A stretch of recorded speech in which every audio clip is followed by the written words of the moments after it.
go to the lumber area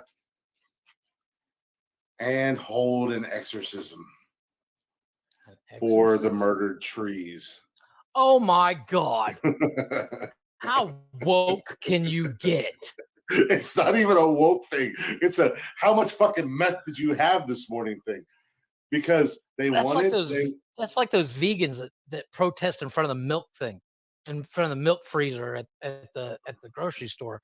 I would literally like, get out of my way, I need my milk. Yeah. Live and in person. What's going on, guys? Broccoli, what's up, sir? Brother? Oh, I'm doing good, man. Doing good. It Welcome took me a minute to the get show. This thing all figured out. Yeah, it is a weird app. It takes a few minutes to figure out, even for old fogies like Chris and I. I had no problem with it, but you're different. Yeah, you're just built different. I am a. Stop bragging. You know, this is very true. Stop trying to look cool for your friend. Because you can literally throw a guilt trip on everyone on the planet. Dude, I saved the planet. Yeah. I need a new laptop. What the fuck? Apparently Angel is going to die on this hill with you because he's like, it was true. History in the making. I don't know if he's agreeing with your Matt Damon thing. Joanne said, bye, Jeff. You're going to die. Yeah. I'm telling you, as much as me and Bruce Willis are not in the same league, I would end up being the Bruce Willis in the leader. Hang on the wing like you see that, Jeff? You see that, Jeff? I see it. You see that, Jeff? You see that? I choose to ignore it. Merry Christmas. That was your Christmas present. You could have got that Saturday, but no, somebody wasn't here. Anyways, let's go to California. Going off my very first episode, walking in here like a damn fool, but goddamn it, I'm crunk and I'm hyping. Y'all ain't got enough for me. Who want what? Let's do this. What? And that new voice that you guys are hearing, officially, the newest member. We went from a 3-man crew to now a 4-man crew, who will also be joining me on Monday nights for our 3rd show of the week. The one and only, my brother from another mother, Mr. Tony D. Wakanda forever. Well, I think that might have been the other thing too, because there was some people that caught bands on Periscope that were making money. I mean, they were making morphine, magic, healing, speed, and then all of them. Yeah, it was gonna be my number 1 pick. All of them. Because if somebody came to me, they're like, pick a superpower. All of them. No, a superpower. Yeah, all of them. No, just all of them. All of them. What are you not understanding here? You told me to pick a superpower. I said all of them. I only made 1 pick. My superpower is to take all the power. Yeah. All of them. This is not hard to understand. Yeah. What are you struggling with here, jackass? You're the fucking genie. Figure it out. You're the one that made this offer. All right. You didn't give me rules and guidelines. You said you came to me. I didn't come to you. You can you hear me? Can you hear me? For some strange reason, I'm gonna jump back on in 2 minutes. Let me try to adjust my shit. For some reason, it's only working on my phone. Thanks for having me. It's a pleasure. Hey, man. Glad it finally happened. He's got the volume up. You still sound distant on your side. I'm playing with the volume a little bit. Force stuff just to get it in there. You just let the news. What the fuck news is? I'm creating an empire. The nonsensical universe. The nonsense. You like that, don't you? I do like that. I told you need me. I gotta get a refill. Hold on. I've been trying to find a way to disagree with you tonight, but you can't. Up mojo for you. We're gonna go fry some chicken. I'm too new at this, man. I can't come off a shit off the head like that. Don't worry. We practice, bro. I have to drink more. Okay. First and foremost, I'm gonna go ahead and because it's my show and I do everything. I'll show my ID. Matt James from Blacktop Mojo joining us from on the road. It sounds like. What's going on, brother? What's going on, dude? How you doing? You guys hit the road this week? Nikki, you have to live with him. This You only don't have to comes deal with it out 6 hours a week. this only comes out 6 hours a week. So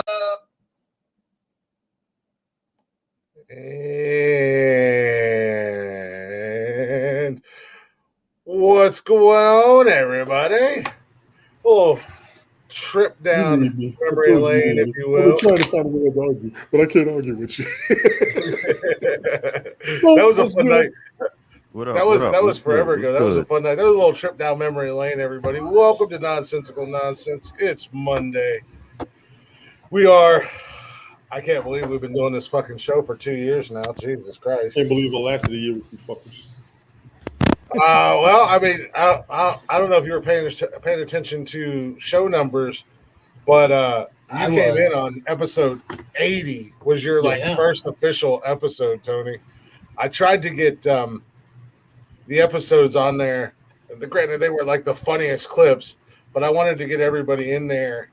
Oh, by the way, welcome to Nonsensical Nonsense. We got Tony in the building. Jeff's here. The one and only Smoke is in the building, hanging out for a few with us. And y'all know me. I'm the Glick or the champ or just awesome, amazing. I put this freak show together. The ringleader leader. Go ahead and check us out on social media, Facebook, Instagram, Twitter, and TikTok. Hang out with us live Monday, Wednesdays, and Saturdays, 6 p.m. on YouTube and Twitch. Get in the chatters box, say hello. And if you can't listen to us live, don't worry, because we are on Spotify and everywhere you listen to podcasts at. With the newest episodes already up there. They're up there. You can check those out and get caught up if you're not already. But I tried to grab clips from the very beginning. Now, granted, we started on YouTube at episode 22. Because when we first started, Jeff was like, don't worry, I'll handle posting the videos. Well, no, the problem is they posted to my YouTube, and then we created a YouTube channel, so I had to move them all over. Yeah. So, I wanted to get when Jeff and I, and then when Mike came on. So with the clip with Mike, it was his first episode. I wanted to get yours the first time Smoke popped in. Right. And then obviously we had Rock Lee in there, and I wanted to give a shout out to we've developed this fun little cast of characters that'll randomly pop in from time to time with Connor and Cam, Tim and Cam and Brian. Smoke was a part of the. I still consider Smoke a part of the show. Now, not just a cameo guest, so to say. But what's up, Helen? What's going on, Helen? But it was. I would like to go through and do something like that. Who comes in the building? And for the record, it did start on this damn show. That's for the record. It did too. It did start on this show. Jesus. It was like 6 episodes we called you Pookie just to piss you off. But as I was going through, I was like, man, there's so many funny clips. I totally forgot about that until I heard the clip too, and I lost it. Nice. But what's going on with you, gentlemen? Hopefully you guys had a good Easter. You got to spend some time with the family and all that jazz. Jason's actually here. He got to spend the night tonight, so nice. Yeah. Got to enjoy Zombie Jesus Day. Yeah. Oh, God, this motherfucker. I mean, it is what it is, Tony D. Chris, I hope you got your Groots ready. We're having a smoke. I think he popped out for a second. I said, I hope you got your Groots ready because it is official. I have convinced the wife to let me buy a 3D printer. Boy, I'm gonna tell her don't let you buy it until she gets home. Shut the fuck up, Tony. Well, I wanna. She'll never get one. Fucking ass because she's never coming home. Duh. No. Jesus. She said, if I can find a decent priced one, yes, sir, that's big enough to print the shit I want. I was like, well, you realize I have to ship some stuff to Chris. She's like, what are you talking about? Ship stuff to Chris. I said, I got to make his turbos. I got to make his snowplow. I got to make his truck nuts. She's like, what are you talking about? I told her, I want a story. I want you to make me an iron Glick suit and send it to me so I can wear that. Not. So I went So Nonsensical Nonsense Iron Glick suit. This weekend I was talking to the wife and she's like, "Do you really need one? Will you really actually print stuff out? What would you print out?" So this weekend I sent her about 60 different pictures of the files. There's several websites out there that have already stuff ready to go. All you got to do is download the file, put it on the printer, and hit print. Nice. And I did find one of the most popular things to download is the Iron Man suit. Oh yeah, well everybody's doing it. Once you get your dimensions and all that jazz put together. But no, I mean, yeah, like I said, happy Easter, guys. Hopefully, gentlemen, hopefully you guys got to spend some time with your families or your youngins. I know, Tony, I know you said Jay's there, Little Man's there. Yeah, he's here with me, so hopefully, hopefully you guys. Here. I'm actually trying to get rid of mine. I'm going to ask a silly question. I already know the answer to. Smoke, did you eat good yesterday? Oh yeah, I didn't cook. I went out though. I went out. Oh, I know we don't do promos. I won't say where, but we just went out, grabbed a little something to munch on, grab a little something to eat. Keep it holiday-ish without me cooking. Hey. Yeah, I ate good though for sure. I just actually knocked the leftovers out for lunch today. You know what I'm saying? That's the leftovers. Mm-hmm. That's what I did. I came home because we went. We were in PA this weekend, and we went to Nikki's parents for Easter yesterday. Right. And came home with a ton of leftovers. So I was like, "Hey, I haven't eaten yet today. Is it cool if I just eat all this shit?" She's like, "I don't care." Yeah, man. Salute to the leftovers, man. For real. Oh yeah. I just wanted to make sure she didn't want anything before I just plowed into it because I had. She gets home. She's like, "Where's this?" In my belly. In my belly. If you wait a few minutes, I'll recycle it. Yeah. Oh shit. In the recycle bin. You're still hungry. In the recycle bin. Recycled leftovers. No, then we did little Easter thing with the kids today when we got home. So did you do the thing I told you to do?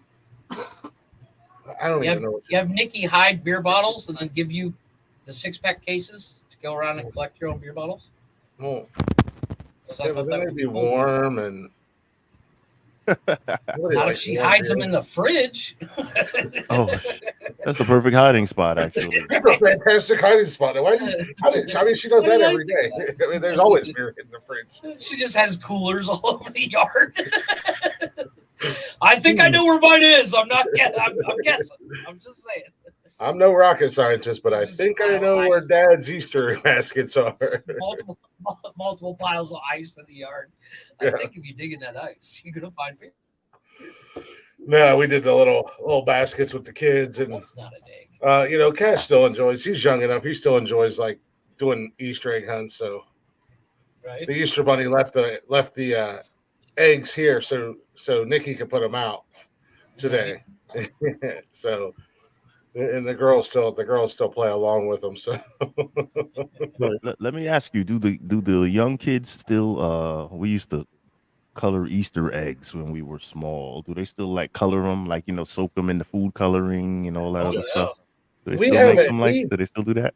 We haven't done it for a couple of years here. Eggs are so expensive. Who can? Well, right. Speaking of $5, speaking of dyeing eggs, kind of an unintentional. Roll there, Smoke. Mm-hmm. Did you see what the new hot thing this year for Easter was? No. People weren't doing Easter eggs; they were dyeing potatoes. Oh, because it was cheaper. Because it's less expensive. I did hear that. They were dyeing and painting potatoes because potatoes are cheaper. Listen, that's a great idea. Whoever came up with that idea, salute to them. I see that, and I was like, guaranteed they were Irish. I'm just saying. Well, more than likely. I think I honestly salute to the Irish. Great idea. It was too easy. They might have been from Idaho. Fuck that. Maybe. No. I actually think it. I think it originated over here in the States, but yeah, it was because of the high cost of eggs. I mean, you can't afford to go buy eggs at $6 a dozen. Well, you can't waste them. Yeah, exactly. Just to see what Some white guy in Idaho going, "Fucking my eggs! You ain't touching my fucking eggs." Some white guy in Idaho Here's a looking at his potato. Go deal with it. You know? looking at his potato farm. Yeah. But I mean, think about it.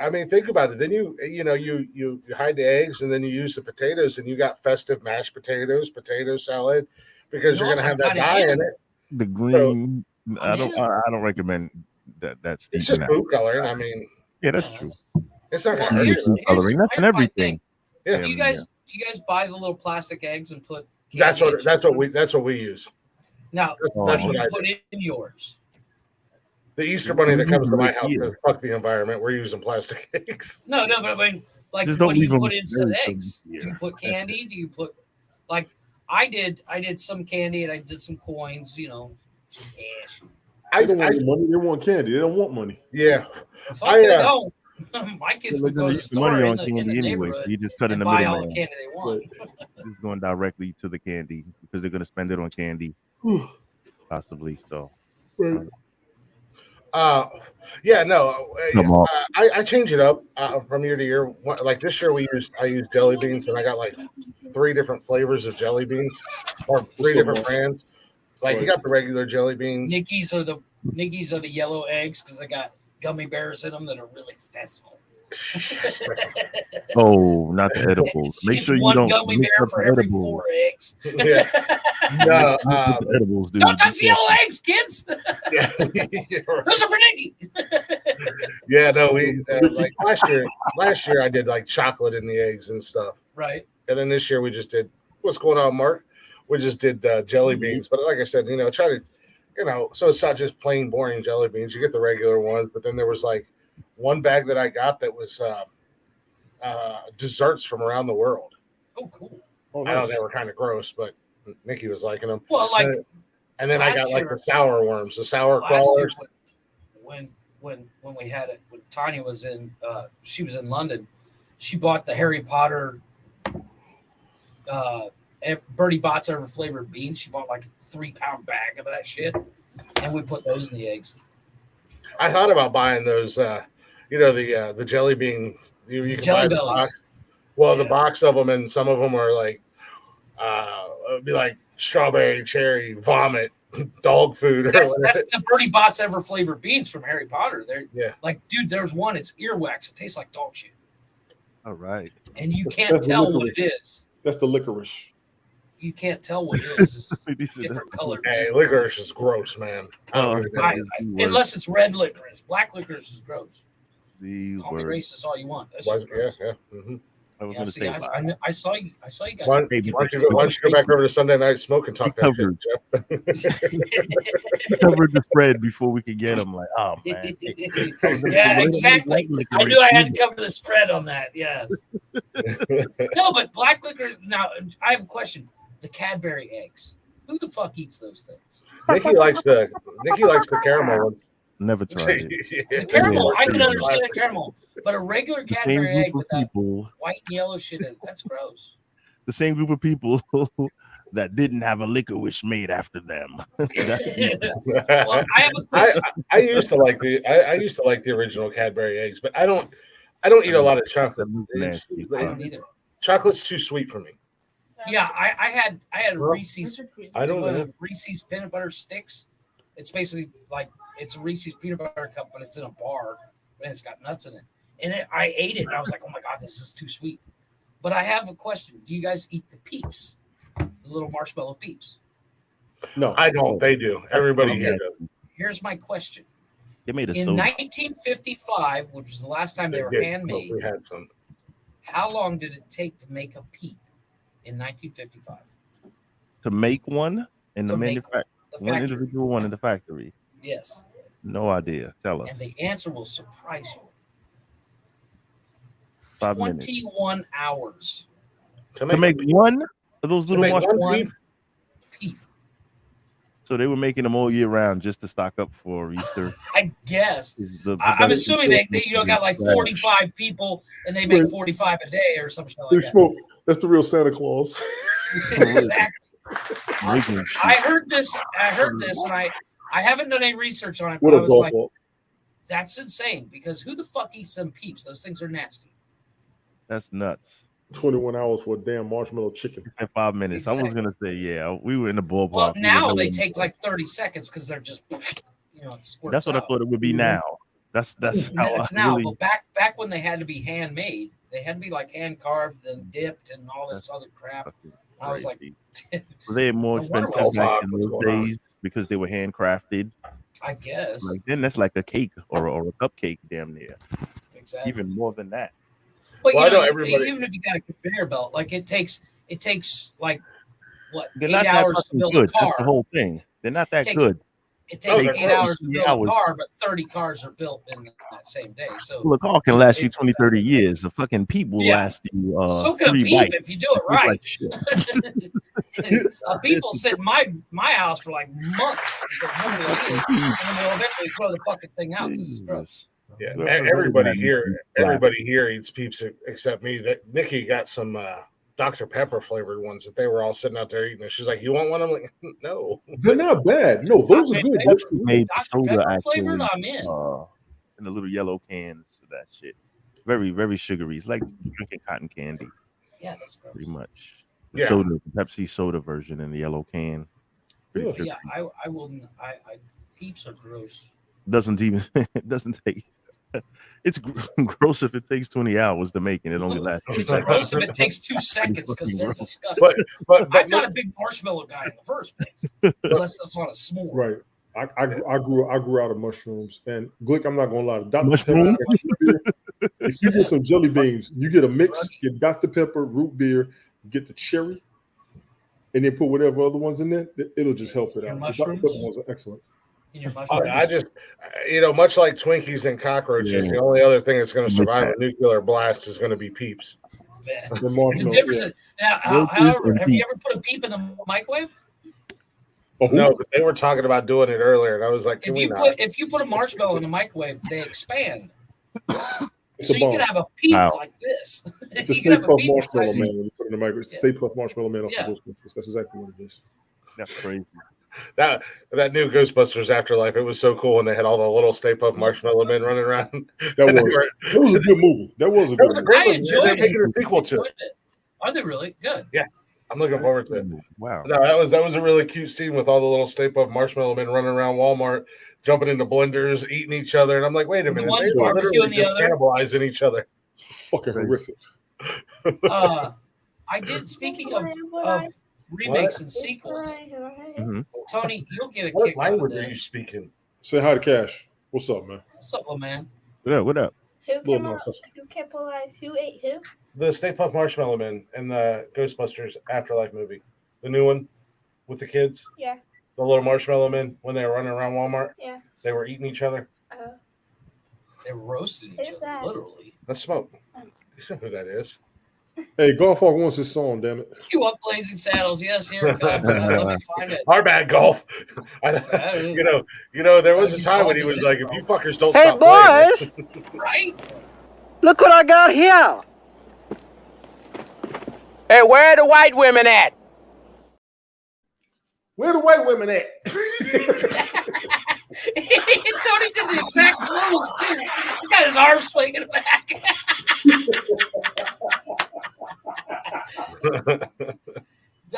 My wife told me yesterday, my wife and I were talking on the phone last night, and they're rebooting, and this blew my mind. They're rebooting the Harry Potter series, and they're making it into a TV show. Already?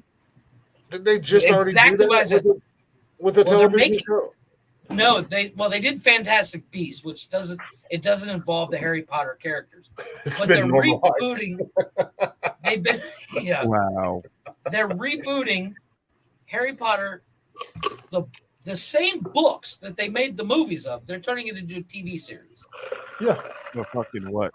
Harry Potter can go as long as Star Trek if they do. No, Tony. No new stories. Same he said they're fucking rebooting story the as the same goddamn thing. movie, but a Oh, that's TV crazy. series. That's ridiculous. So I'm assuming they're going to do 7 seasons, and each season will be one book.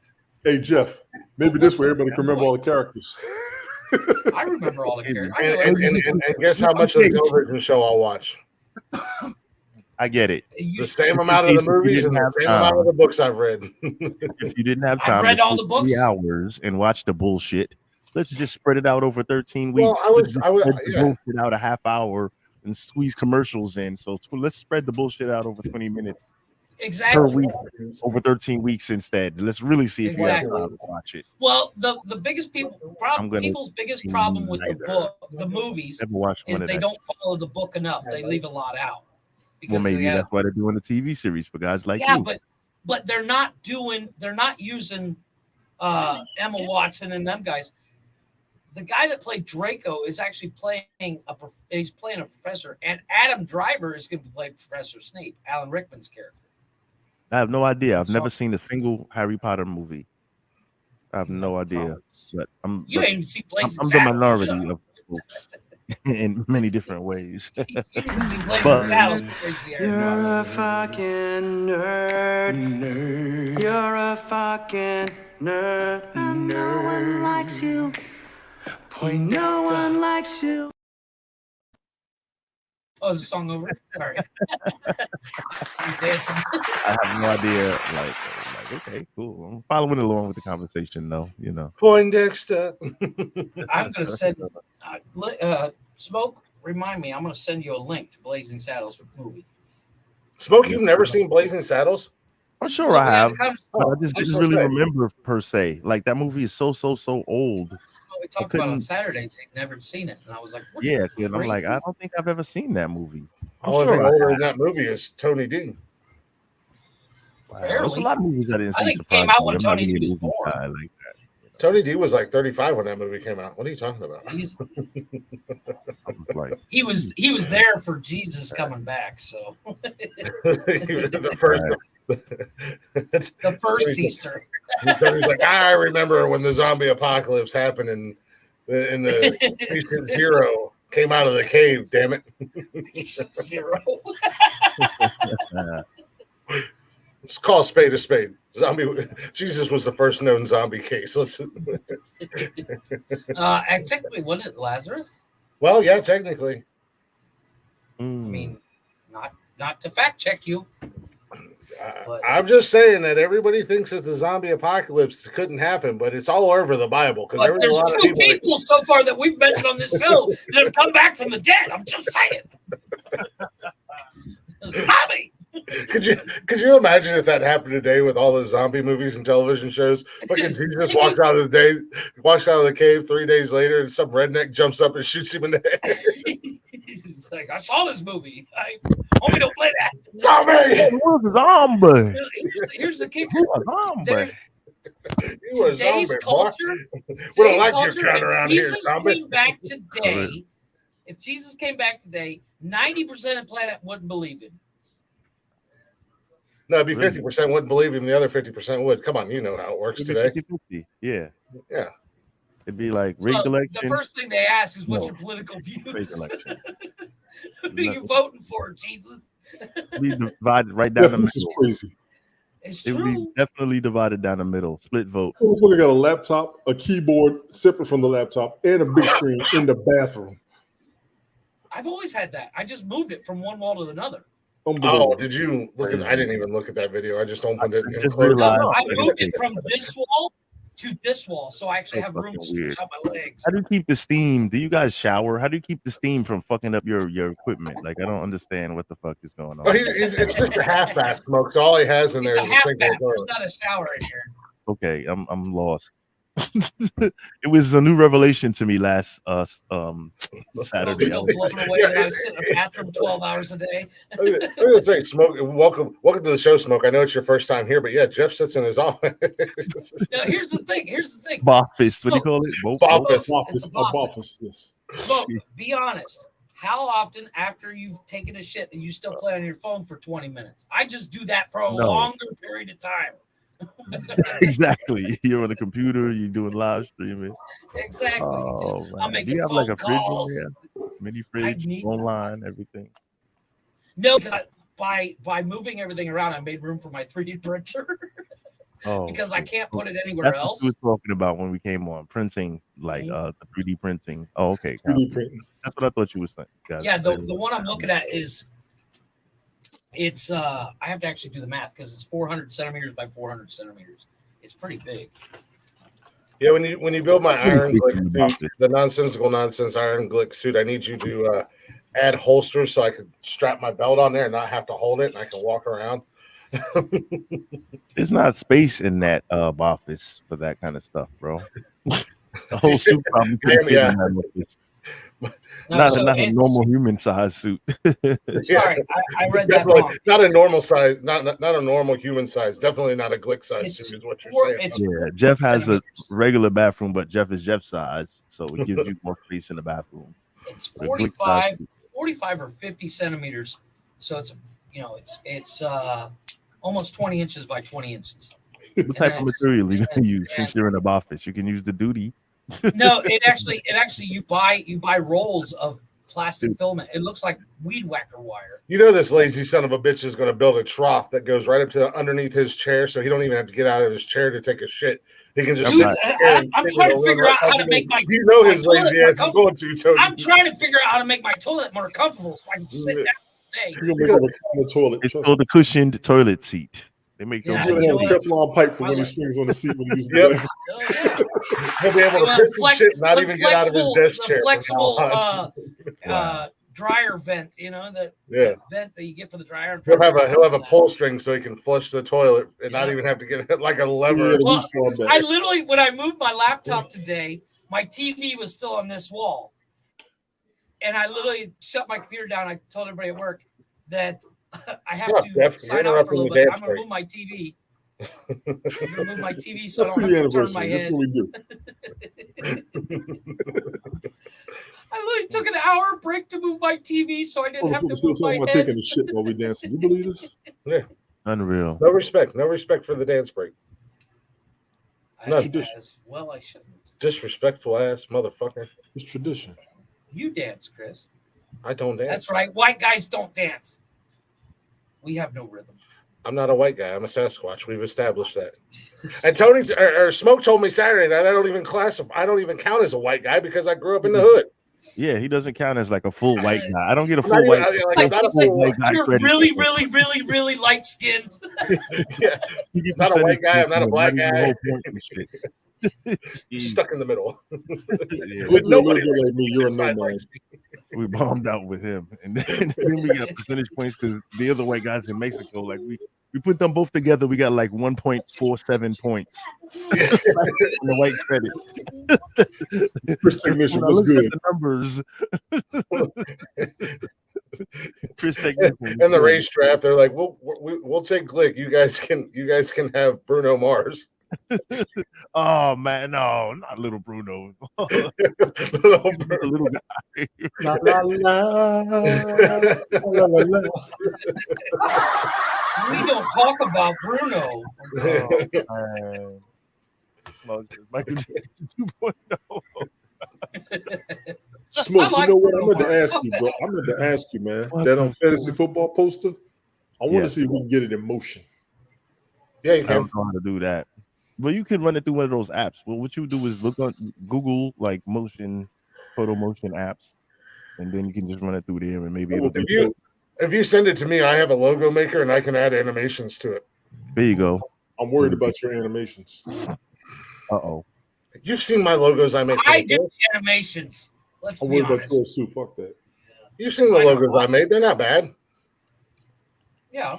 The fantasy football one, because we're going to use that next season. Mm-hmm. Big up to Smoke for creating that damn thing in the first place. For real, that thing is dope. That is dope. I am not gonna lie. I was like, oh shit. Well, at least that was one successful thing Smoke did in fantasy football this year, because it certainly wasn't winning. Hey, it's okay. Don't worry. This year, next coming year, I will draft my own team. That's what I said. I'm out for vengeance, and I'm bringing hell with me. Like I said, y'all now talking shit about the league that you won. It's the Glick and Smoke Revenge Tour this year coming up. Yeah, I will be there. I will. Well, I was there, but I was just trying to figure how to work the shit. I hadn't done any research on it. No, you were busy. I'm not gonna lie. If I win, it's gonna be the Commissioner's Conquest. I'm next year. I'm gonna kick some ass. Commissioner's Law. It's gonna be the Commissioner's Conquest. Michael Jackson 2.0. Oh God. It's going to be the commission. No, I want to use that logo. Hopefully, Go for it. I'm trying to see what I'm gonna do different next season. I really am. I don't know. Not draft Najee Harris. Nah. First of all, I'm just not going to listen to you. Okay. Your team is actually worse than mine. So I'm not going to draft my team because we can't draft because nobody's ready. I don't care. I was at a concert, but I'm still That's what draft day was. man. And I said, "Fuck it, I'll sacrifice. I'll be the sacrificial lamb. I don't get to draft my team." Don't worry. But see, what happened is this: we didn't organize. I mean, I can say it was organized, but we got to fine tune the organization. How it worked out is we need to, in very far in advance, set a draft date. Well, I mean, really available. Like let's do the shit like we're supposed to. You know what I'm saying? Opposed to 2 weeks out. I say 2 weeks before the regular season. Well, I mean, like, listen. I'm just saying, just as far as setting the date, like, all right, I got you with the date. I want to say 2 weeks from the beginning of the season. I want to say that. Like, well, definitely, you have to have it done by a certain time date. before the season starts, and I think you have to. It's like 2 or 3 weeks out. You have to have it done. Yeah, but we need to set a definite date. Look on the calendar, and Tony D, that's your job, though. So, I mean, on the calendar, and set the date. Like, listen, guys, this is the draft date. Be there or fuck it was the rookie off. season. We don't have this. You need to do, and that's the date. Instead of changing it, we can't get this many guys this day. All right, let's switch it to next week. Let's who can do Sunday? No, the date is a certain date, a certain time. Be there or take the L and don't cry about it. Take the L like I did. That's how we need to do this shit. One date. That's it. Make your fucking self available, and then let's also, have the cash advance ready because we're not doing this shit for free. We're gonna do this shit for cash reward at the end of the season. Let's make it worthwhile. Let's give some incentive for people to do the entire season. Cash reward, and have that cash reward on draft day available on draft day to put into the pot in the Cash App stash. Have the fucking come with your, whether it's $20, $10, whatever the hell it is. And you don't have to when you come draft. You don't have to have a God damn it. 12 or 14 person league. You can 10. No, fuck 12 or 14. 10 is solid because then you have enough impact players to go around to be spread around through the teams. Because the more people you have in the league, the more spread out. It doesn't, you know what I mean? It doesn't translate. We want high scoring, high impact, 10 guy maximum. Man, I tried to help. I mean, I'm going into my 5th season as a commissioner this year. I tried to help, but as we all know, Tony's a bit of a hard head and don't listen to nobody. Well, every year we got to improve on the product. If Helen's still listening, she can validate me. Let's go down to the Ravens. Who's throwing? Jackson. Yeah. Odell. Yeah, I seen Odell was to the Ravens. Nobody cares. They ain't cool. gonna have a quarterback. That's how they're gonna keep Lamar Jackson. They're not gonna keep Lamar Jackson unless they pay Lamar Jackson. That's all he wants is money. They're gonna pay him. Who in the okay? Let honest question. We got listeners all over.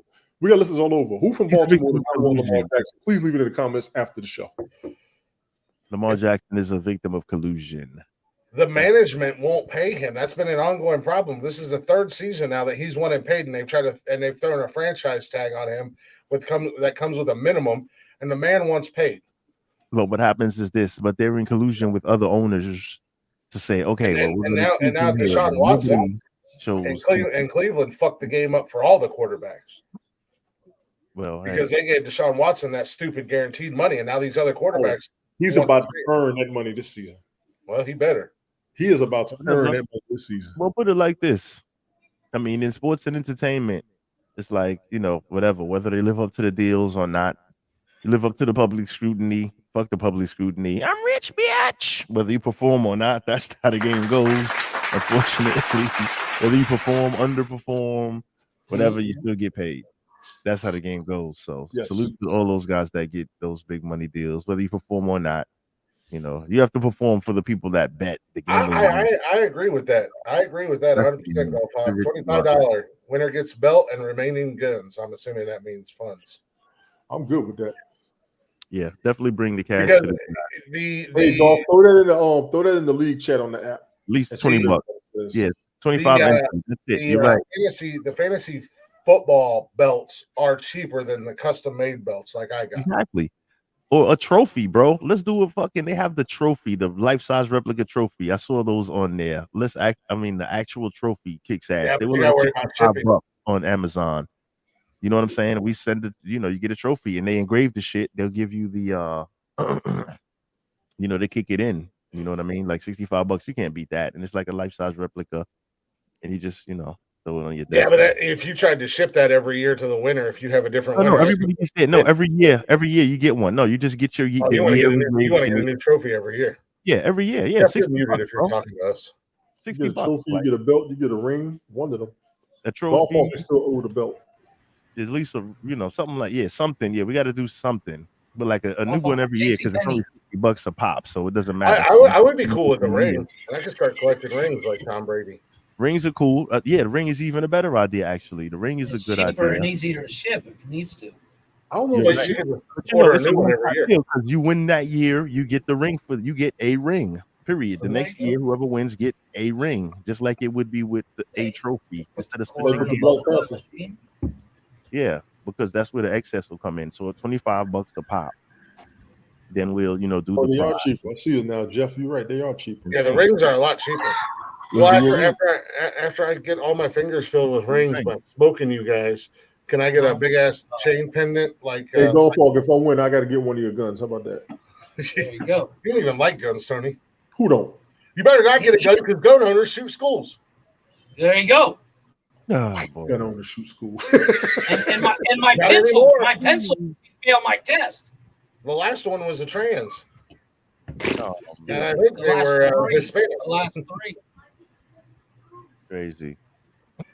But salute to the football, man. We'll be back next year. We'll figure it out. But the ring is great. The ring is great. If the ring is we gotta come up. I think I'm about to come up with a mascot too. We're gonna have the background. I gotta come up with a mascot. Character. There you go. There's your mascot. Chris just said it. Jesus Christ. Perfect mascot. You can get them all day long. Touchdown, Jesus. You gotta find me an artiste. See somebody. Chris, you get him a Buddy Christ. He's just a Buddy Christ. Dogma. Look what Golf Hawk says. Browns winning the Super Bowl. Hey man, I said it when they gave Deshaun all that money. His first full season, it's Super Bowl or bust for me. Golf Hawk bust. Okay, honestly though, what do you think the odds of the Browns getting to the bowl? Very low. On paper, they've got one of the best teams in the league. Yeah, on paper, all of them do. The Bengals do also. So do the Jets. So do the Bills. The Bengals have Joe Burrow and Jamar Chase. I'm just saying they're a one-dimensional team. Their running back's too busy getting arrested for pulling guns on people. All right, let's not talk in advance what's going to happen in the season. We'll play that out. Because everybody's team is going to be next year, according to them. Tony asked me what my prediction was for the Browns this year a few weeks back, and I told him, I said, unrealistically, 11-6. Realistically, probably like 8-9. I'll give them above 500. I do remember saying that from before. I think I'm right. Golf Hawk, as far as your pick, my pick is actually shot until Aaron Rodgers gets to the damn Jets. Did you hear where he might be going now? Don't worry. I have a mild off-subject question for you, gentlemen. Go for it. It still deals with sports, so it's not far off the subject. Have you seen the new basketball they're thinking about coming out with? No. It's 3D printed, and it basically, they're already doing no matter where it is, it still has the same pressure, whether you use it on a mountain There's or no air pressure in it. Sea level. Yeah, exactly. Because it's literally plastic with holes in it. Do you think they will end up doing something like that for the football? No. I don't know. Who knows? You never know. Who cares? Because I don't know. That new basketball looks dope as shit. Who cares? I don't see it. Bring up a picture of it. I'll take your word for it. No. They'll probably put it in the WNBA, so nobody will ever see it or care about it. So that's probably exactly. They're drafted tonight. That was fucked up. Who's drafted tonight? WNBA. Well, much like the invisible spaghetti monster in the sky that people pray to, women's sports are imaginary. Unselling product, basically. Not even a real sport. the new basketball looks like. Sorry, I'm getting a really bad glare. So it looks like a black old school dodgeball. But it is A black hollow. dodgeball. Remember the red rubber dodgeball for those? You can actually Oh see yeah, through that back in the You days. can actually see through it. Really? Okay. That's nice. It's 3D printed and it still bounces the same no matter where you Fuck it. bounce it. It's all the same dimensions and stuff. Yeah, it's the and same dimensions. So dimensions. Fuck it. Whatever. And weight and everything like that. It's just. I'm retired. I don't play anymore, so I don't give a fuck. But They're saving the environment is what they're doing. yeah, I know. saving the pigs. This is made out of More skin. bacon on my plate. More chicharron. More chicharron. Hey, That's chicharron a fried rocks. pig skin for those that don't know. That's what I was gonna say. Oh yeah, them pig skins, man. They won't go to Fucking, waste. pork Don't rinds, worry. baby. Yep. But There you go. But I don't know. I haven't seen one of these basketballs in real life, but apparently they're easier to grip. Hey, Jeff. Let me ask you a question. Yeah. When was the last time you seen any types of actual sports ball in real life? Last year at Christmas, I built a basketball hoop out here and played basketball with kids every day. Oh, I find that hard to believe because you never leave I your have office. video. What were you sitting in your office and throwing it out the door? You'd be amazed how far of a shot I can make it. Yeah, they were. Yeah, they were. They had. No, him- I have that. they I have had that him on video a- on Facebook. on a Zoom meeting out in the road Yeah. playing basketball. Hey, Amanda. What's up, Amanda? Hey, man, Here's what's why I going want on? that. Just like All right, just gentlemen. I don't want to be rude, but I got to do my zoom me damn in. thing. Glick, happy 2 years. Jeff, happy 2 years. Smoke, you've been helping him out. This guy. Get out of here. Yeah, if we finish early, I'll be back. But happy 2 years. All jokes aside, you started this from scratch. Didn't expect it to go this long. Congratulations and all that shit. Do what I can. Shave. And then we'll get You see in the video the progression of my beard? How short it was No, in the first video? I know because I didn't. Yeah. Yeah. And mine changed every couple episodes. We went from the Cleveland Browns background to the bedroom, and I got you. I'll holler at you fellas later. If I don't All get right. back tonight, definitely Wednesday. And everybody be good. All Much y'all love, brother. should be back. Appreciate All right. it. Peace. Later, bro. Hop back in if you get done. I will. Yeah, no, yeah, I'll get back on that kick. Kind of want to spend some time and talk about that tonight. It's wild to think that we've been doing this fucking show for 2 years now. I know, right? We've had a lot of fun nights. We've had some Serious nights. shit nights. We've had some dog shit shows. We've had fights and not necessarily fights amongst ourselves. Huh? I don't know. I don't think we've ever had fights amongst ourselves. Well, Mike and I did get into a fight. I think it's fucking painted shut. It can't be. It has never been open. Well, I don't know what to tell you. Yeah, I was gonna say I think the only infighting was the one time Mike and I had a fight. No, but we've had serious conversations. We have nights where we couldn't stop laughing. We were talking about this on Saturday after the show. It's like we've had nights where we get done and our faces hurt from laughing so hard and our abs hurt like we did 10 billion sit-ups. It's kind of crazy. We've had fights with people that don't like us. Yes, this is well, click ass. That definitely comes with the game. No, absolutely, but no, it's been a fun ride, and it was really kind of cool to go back today and go through and listen through to some of the lives and trying to. I did Golf Hawk, and I stand by what I said. Look what Amanda says. You always come in at the wrong time, but at the same time, you know, we've as we've taken this journey, yes, it has been a journey. We've met some really cool people.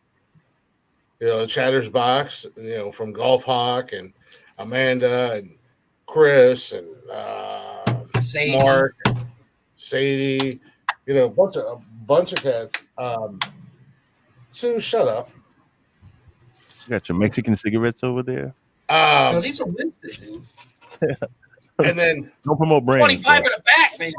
25 and then in the back. our cast of characters that we've put on screen with us, you know. You know who we haven't talked about in a long time? That it used to be a staple of the show. Is Bob. Well, Jeff, I hate to inform you, I didn't want to do this tonight, but you know, I found out about 6 months ago.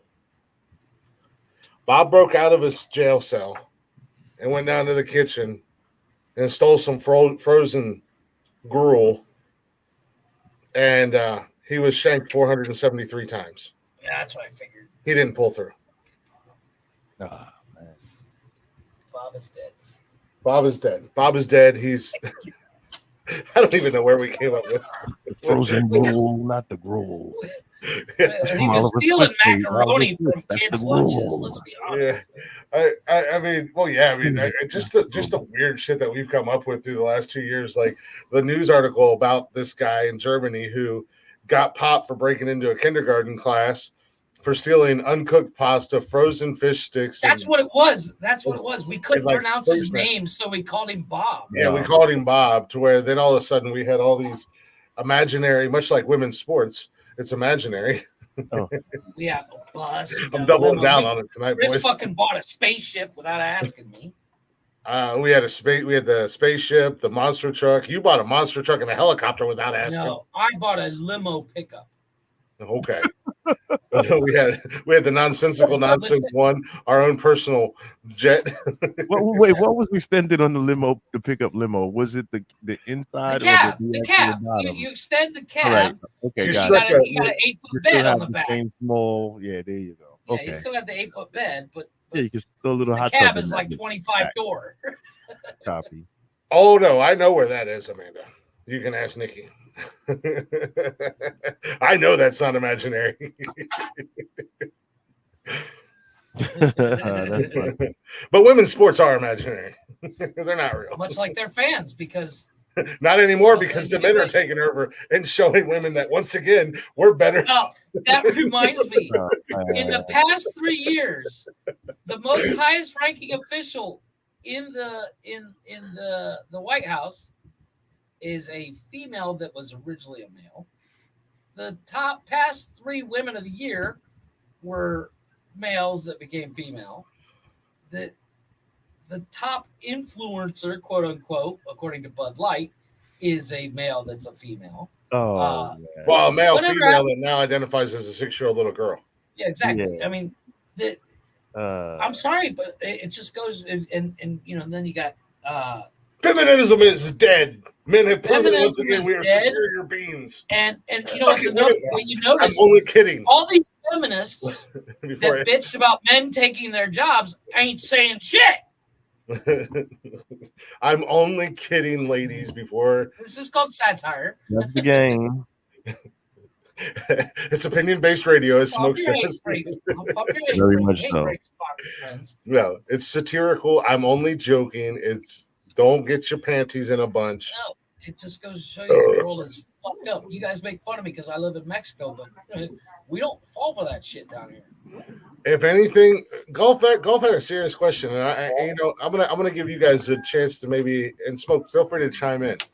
If anything, what have you learned about yourself in life? I'm assuming since we started doing this show. Not as funny as I thought it was.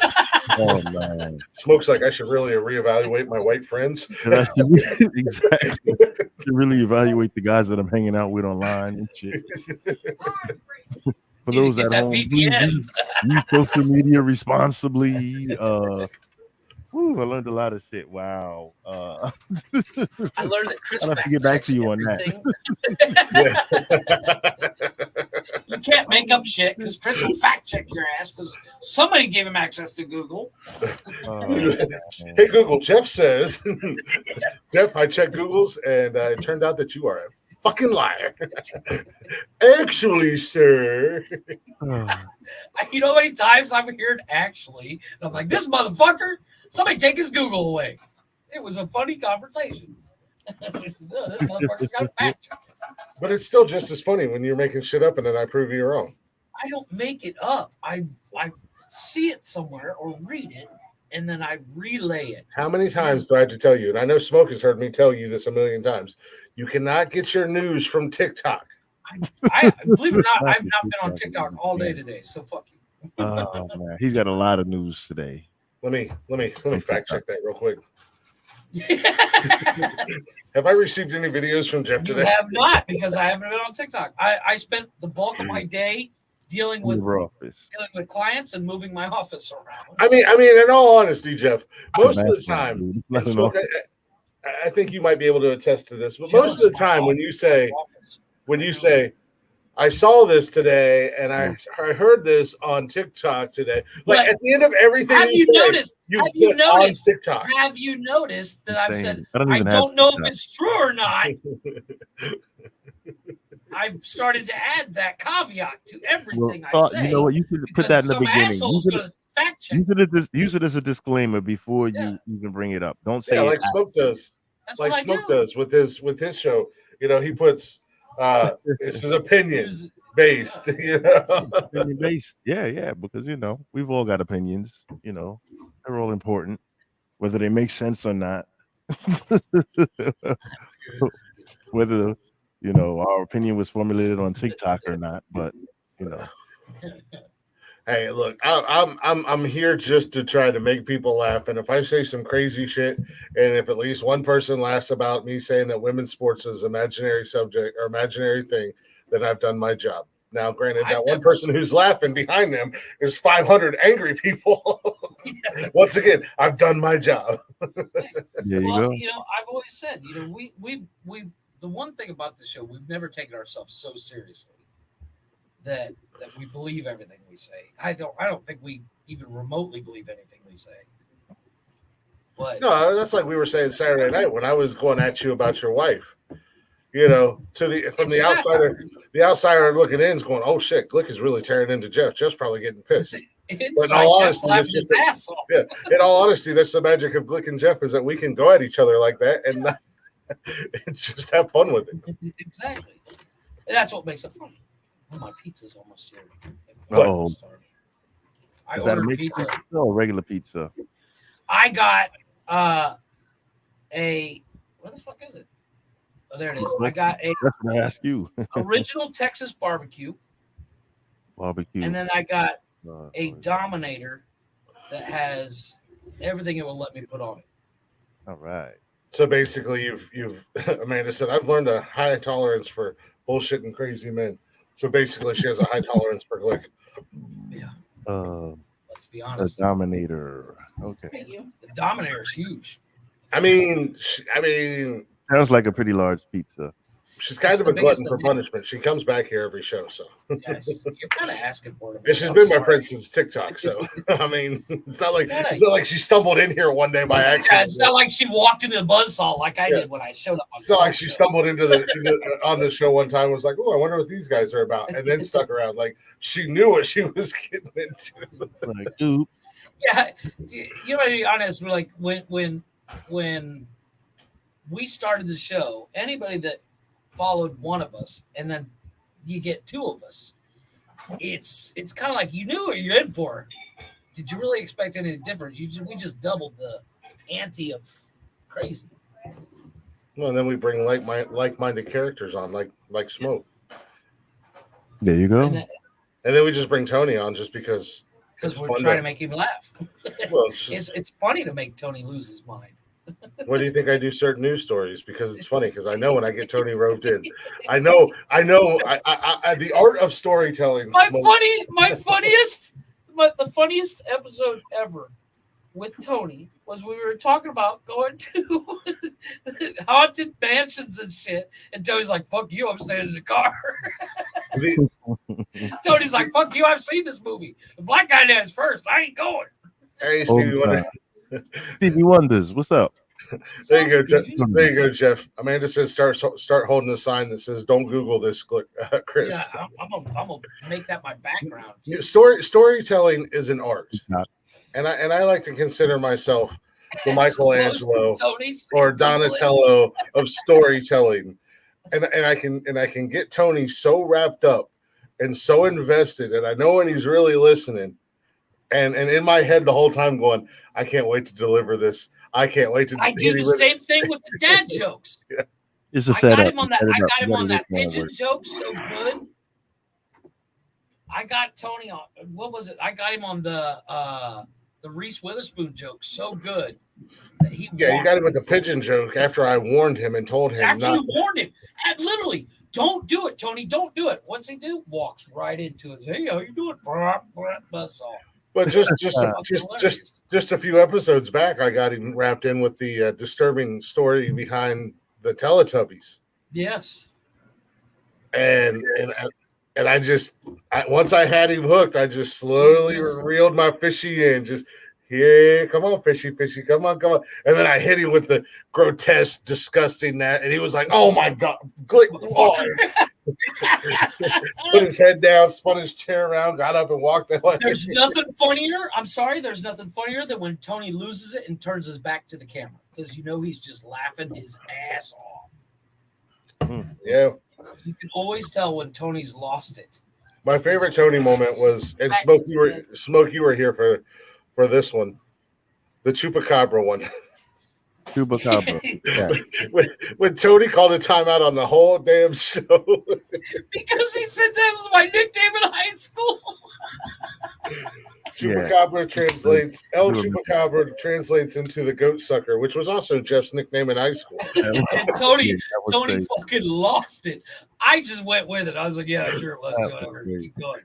And Tony's just like, wait. Tony called a timeout on the whole day. Timeout. He said, timeout. We're done. Timeout. Jeff, you need to beat his ass for that shit. That was crazy. My other two favorite episodes was the Ryan Reynolds, where we talk about Ryan Reynolds and Kevin Costner, where we started the hashtag fuck Blake Lively. and we didn't have the other name. We didn't have Kevin Costner's wife's name, so we were like, fuck that bitch too.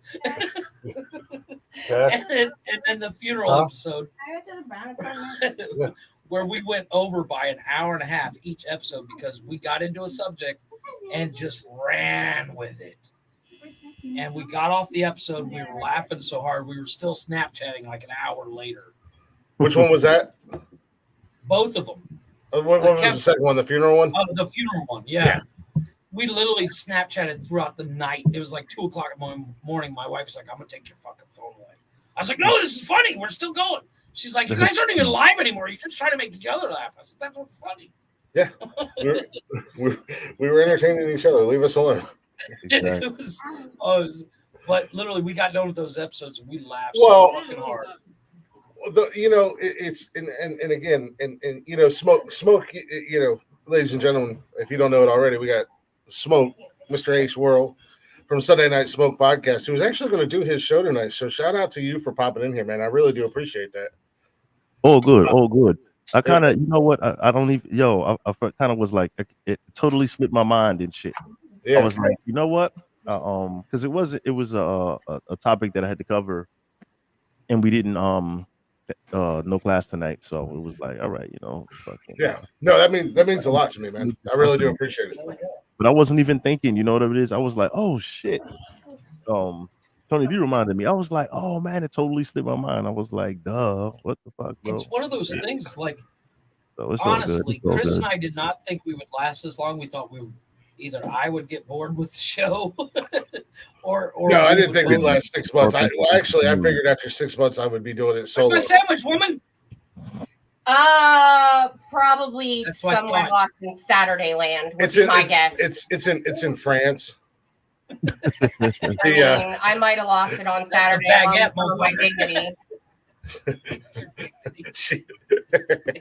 Did you hear me, Jeffrey? Yeah, it's over there. It's on the side of the road with your dignity. I get that. I did. Nikki, have I told you the story about my brother and my dad getting drunk at the bar, and while home, my brother gets home and we all lived in the same house because my brother and his wife were living with us, and his ex-wife loved pecan pie. She was the favorite fucking thing in the world. He comes home and he says, honey, I want a pecan pie. He's drunk out of his fucking mind. And she's like, where is it? And he swore up and down it was in his wallet. Hey, listen, I was coherent enough to go home and make margaritas on Saturday. Apparently, my dad and brother got so drunk they walked home, left the pecan pie on the side of the road because they stopped to take a piss. All right. She Good luck to the guy that has. She that made pie. something that resembled margaritas Saturday night. Just an empty bottle of tequila. I honestly don't think you put any ice in it, but just threw them in the blender. I mean, I did. I made a margarita and I drank it on the porch by myself. We thought you passed over out. Exaggerating. I'm just saying. We thought you passed out on the bed. Oh, she did. She did eventually go to bed. Did she? Oh yeah, she was. Did Baby, she call the dinosaurs though? no, baby, come here for a second. I want to ask you something seriously. Did you call your buddy Ralph? No, come here, please. Jeff needs Please, to ask you a question. Nikki. Please, please, please, please, please, please. No, she wasn't. She wasn't nearly as bad as she thinks she was. She was just really drunk. That's what she said Sunday. She's like, "Thank you for putting up with my bullshit." I'm like, "You really weren't that bad." You know what? That's the one I mean, thing other than the women fact that she do was- that guys don't. If you would have been that drunk, you wouldn't have said shit the next day. You'd just be like, yeah, it is what it is. Where she's like, thanks for dealing with my shit. I'm like, no, it was fucking hilarious. Trust me. Oh, no. I got video if you want to see it. What? Yeah, I normally wear the mediums. Yeah, no, she told me I was an ass. Well, she ain't wrong. She was like, "You're going home and doing the podcast, and I'm going to the bar, and I'm taking your car." I said, "No, you're not." "Yeah, I am." I said, "How you going to do that?" She said, "I'm going to get in it and drive it." And I said, "You can't do that because I've got the key fob in my pocket." "You're an ass." It's just like magic. I don't know. Yeah, no, she came home. She made a margarita. Amanda's got a point. When we ruined Tony's childhood, that is funny. Yeah, we totally ruined Machi Cheese for him. 100%. I had never heard of him before, and I had to look him up. I never heard of him before either. When I looked him up, that's what I got. And we both went, really? But no, she came home. She made a margarita. She sat out on the porch. She was calling her friends. I thought she said she had somebody that was going to come over and drink with her on the porch, but then they never showed up. And she's like, "I'm taking Suze for a walk," and I was like, "Okay, be careful." Like, we never saw her again. Never to be seen again. I was like, I was kind of like, on the side of the road, cuddled up with the dog. Yeah, like, I mean, I didn't know. Young man. I didn't know what else to say. She was so dead set on it, and I'm just like, okay, well, be careful. And then she came back and came through a couple of times, and then she disappeared. She passed the fuck out. And I went up and we didn't take a break. I just got up and I went upstairs to check on her, and she was lights out cold. She got up at like 1, and I was still fucking around on the computer. I was looking stuff up, and she let's be honest, he was looking at porn. Let's be honest. No, I wasn't looking at porn. I mean, I wasn't looking at porn, but I was looking stuff up. I was not me looking at porn, but I guess it could be mildly porn related. But see how well I know you. Well, as I said on Saturday night, there's a new side hustle I'm gonna probably sign up for tonight. When yeah. So I was looking into that. My wife and I had that same conversation that we had on the podcast. Because I asked her the same thing I asked you guys. We unfortunately are a couple with expensive taste, but don't have the funds to have expensive taste. Speaking of expensive taste, I sent a picture of my wife to something I found on Amazon. I said, I have to get one. She's like, fucking order it. It's a slushy machine. They sell. Okay. Baby, come here. I pour need any to ask liquid you in- something, please. I'm like, That will be nice. I'm sorry. What do you do? Just add ice and juice? No, you literally just put in from I what think you just saw, put in just put in the the liquid and it starts spinning and it turns into a slushy. I think you just put in the flavor syrup, like the syrup you get for a pop machine, I saw a dude put in and it makes the ice. And Hawaiian punch. He poured straight up Hawaiian punch in there, Oh, and really? it came out a slushy, and I was like, I need one of these. Actually, Fucking order it. No, I'll send you the TikTok. Actually, Jeff, no, I'll send you the TikTok. I sent to her, damn it. Not the see, TikTok. see, smoke the validation. That's why I'm the champion. But I looked it up on fucking. Actually, you know what? Since it's our 2-year anniversary, let me go ahead and show this off. Sorry, I apologize. He put Not in one, not sour soda. But 2, ladies and gentlemen. 2. Check your Snapchat. 2-time champ or 2-time slushy machine. Check, double belted. Like check he's your going in TikTok. and shit. Check your. Oh, hold on, my pizza's here. Double belted champion in the house. There you go. The champ is here, man. The champ is here, right? 2 years. Roman Reigns ain't got shit on me. There you go. There you go. 700 and some odd days as champion.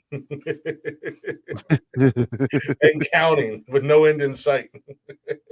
Oh man, good job, man, good job. Now, keep up the good work, Leah.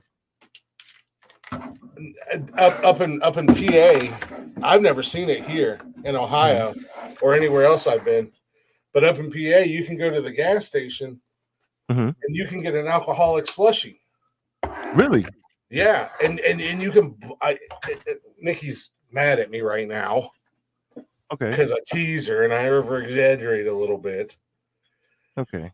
But I think you can get them. You can get a full ass 1 gallon jug of a fucking alcoholic slushy. Really? The charity champion. I got your charity right So here. give us the that's funny, Brian. That's funny. What give us an example of one of the beverage flavors that we could get for this. Well, that's why what can we get? Baby, will you come back here and explain the alcoholic slushies? You're what? Candy. She's busy. I think it's like your normal. I think it's like your normal slushy flavors. Like you can get cherry and grape and pina colada, but I don't know what alcohol they put in them. Like it's not. It's a malt beverage. Oh, okay. It's a malt beverage. Oh, okay. I know what you're. I know what you're kind of. I have an idea. I've never what seen I would them equate before. that with. Since you do Budweiser, you do like Bud Light. Like if you take like a. Showed who? I was talking to Ricky. Oh. He's a dummy. Jebediah, fuckboy. I was going like this to him to show him the diamond on my ring. Oh, And he okay. thought I was, or on my nail. He said I was flipping him off. It took him like 6 times, and I finally had to tell him. Nice. You like him? Yeah. Easter Bunny did good. Yeah, he did. He did great. The Easter Bunny brought the oldest one nails. Easter Bunny. It's the Easter Bunny. He said, "Porn is a side hustle now." Oh man, Amanda, you crazy. You crazy. Apparently, Cash is gonna whoop the Easter Bunny's ass because jelly beans were in his egg. So put that up there with me fighting a kangaroo. We'll tag. It'll be a tag team match. Me and you versus the Easter Bunny and a kangaroo. Why are you gonna fight a kangaroo? Because I hate kangaroos. I fight one. They're punk bitches. I'll fight them.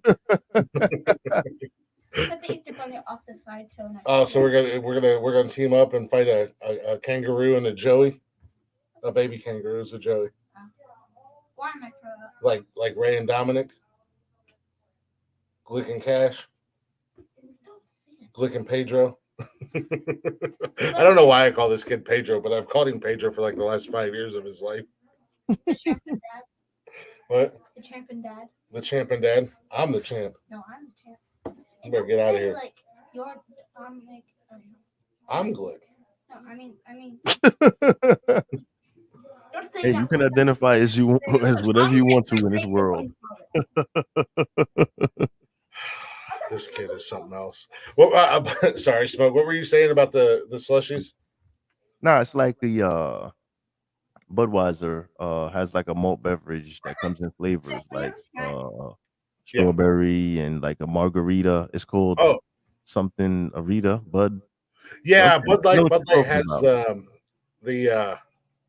the tomato one. Like flavors, but it's like a malt beverage. Yeah, it comes Yeah, in yeah, flavors. yeah. I would imagine a slushy would be something like that because I've actually attempted something like that. I put that with the crushed ice in the summertime up in the back, so it may be something similar to that because when you think of the flavors and stuff, so a malt beverage, I get the concept. Yeah. Of it. Copy malt beverage slushy. Brian said a Jack and Coke slushy. I'll get down on that. Redneck Santa. It's Redneck Gandalf. Get it right, fucker. Fucker. Porn is a side hustle now. Well, Amanda, it's like not porn, but like not porn. I'm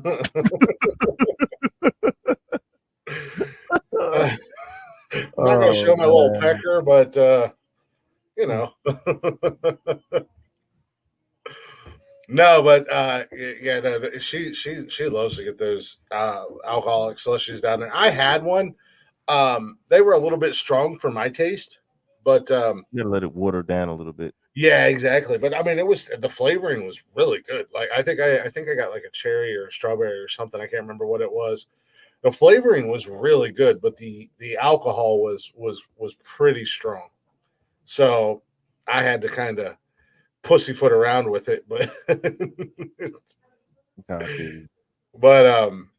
but yeah, I think like I said, I think you can get them in like half gallon or gallon jugs. Which I mean, in the summertime, you go grab a gallon jug of slushy, bring it back, drop it into a bucket of ice, and drink some slushies on your porch, man. Yeah, basically. Get fucked up. But I think it's Japan. It's like common that their beers are slushy. Really? So yeah, and I didn't know that until we took the kids to Disney, and I decided, well, we're at Epcot. Epcot. Yeah. Where's your Epcot. Whoa, look at that! What you got there? A pizza slushy. Yeah. Oh. Oh my God. Look at that. Throw it It's in a got blender. everything on it. Yeah, it looks like hell. But when we went to Disney, we took the kids to Disney years ago, and I was like, well, we're in Epcot, and they were selling beers. And, Epcot, you go around the world. Mm-hmm. I was like, fuck it, I'm getting hammered around the world. And I made it to Germany, and I just kind of hung out. And I'll meet you guys in Mexico. Have fun. The beer is amazing here. But when we were in Japan at Epcot, I ordered a beer. And I was just getting small beers or whatever. Just you got to piece yourself. Yeah, from around the world. But they handed me it was a slushy, and of course, they have people from, that ethnicity or whatever. Okay. That work in Epcot. So they have like Japanese people, and I was like, from Japan type deal. And I was like, what is this? And they're like, this is what Chris is like, motherfucker, I asked for a beer. They're like, this is how we drink beer in Japan. It's common. I was like, oh, okay. It was like when I was in England and they gave me a piss warm beer and I almost fought the guy. Yeah. What is this bullshit? Oh, they drink piss warm beer there? Really? They do. England, their beer is not cold. You can get cold beer, but some English beer and European beer. Even some German beers are meant to be drank at room temperature. Right, which is you can drink them cold, like stout or something like that. I would like their ales and stuff like that. But I couldn't. But really yeah, like in England, that's not a good idea for me. Yeah, in England, like their Period. stouts and stuff are warm. But actually, some of the German beers, because the lagers and stuff like that. Right. I've actually. We had Total Wine and More down in South Carolina. That's disgusting, Brian. Guinness is disgusting. It's motor oil. But we had Total Wine and More, and you could get beer imported. They had beer imported from all around the world, and they had it broke off by country when you went into Total Wine and More. And I was like, let me try a couple of these German beers at room temp. And Chris they is weren't. in the store. Yeah, that's like, give me that one. Yeah, pretty much. I was just walking down the aisle, just getting hammered. No, I didn't finish this one. Do I have to pay for it? sure, you had to pay for those. Why? I didn't finish it. But no, they weren't bad, but they were way better cold, in my opinion. There's nothing better than a nice cold beer, in my opinion. Exactly. But no, so I mean that was kind of a new experience for me when we were up there, and she was like, "Let's go get alcoholic slushies," and I'm like, "I can only buy 6 beers at a time, but I can buy a fucking gallon jug of an alcoholic slushy." Pennsylvania has some weird alcohol laws, man. Really? Yeah, you can buy like, I think it's, God, baby. No, we actually talked about this before. It was like you can only get so much. I think it's like 92 ounces or 96 ounces. Yeah, some shit like that. Per purchase. So Really? like, in a lot of the gas stations and stuff, they have the math broke down before you walk into the beer cooler. Which means like you can only buy 1 bottle of wine or 1 6-pack. So like, for instance, we went out there one time and she got a 12-pack of, it wasn't White Claw, but something like that. And I got a 12-pack of my Miller Lights, the 16-ounce Miller Lights. And I went up and she's like, "Well, we're going to have to pay separately." And I said, "No, I'll get them. Don't worry about it. I'll buy, I got And this." she's like, "Yeah, it doesn't work that way." And she's like, "No, like we have to buy them separately." I was like, "What?" Okay. So when she moved out here, when she moved in with She's me, like, "I can buy as much as I want." What? yeah, she was at Walmart and she was like, "I got your beer." She's like, "I got you a case of Miller Lite." And I was like, "Okay, cool, thanks." And she was like, "I was gonna get this or something." She was like, "I wanted to get this and this, but I'll have to come back and get it." And I said, "Why? Just get it." And she's like, "What?" I said, "Welcome to Ohio. We're alcoholics." I said, "I can literally walk in there and I can buy 27 cases of beer and nobody's gonna bat an eye." Well, they got that one. It's 100 cans. Oh, that's What if you're having a party, for example? What if you're having a large party at a banquet hall? You're gonna have to. BYOB. If you live in. Yeah. If you're that's crazy. It's BYOB, where you go to the gas station or wherever or the beer store, which where the limit is. and you buy a case and you've got 8 of your friends with you and each one of them buys a case. Yeah, Or you they bring your own case. Everybody, or having a party, but you guys got to bring a case. Yeah, because they're only going to limit. Yeah, that's wild. Okay. But I will say, shout out to the beer store down there. Case Miller Lite 16-ounce pounders that I like. Mm-hmm. How much you think it is? $1. All of it. All of it. $1 a piece. $1 a piece. That's pretty Case? close. $18. $18. It's $22. $22. Okay. You know how much a case of Budweiser 12-ounce cans are? What, carrying fluid? Tell me. $24 I've been waiting on that joke all night. Yeah, it's like 26 bucks. 26. Okay. It's like $26 here for a case of 12-ounce cans of Budweiser or Bud Light. But the 16-ounce is giving you a better bargain, correct? 16 ounces, 16-ouncer pounders, I guess is what they call them, for $22. Yeah. You know what that did? That just set my alcoholic radar. It went. You're getting more 1 pound beers per pound.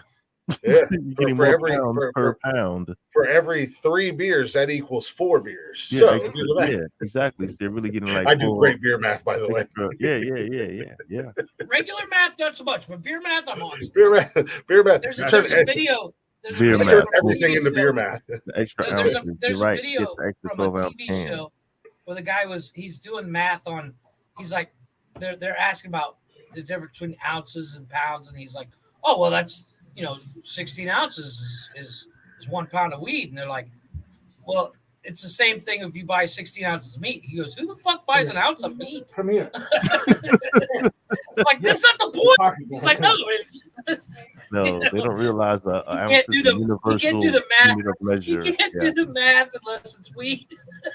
Chris can't do the math unless it's beer. I need 47 2x4s. Cut it. 21 inches is how many 2x4? That's actually 4 meters long. I'm just saying. Hold on a second. Hey, whoa. What is these inches? We're doing 12 ounces or 16-ounce cans. What are we doing? Depends on who you're with. If I'm with my woman, then it's the 16-ounce cans. Yeah. I need 47 2x4s at 16. Cut it 16-ounce can beers. I need 47 2x4s cut at 8 16-ounce cans a piece. Yes. What? Well, that's when I stack up 16 cans. That's how long I want it. Yeah, 8 beers high, bro. Come on. 8 beers high. This is not difficult stuff. They're just sitting there scratching their head the whole time. This motherfucker really just saying. I did see a picture online. It was a 2x4. You know how they have printing on 2x4. I'm scared to drink Guinness, but if I'm gonna drink Guinness, I might as well go drink motor oil. Brian. No, Guinness is Guinness is like thick, dude. It's almost like 40 syrup. Yeah, it's almost 40. Yeah, it's almost like a syrup. I bet you it would lube your car, right? It's gross. On top of that, it's disgusting. It's a gross beer. Yeah, you have issues, Brian. I'm sorry. Not scared of it. Not liking something and being afraid of something are two different things. Well, not to mention Guinness is one of those beers like you know when you pour a beer into a glass, you get a head. 90% of Guinness is head. Well, that's actually a good thing. You're supposed to have head when you pour a beer. It's where all the flavor and everything is. I like getting head while I'm having a beer. I'm just saying. But Guinness. Oh, yeah? What's his name? Chris. You know better. Yeah, you walked into that one, didn't you? You are the lady in this relationship. This is the fucking stuff is the shit, dude.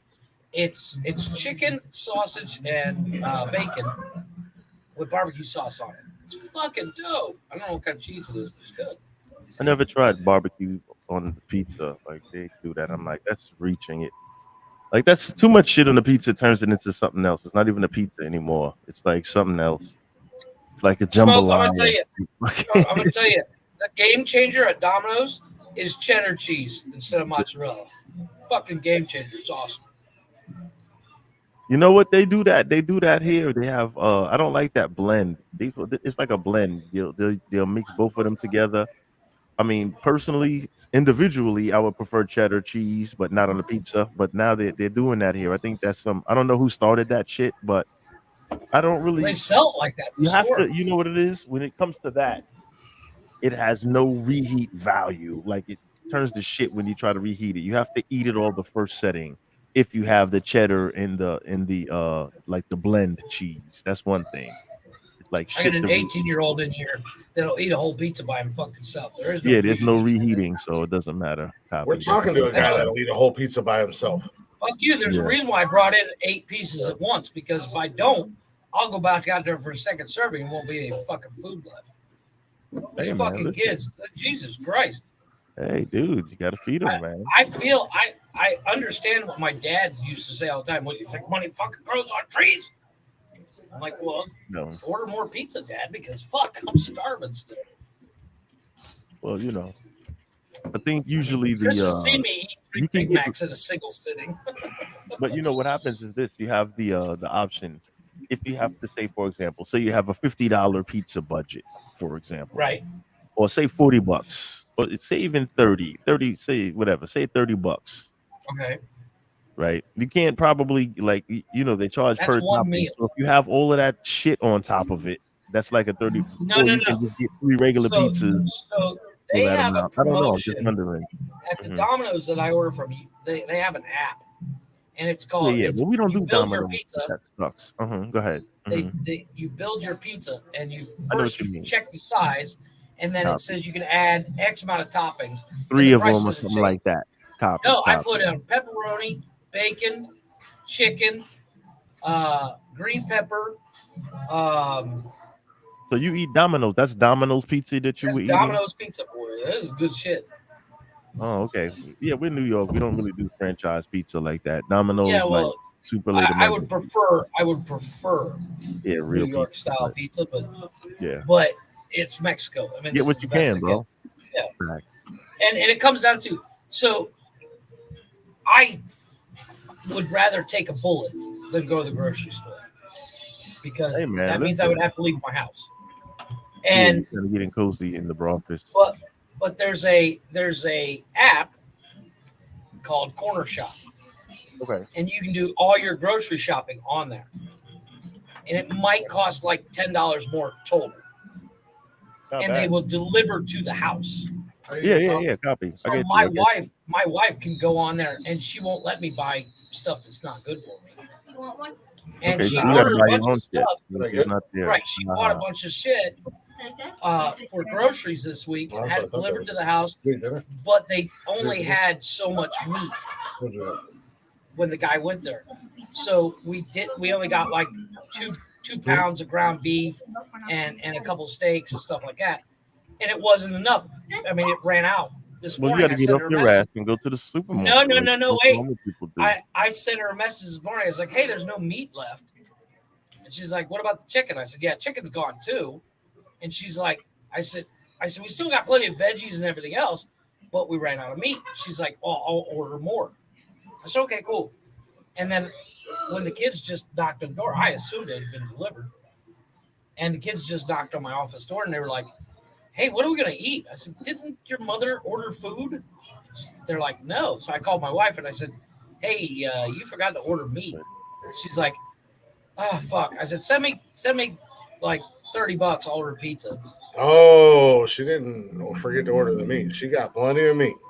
Oh man, but which is kind of like I don't know. I'm lost, but fuck it, whatever. Sounds No, good, but it though. comes down to I would can feel go to helpless. I would feel helpless if I have to depend on somebody to order my shit from halfway around the fucking world do it myself, to the other half of the world where you're at. I can do it myself. I can Yeah, so 100% do it myself. But if she's Yeah. going to offer, what's the fucking point? But it didn't sound like she offered. You had to call her and You tell had to her. call her back, like, well, you didn't do it, and she's like, oh, I forgot, like, Oh, you Once didn't do it. again- Now we're all starving. once Can I again- borrow once $30 to again- get pizza? No, really I don't weird, borrow. really weird. I don't borrow. Here's the thing. And Weird, we've like- had this discussion before. All I my get it. cash goes into one account. She has the card for that account. Very weird, because also. Very if weird, also. Why is that weird? Here's why. If I had Goes access into to her all the account. cash I make, I would have a lot of cool shit, but I'd be broke Okay, on that note, because I'm a child. I'm a giant child too, but there's also a point where you're 42 years old, Jeff. oh Your money should be able to go into your account, not your wife's account. It does go into on my the other account. side It's of the just world. it's a joint this is account. so It's a weird. joint If it's a joint account, you shouldn't have to ask for any money. You should just spend it. This is very weird. don't It's a ask joint for account, but she has I all don't access ask. to it. She has I to give don't you it. ask. I say, send me some money so I can do this. But But if if it's it's a joint something account, you should both stupid, have cards. You shouldn't have to say send me stupid, anything. which is like a weird. 3D printer, she sees Yeah. the charge Yeah. and goes, what is this 16,000 pesos on a fucking 3D printer? I'm like, well, let me tell you a story. Smoke, yeah, we're all right there. Yeah, Yeah, Smoke's pretty in the cool. witness protection program, so he can't show his face on camera. Yeah. Like that. His actual real name is Frank Sapitzowitz. Yes. Oh Yeah. shit! I just blew his cover in witness protection. Don't Sorry. worry. I was thinking about changing it anyway because the Pizzawitz is so freaking Doesn't really match everything I'm gonna else. go with Joe Smith. When they see me in person, they're like, not Siblings, expecting really? to Really? Simplewitz. Oh, thanks. Yes, I'm gonna put the application in. This is right there. I see The way you see it is exactly how everybody sees it. When Yeah. Yep. the way they Go on see it, YouTube, check it out. and then the way everybody sees it on YouTube and Twitch and stuff like that. It looks Yep. exactly like this. Why are you in the front? Because it's my show and I'm the host. Duh. Because it's my show. I do everything. Because I'm the champ and they're not. Duh. Tony D's a fake champ. This championship's not even real. That was very crazy. Oh Spells man. champ wrong. He spells it chump. So this lesson here before I depart, fellas, This lesson right here is in Marriage 101, how not to do it. You can do a joint account with your lady, but also maintain a certain percentage and have your own separate account. I do. You have to have your own separate account, plan. period. I do, but you know how much that account But- account jumps every couple days because she takes the money out of the account, puts it in the market, adds to it, and then throws it back in. Oh well. So it's No. the $30 pizza is not complicated. Why don't you fucking? I'm just saying, it's good to have your own separate shit. Even if you're working and all your money's going to one account, say, listen, man, cut me fucking 15%, man, just so I can say I have my own pair of balls. I'll buy stupid shit. Well, I that's bought it your cheap money. for my office smoke. I mean, do I really need more money? Let me ask one question. I'm not interrogating you. Let me just ask one question before I go. She works, correct? She works. Your wife earns money. She puts his money into the no market. question. You don't gotta go into it's yes or no. It's not fucking well. She does this and this. I don't need to hear all that shit. It's yes or no. But she works. She deposits money into your quote unquote joint account, correct? 100%. You work as well. You to put money in the account as well, correct? Yeah, but it was all the bills for the house and the properties and everything. Like she pays every bill. I don't see a bill once. Seriously? Well, you don't see a bill because you're putting money into the account and the money's getting paid out of the account. She handles the finances. That's what She I'm saying. handles the finances. Okay, correctly. All right. So like my monthly nut. you is both like okay, so she controls the finance pretty much. Okay, I get it. Do you feel well, obviously you don't feel any kind of way about it because that's how you run your business. But I just feel kind of, that's kind of, I know. I know what Smoke's saying because I learned my lesson. Yes, but you need to have a slush fund, dude. You need to have a fucking slush fund, bro. I got one. And we had a joint account. That can go to pizza and shit sometime too. Like, let's not fucking here's the thing. use that for 3D printers and shit. Like, here's the thing. My job pays my job pays residually. So every month my check will jump up by a couple $100 or a couple $1,000. I get it. I was just talking about the fact that you had to contact her in order to fucking get the pizza. Because I've learned my lesson that if I have cash, I buy stupid shit. I know. So what I'm saying is, you're 42 years old, and you need to learn to control yourself. I have zero self-control. I know I have zero self-control. Okay, that's why. The difference between my wife and the difference between my wife and your ex-wife is I would only trust my your ex-wife didn't burn me as far as I can throw her. No, my ex-wife didn't burn me when it came to financial. A girl that I was dating in high school, thinking, that high school puppy love bullshit. Let's have a joint account. And then when we split up, she fucking cleaned the account out because she was on it. And my dumbass, being 19 years old, didn't have my own account set up where, okay, this is our joint account. We're going to put bills and a little bit of extra in here. But I also got my account over here. My ex-wife and I had a joint one at a time. I had my own account as well. There you go. She had my kicker is here. I can't open up a regular bank account here. No, because you're an illegal immigrant. You're fucking illegal. The bank account I have here. We just talked about your kind on Smoke Show last week. Yeah, we want to get rid of you. We want to set you on fire. I'm not in the States. You can't get rid of me. We already got rid of you. We don't want you back. My bank account that I have, I can only put 200,000 pesos in a month. I get you, broski. And I make way more than that. So, I get you, man. Well, that's what we're saying. Like, have your joint account. That's I do. And then I have my own account. Have something extra for the dumb shit that you want also. Yeah, right. Because and that's how pizza. Okay. That's how my ex-wife and I have a allowance. We had a joint account, and I made way more money than she did. I made 4 times more money than she did. Right. We had a joint account that bills and everything went into. We put money. We both put money into that because we both worked. We also put a little extra in there, so we had a little.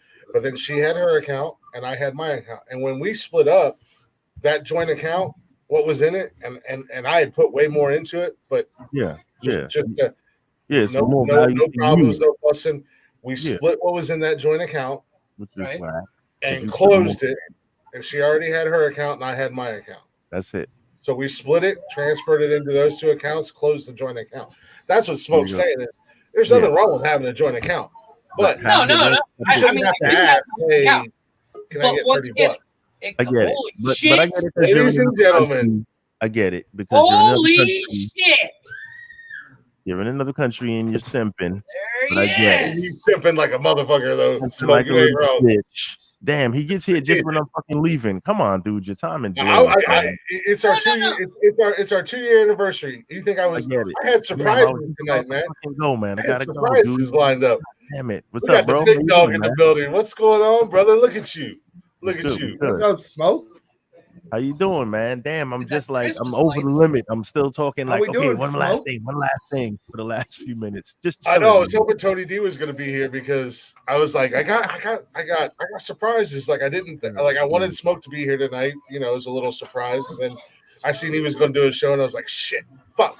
But then he hit me up right before the show and said, man, and I was like, don't worry about it. It's cool, bro. You know, no hate, no pressure. But he said, hit me that link. I said, I'm gonna send it to you when you wrap up. If we're still on, jump on. I messaged Mike earlier this afternoon. I said, I don't know if you can do it, but I want to surprise the guys. If you can pull up, you know, if you can come up for a few minutes, if you can, however long you can. We are doing the 2-year anniversary and birthday. You know, they're as far as this show goes, there's five people on this show that are part of this show. And that's obviously Jeff and I. We started the show. Mike joined us after Jeff couldn't make it one night. He was doing Christmas things. Mike filled in for him, and Mike and I had a blast. And Jeff seen it, and Jeff and I talked, and I said, "Hey, man, what do you think about Mike coming on?" And I said, "Fuck that motherfucker." He did. I did. I said 100%. Bring him on up. But, however, you know, then Mike came up and became the third chair, and then Tony kind of did some cameo spots because he enjoyed doing the starting five with us. And Jeff and I talked about bringing Tony up, and I said, "Fuck that motherfucker." Exactly. Because Jeff's not actually. Well, I believe that we needed to bring Tony involved just because he was black, absolutely absent of any talent whatsoever. Gotta We have needed some diversity, inclusion. into is what our we call it. group. Diversity and inclusion. And that was something that Jeff was really worried about is reaching that audience and being woke Reaching other enough for communities. us to And be break ousted the as glass racist. ceiling. Now we are looking for Little Asian, we are little looking Asian. for a woman, preferably black. That used to be a man. gay, or well, I don't want a real woman. I don't want a real woman. I want a man lesbian that's and one portraying a foot, woman and because that men do better. that used to be a man. You can identify as what you want now. We will I give was you gonna say I we will identify as a black lesbian. Woman So of the year. Yeah, For I can the nonsense. identify as that when I come back on the next time. Like, Hey, I do it. I feel Show me the wig and a mask Your on. you know. wife, your All you need is wife an avatar. said that you identify as a Mexican. I do. I came out So last your year. wife The totally tall outed Mexican. you and identified you as a Anthony, Mexican. that's a So guy. I am a Mexican. I'm off. I came out last year as trans dinosaur. I identify as a T-Rex. I identify as a problem. You are a problem. Exactly. You didn't have to identify about that. We all knew you were a problem. you are a problem. I actually agree with that. What's your pronouns? Oh shit, right? Are you okay with oh shit? Actually, my newest one, It's I identify as a conspiracy theorist, and my pronouns are "told you so." No, it's spelled right. That's how we spell it. It's a different spelling. That's funny. It's like slang spelling. But no, and then I didn't even ask anybody. I just said fuck it. Smoke was on with Tony and I one night, and I was like, "Smoke, you want to come on regularly?" And he was like, "Fuck yeah, bro." And then Smoke was coming in on Mondays with me, and then you know that's your five. The only core thing I members. don't like about Smoke is he still doesn't know Blazing Saddles like he should. That's I've a got striking issue, I'll catch up on that shit, but you know, Well- like I say, this is like spring break this week, so for the most Well, part, plus, Smoke and I doing a show together. It's That's why like I can't, Actually, that's why I you know, can't do Smoke. Mondays I hate to be that guy. I hate to be that guy. I don't think you can even identify as black. black without seeing Blazing Saddles. You know what, man? Let me tell you, Like, I think and I've maybe seen that movie. I'm pretty sure I've seen it in parts. Like be able to it's the Western comedy. I remember certain scenes, I but I think don't you need to remember the see it in movie from start whole. to finish. You know, this isn't math. We graduated. We don't do fractions on this show because we can't understand them. And reading is hard. Christ, Mark. Words are hard. Smoke, Mark. Smoke. Yeah, We there are numbers. I can't count past 5. I can't tap past 11 without taking my shoes off. So you definitely. Hey man, you you got to need count the change for the pizza guy. Well, I mean, past 5, I'm out of dick, so I can't count past that. So everything's in 5 inches for me. That's like Chris measuring 2x4s with beer cans. Yeah, that's basically.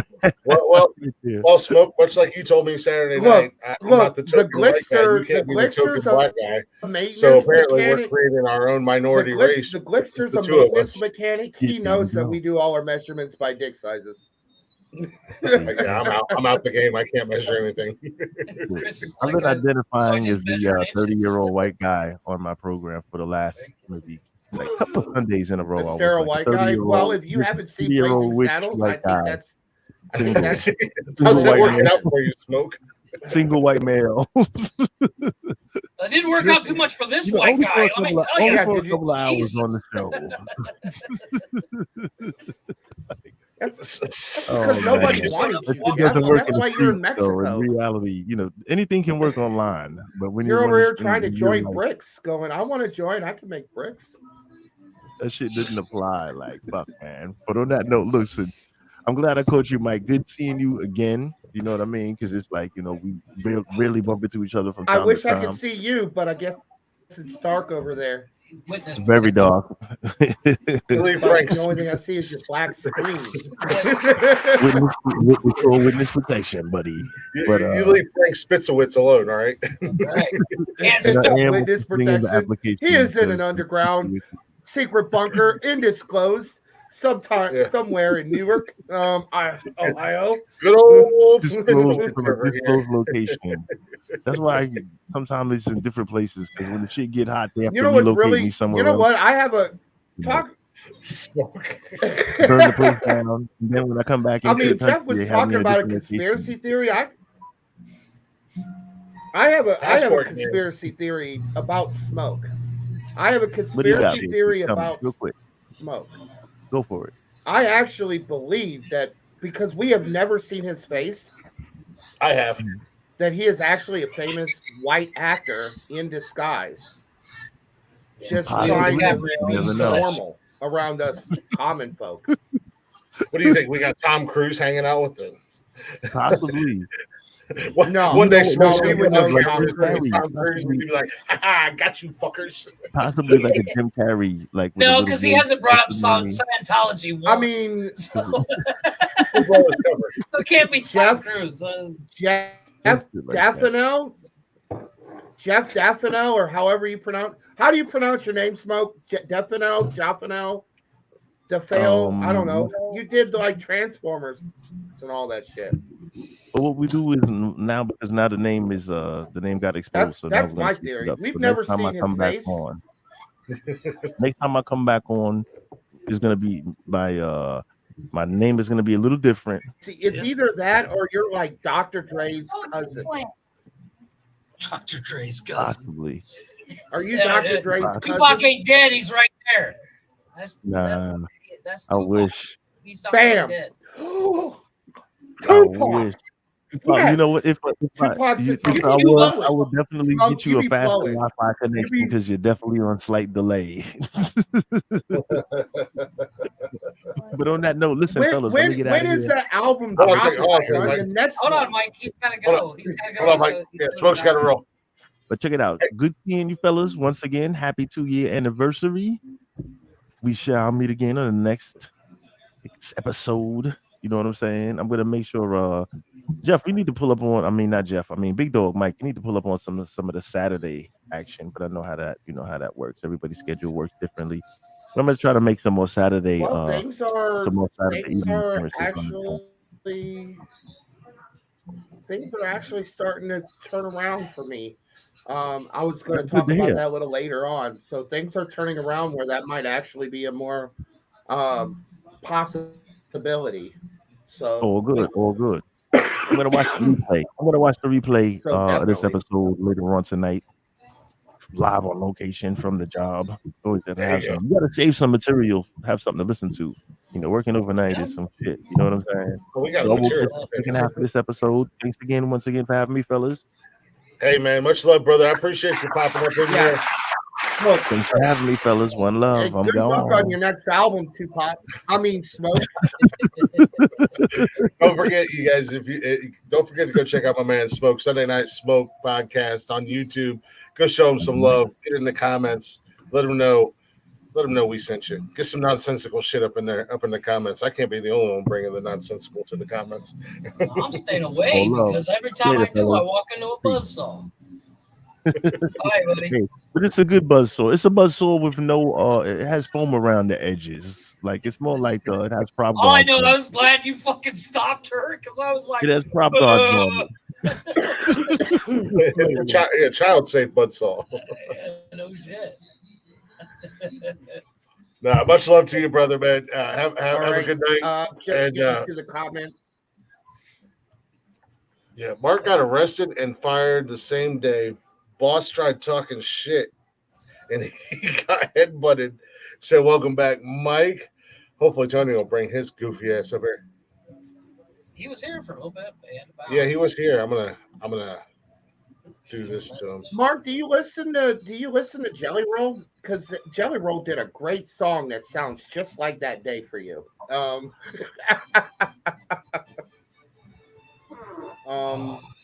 There's an old golden oldie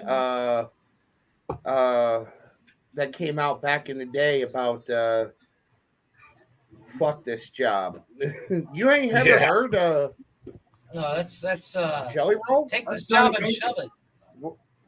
I mean, I know you're deprived in the UK, but you cannot tell me you have not heard Jelly Roll.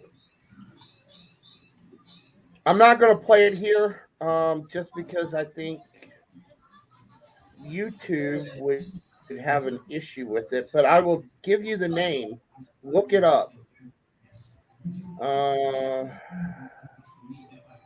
One of Them Days by Lil White, Jelly Roll, and Twisted. One of Them Days. Go give that a listen. That is my dedication song to you, sir. Well, you know, this being kind of a big deal for this show, and Mike, you know, the big dog back in the building, ladies and gentlemen. Yeah. It wouldn't feel right. We've been doing some reminiscing throughout the night, and kind of chit chatting, and you know, it wouldn't be right if we didn't bring up some of our favorite big dog moments, mainly coming from the starting five. Oh, shit. So there's this scene, and it's supposed to be a one-liner, but here's this book. Put that in there. We do a starting five of one-liners. I feel like this all was set up to get me back, so you can roast me live. No, we're not roasting you. These are funny moments. Dude, whether you're here or not, we're gonna roast you for that because it was a one-liner. And you're like, so the speech. It was the whole entire monologue from Braveheart, And then or Last of the Mohicans. Describe the scene, and we're all sitting here going. Oh, I think it had to been Last of the Mohicans.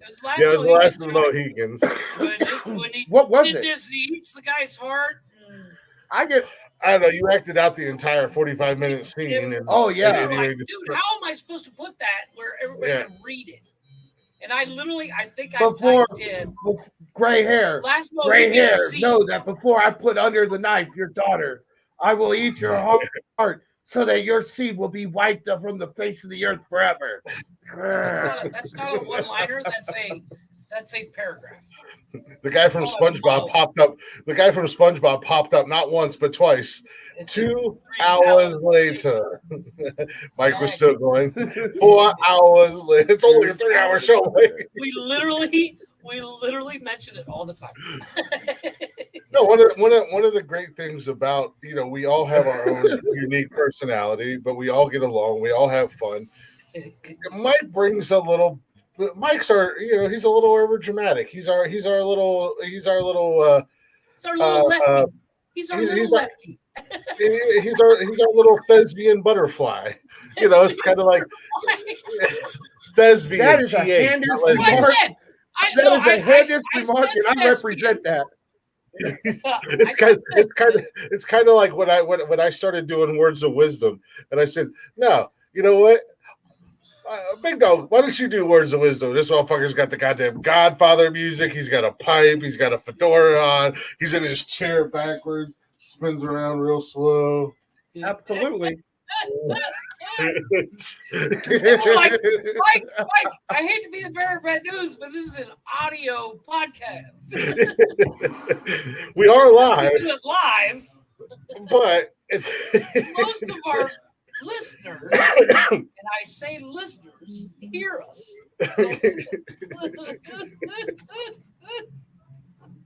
No, it's just one of those great moments in the last 2 years of some of the you shit literally could not write. It just happened, and we all went, got it. We just here we go. This is it's like prison rape. It's happening. You just have to let it happen. I'm sorry, prison rape. Bite the pillow and hold on, and grab my pocket after. But it was classic, and it was great. Like there was nothing bad about it. It was just unexpected. 100% unexpected. We were like, it's one of those fantastic moments that will live on forever with Nonsensical Nonsense. Kind of like Numbnuts over here can't spell for shit, even when we give him the spelling, and he does this. And my job is spelling most of the time because I type more emails than I talk. I think one of the best moments is when he made the list. He typed it out while on the air, and while we were I giving did that last week. him everything, and then he posted it on Facebook, and it was still wrong. No, we did. What were we doing? I mean, we were all there. Tony approved it. He's like, "Yep, looks good to me." Yeah, a couple weeks ago, we did interviews, and Jeff put, instead of Method Man, he put Meth Man, and then he put Kanye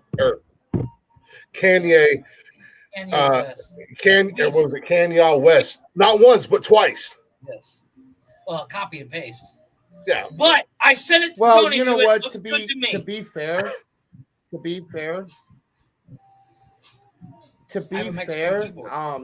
those were all black men, and Jeff is too woke.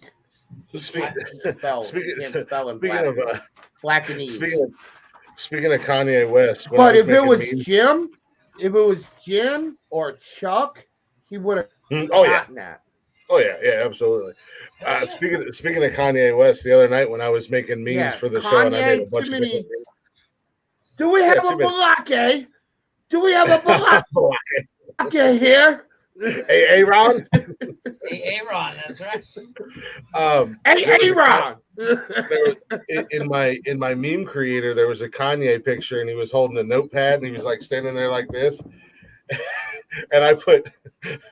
And I deleted it, but I put, I hate Jews, but I love Nonsensical Nonsense podcast. And Nikki was like, "You are terrible."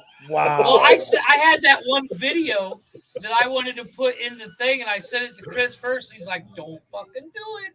Yeah, no, dude. Don't fucking do it. I was like, "Come on, it'd be funny." Don't fucking do it, and I didn't. And looking back, I'm like, one of these times I'm gonna do something. I mean, in all honesty, our audience would get a kick out of it if I posted that. Yeah. Oh, 100%. Just like my video, it would have been funny. Yeah, we were calling shit for it. Yeah, but no, I mean we've had, outside of Mike's funny moments, we were discussing earlier that the one and only fight on the show amongst us was between Mike and I. and everybody freaked out. And Not I was really, like, because "Man, Tony look, knows Mike and I Saturday- talked about it. We're good now. Don't worry about it." You know, but Tony and I were looking for popcorn that night. Much like the night that you and what's her name got into it. Well, Tony and I the were only thing I can say about that fight is I forgot about the rocks. I don't remember it. Honestly, I do. Fights, well, fights happen. you know, that's what they Was are. I there? You yeah, weren't. you were there. I honestly do not remember. I don't remember Yeah, what we it was were. about. I don't remember it happening. I think it was one of those times where I just kind of zoned out. Started Yeah, playing yeah. with the phone. Nah, and it was one.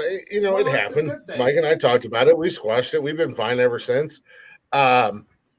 Now a couple weeks ago, that was, and I don't know if you noticed, but that was one of those things when all hell broke loose, and her and I got into it. We both aired our grievances, and we got it out there, and there was no middle person. There was nobody in the middle saying, "Oh, he said this. Oh, she said that." You know, it was her and I, live, no Well, filter. Mike, it was phenomenal. And It since was then, phenomenal. and since then, I think and not that I ever really had a major problem, but we aired our grievances, we got them out there, and I think now I have no problem. I don't know if she does. I can't speak her opinion, but I have no problem. But we got things off of our chest. I was more mad at you because I thought you picked. What female did we get into a problem? Well, it'll be unnamed. It ain't no sense to rehash it. What? It would take like 6 hours to explain it to you, brother. There's no reason to rehash it. Oh, would I know who she is? Yeah.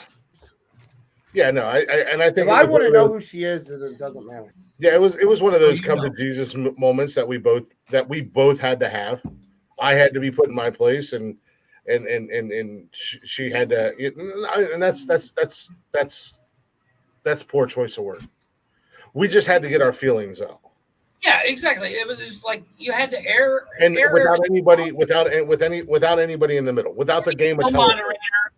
moderator, nobody in between. Now, at one point, you guys were both talking over each other, and I wanted to hear what both of you had to say, so I muted her, and she got upset because she thought Chris did it. Oh yeah, I didn't do it, and I yelled at you for that. And you did, but I gave my reasons. I said nobody can understand when you guys talk over each other. I was going to mute you, let Chris say his point, then mute Chris, and let Chris say his point, so that everything can be hashed out and we don't have to deal with this shit anymore. Because like we had that dude on there. Did we learn to mute Chris first though? It is his show. But yeah, no, like I said, We mute sometimes Chris first because he's the host. He has access. Don't So don't last over of me. all, I can sit here and not speak and let somebody else speak, But I had specifically asked for her to join the show for a reason. I kind of knew what I was. Well, the unrelated reason. I kind of knew what was going to happen. I didn't want it to happen, but it was bound to happen, and it did, and it's okay. I'm glad it happened on the air. I'm just saying. Yeah, I mean, it happened on air. It's okay. It's okay. I've made it very clear before that and after that. And not everybody has to like each other, but you can air your grievances out and you can get along. Which is at the end of the day all that I worry about, because I'm just tired of the drama on the show. I mean, we don't need no drama on the show. Everybody has the right to be wrong. Speaking of I'm drama, never wrong. Mike, you're a Potter nerd, correct? Oh my God, really? Shut the fuck up. I'll mute you. You're a Potter nerd, correct? I'll fucking do it. I muted Mike because his opinion doesn't matter. Nobody cares what he's going to say. He said Harry Potter. I mean, and what was he talking about? I didn't get it. Take that, Jeff. What was he talking about? I am a god. Okay. I am your god. Okay, You so will worship me. Mike, my wife told me, and it turns out it's true, they're remaking Harry Potter into a TV series, but it's basically the movies, and the books redone. So, what's the point? They're making the movie into a TV show. They're doing the exact movie, but they're making a TV version. What? Right. Harry Potter. And it's not the original cast of Harry Potter. It's a Why do new you? cast. What are you asking my opinion on it? Yeah. Are you asking my opinion on it? Next week. Okay. All right. I'll give you my opinion on it. My opinion of Harry Potter as a movie or a series is that it's Star Wars retold with suckier lightsabers. I really don't give a fuck about Harry Potter. They're entertaining. You're a fucking nerd. And no one likes you.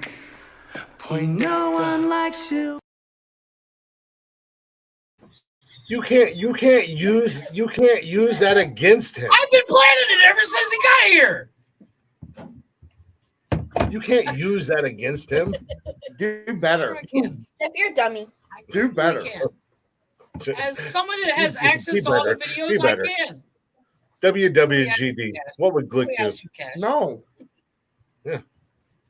But I agree with Mike, and I've said it multiple times. Ways. Harry Potter is Star easier Wars. ways. Yeah, but you also say that fucking Jar Jar Binks is the greatest character in Star Wars. So And your I opinion, stand by that. Your opinion is about the equivalent. I stand by those words. And you're wrong. I'm not wrong.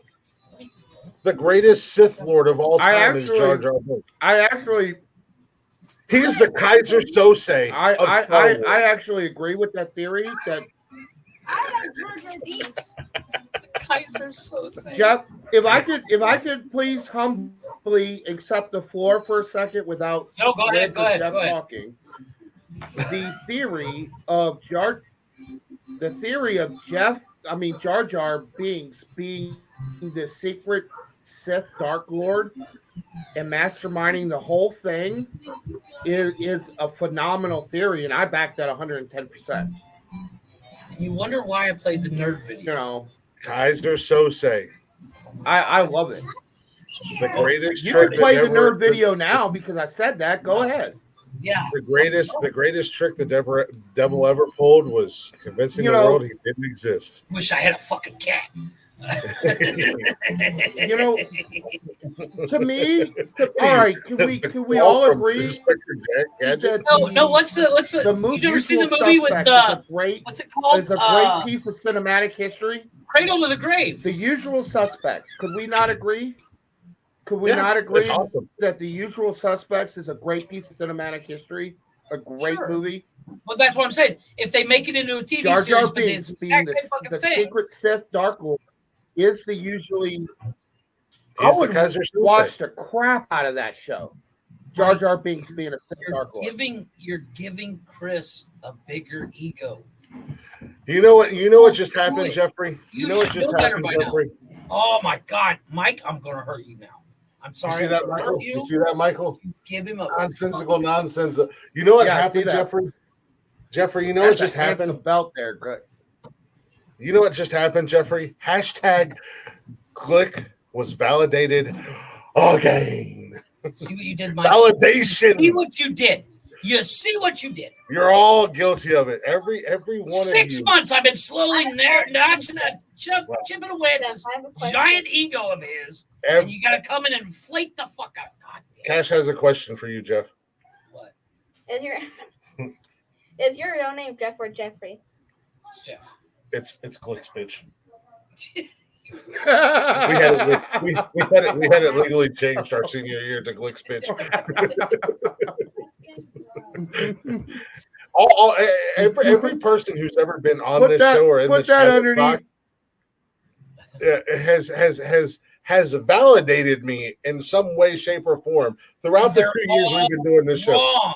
You have validated me. All wrong. Even when you argue with me, you have validated me. Oh my God. Validation. Look, when Glick is wrong, he's wrong. Glickadation. But because I share the same opinion. Glickadation. Added to the Glicktionary. Baby, he zooms out. We have a new word for the Zooms out. That's dictionary. what he does. That camera's 40 feet away, just so he can fit on the screen. Glycidation. Or that belt could fit on the screen. That's a big ass belt. Fucking Dude, thing weighs like look at this. 8 Look at pounds. this. This is the WWE replica belt, and this is the belt that I ordered. Look at the size difference. Now, Look Mike, at it. here's Size my does question matter, to you. Chris, don't answer this. Mike, how much do you think that belt cost? This looks better on me than you. Well, why don't you tighten it up there? Probably $200. Do you not agree that is a ridiculous amount to pay for a fucking belt? Have you? Now, I'll be the first to admit I buy a lot of stupid shit. Yeah. Okay, but you've only seen pictures of the belt, and you only see the belt on the show. You really have not get to see the belt in detail. It's like 6 or 7 pounds, leather strap, all metal, all 100% customization. Even on the side, look at that microphone on the side. It says Glick above the microphone. You sound like you're trying to justify it. You do realize well, Jeff, let me ask my 3D printer to my wife. That's what you sound like right now. I agree that you should have a 3D printer. Jeff, I want the Jeff. Hold on, let me take over. Jeff, speak, Fido. Let's see. What if you were to buy a nice truck of your make, model, design, and you wanted to customize that vehicle to the specs that you wanted, and you being the co-founder of Nonsensical Nonsense decided to have a custom-made grill, 3D laser edge cut, and put in there indicating your contribution to being a co-founder of Nonsensical Nonsense. And you put your name in there, and then behind that, you put a nice set of LED underglow lights. I would have bought the machine to make it so I could make other things and make money off of it. I mean, I'm the only guy who represents the show outside of the show. But see, my way makes me money. What I'm saying is him buying. Look, hold on, Jeff. How is you buying a truck with a customized grill make you money? Because I would buy the machine to make the custom grill.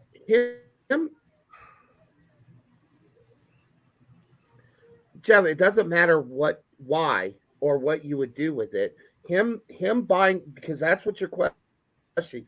Him buying a belt signifying the importance of this show to him, and spending an exuberant amount of money that to him he has justified and decided that it was well earned and well deserved, so he can do with it as he pleases because he's proud of his accomplishments. You can't put a value on that, and to do a ridiculousness. No, I have no to problem do a that he had a ridiculousness custom belt test made. is to say, well, No, I have no problem that he had a belt made.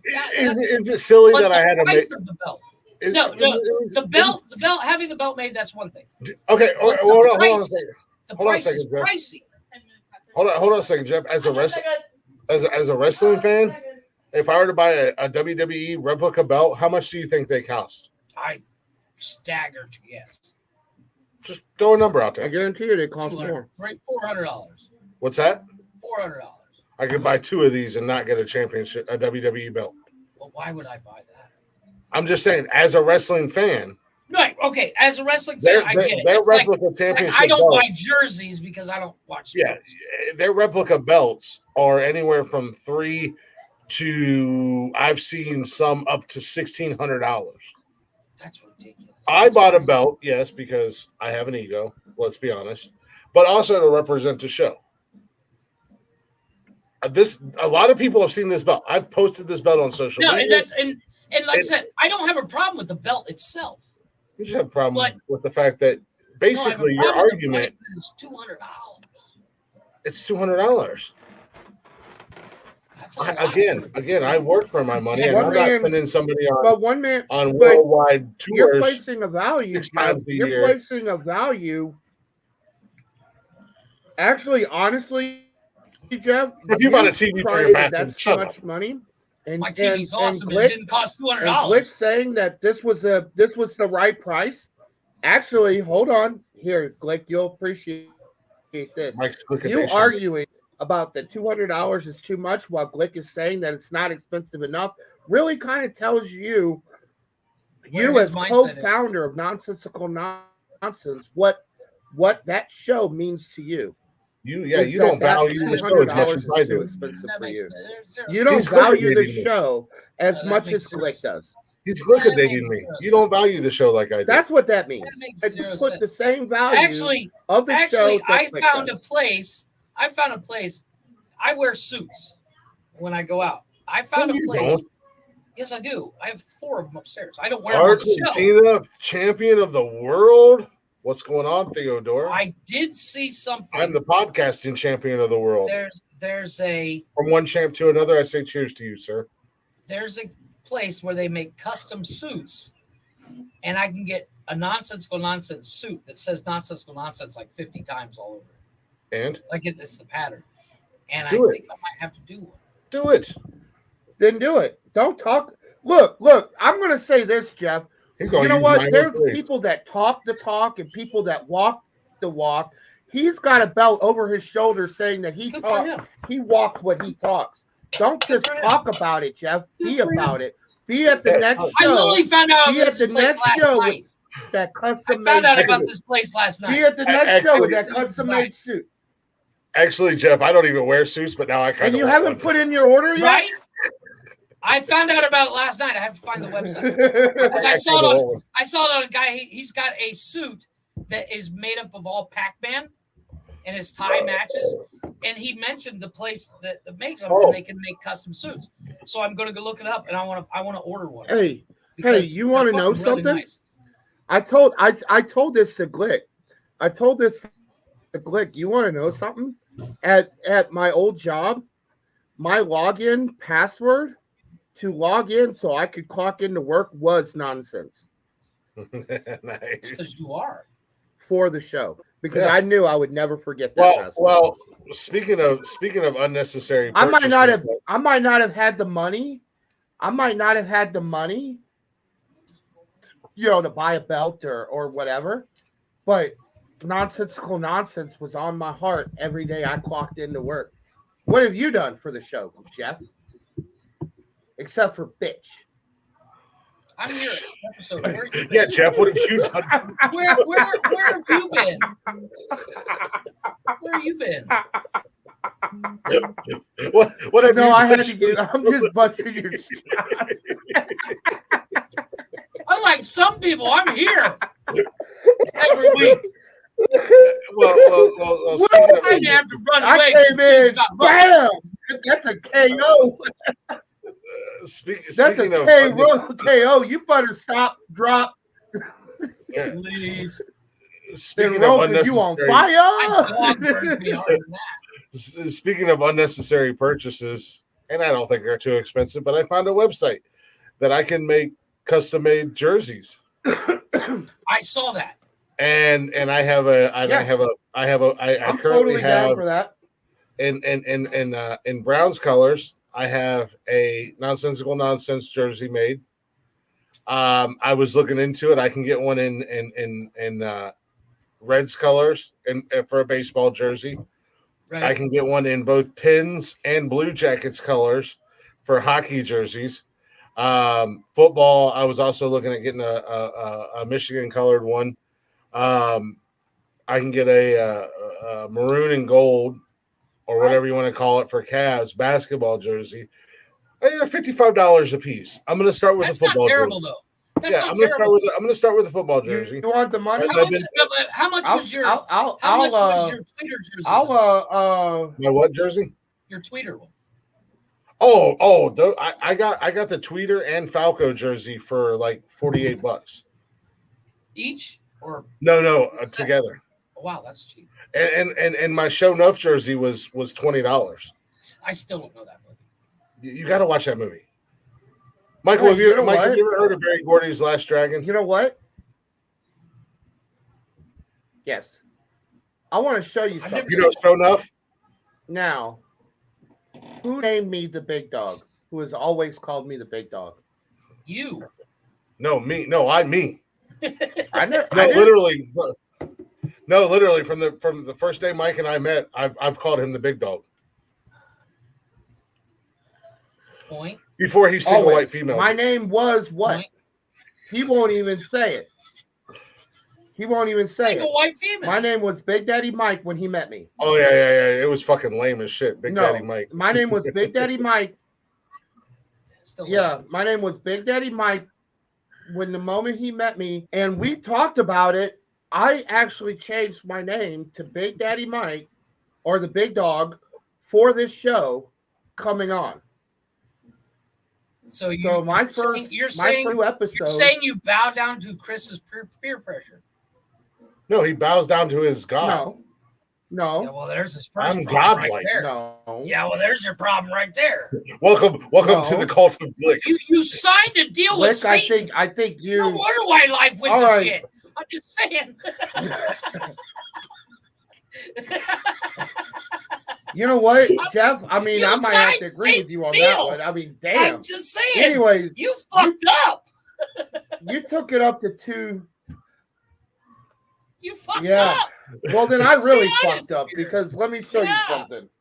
He was drinking the Kool-Aid. Leave him alone. Yeah, you fucking Heaven's Gate motherfucker over here. And you're like, sure, I'll take the Kool-Aid. Easy, Tony D. We'll figure out where I'm at. Goddamn stupid flip of the camera. Welcome to the cult of Glick. See, I'm smart enough to never drink the Kool-Aid. I'm your myself. Well, I mean, you drank the Kool-Aid. You just got. I got on this fucking show. Let's start a podcast. Okay, let's be honest. We both drink each other's Kool-Aid because if one of us goes, "Hey, I got it," and before we even finish, I got an idea. I'm in. I got it. I'm in. You haven't even. I'm in. You had me at I.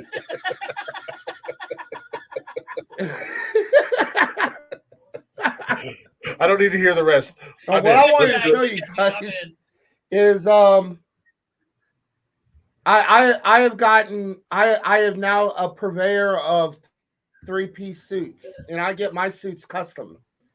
Which is why I'm really liking that nonsensical nonsense suit. So here's I'll find the website. custom made. What color is that? And inside I have 4 of these. 2 are still being made. Inside right here, I have one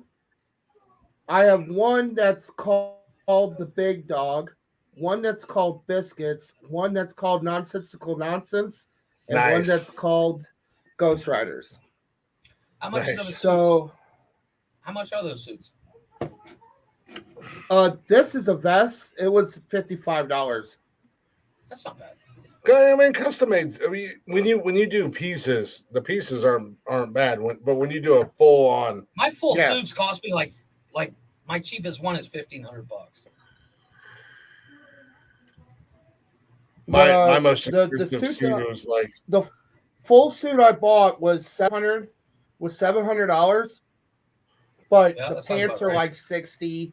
The vests are like $55. The jacket is like $200 and something dollars, and then I want the suspenders and all that good stuff, and with all the add-ons and stuff like that.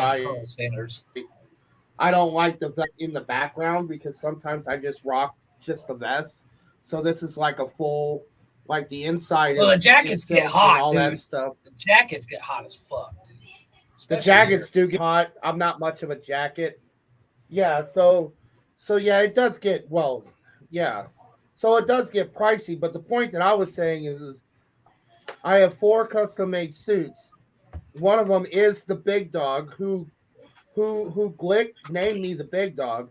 Now you said I made a deal with the Satan. I can pull up a video that I made 3 years ago where I had asked for people to come up with a better name for me, because and you fucked up by going with the his. one that was complaining about my name, and I got worried.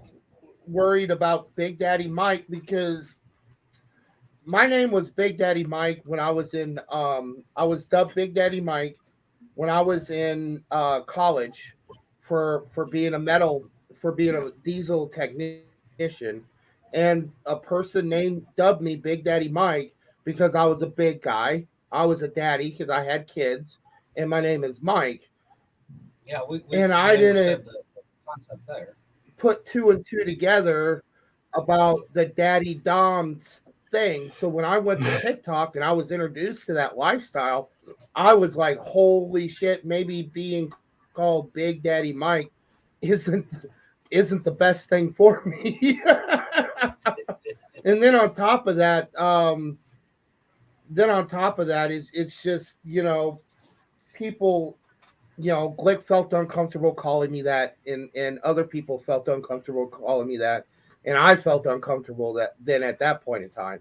And there were so many big daddies on TikTok, it was ridiculous. So I took the big dog because that was actually the best choice that Glick had. He had the best name for me, and I'm not one of those people that name myself. I like other people to. The best nicknames are the ones that you don't give yourself. Basically, what he's saying is that I'm you a had creative said that genius. nobody. See, you're playing into his That's fucking better ego than making again, a Mike. deal I'm with gonna have to Satan, hurt you. Jeff. Oh hell yeah! Into this motherfucker's ego every fucking time. It's taking me 6 months to get into normal. You're here for like what, 20 minutes, and he's already like, "I'm a golden god." Shut the fuck up, Jesus Christ. I mean, yeah, it's the cross that I bear. I'm gonna put you on a cross. Sometimes curses are blessings, and You're gonna say that. You're gonna say that a day after Easter, motherfucker. This And you're motherfucker not already even said Christian, zombie asshole. genius. oh no, I already. Called Jesus. Yeah, he told me the same thing. Yeah, yeah. Mike snapped me yesterday. He was like, "Happy Easter." So I Golf snapped him punk's back like and I said, 6 months of work down the fucking drain.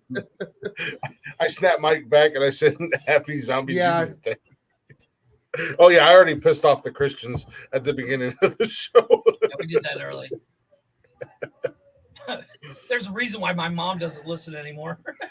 He got Satan incarnate over here. he got that out of the way, huh? The anti-Glick. I mean Christ. Well, no, I look at I mean, Glick. my name is You Christopher.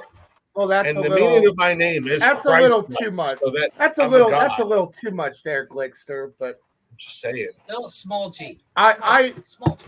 You know what? Did you ever? You talking about TV shows? Like, talk about TV shows. How about TV shows worth watching?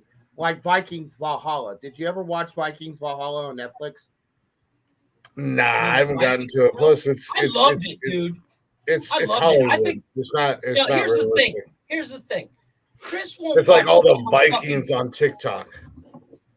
Chris I can won't use a watch filter and Game of I'm a Thrones. Viking. No, you're not. Go ahead and research the Viking history. They would murder you and eat you. Especially that fucking dildo. What's his name? That's doing all the Viking rock, that fake Viking, and that guy who's his little hanger on TikTok. Like two of the fakest Vikings on the planet. They would be eaten alive by Vikings. I've seen that guy. Wait a minute. What? Who are they? What are their names? There's a guy who's a singer. There's a guy who's a singer, and he does Viking metal or something like that. And then he's got this fucking little douchey hanger on that has a bajillion followers, and he calls himself a Viking king or some dumb shit. And it's like, there's nothing Viking about you guys. You would be literally eaten alive by Vikings. I see you with your little sexy ass. Well, your attitude. I'm over here, Chris. Yeah, but she was back there. This is my Viking time. King 219. This is my time. This is my time. Viking King And look at her 219. What? I think so. Something like that. No, There's what the hell is there's his like name? 25 or 30 of these guys on TikTok. I think they're There's a lot of really badass. fake Viking idiots on TikTok, and then there's all these chicks that are on. Oh, I'm a Viking. Shut up. Oh, by the way, Chris, I did see a 3D print that's already set up that I want to print out. It is a 2 foot tall Mjolnir, like the one on your neck, not the one from Thor. Peyton Parrish. Yeah, that's the cat. His name's Peyton Parrish, and he does like Viking Nordic rock. And he's got this little fucking hanger on with him that's gotten stupid famous on TikTok by claiming to be a Viking. And it's like, yeah, Peyton Parrish. It was like, you two fuckers would be eaten alive.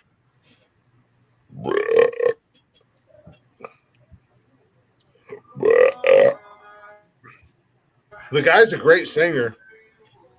I used to follow him.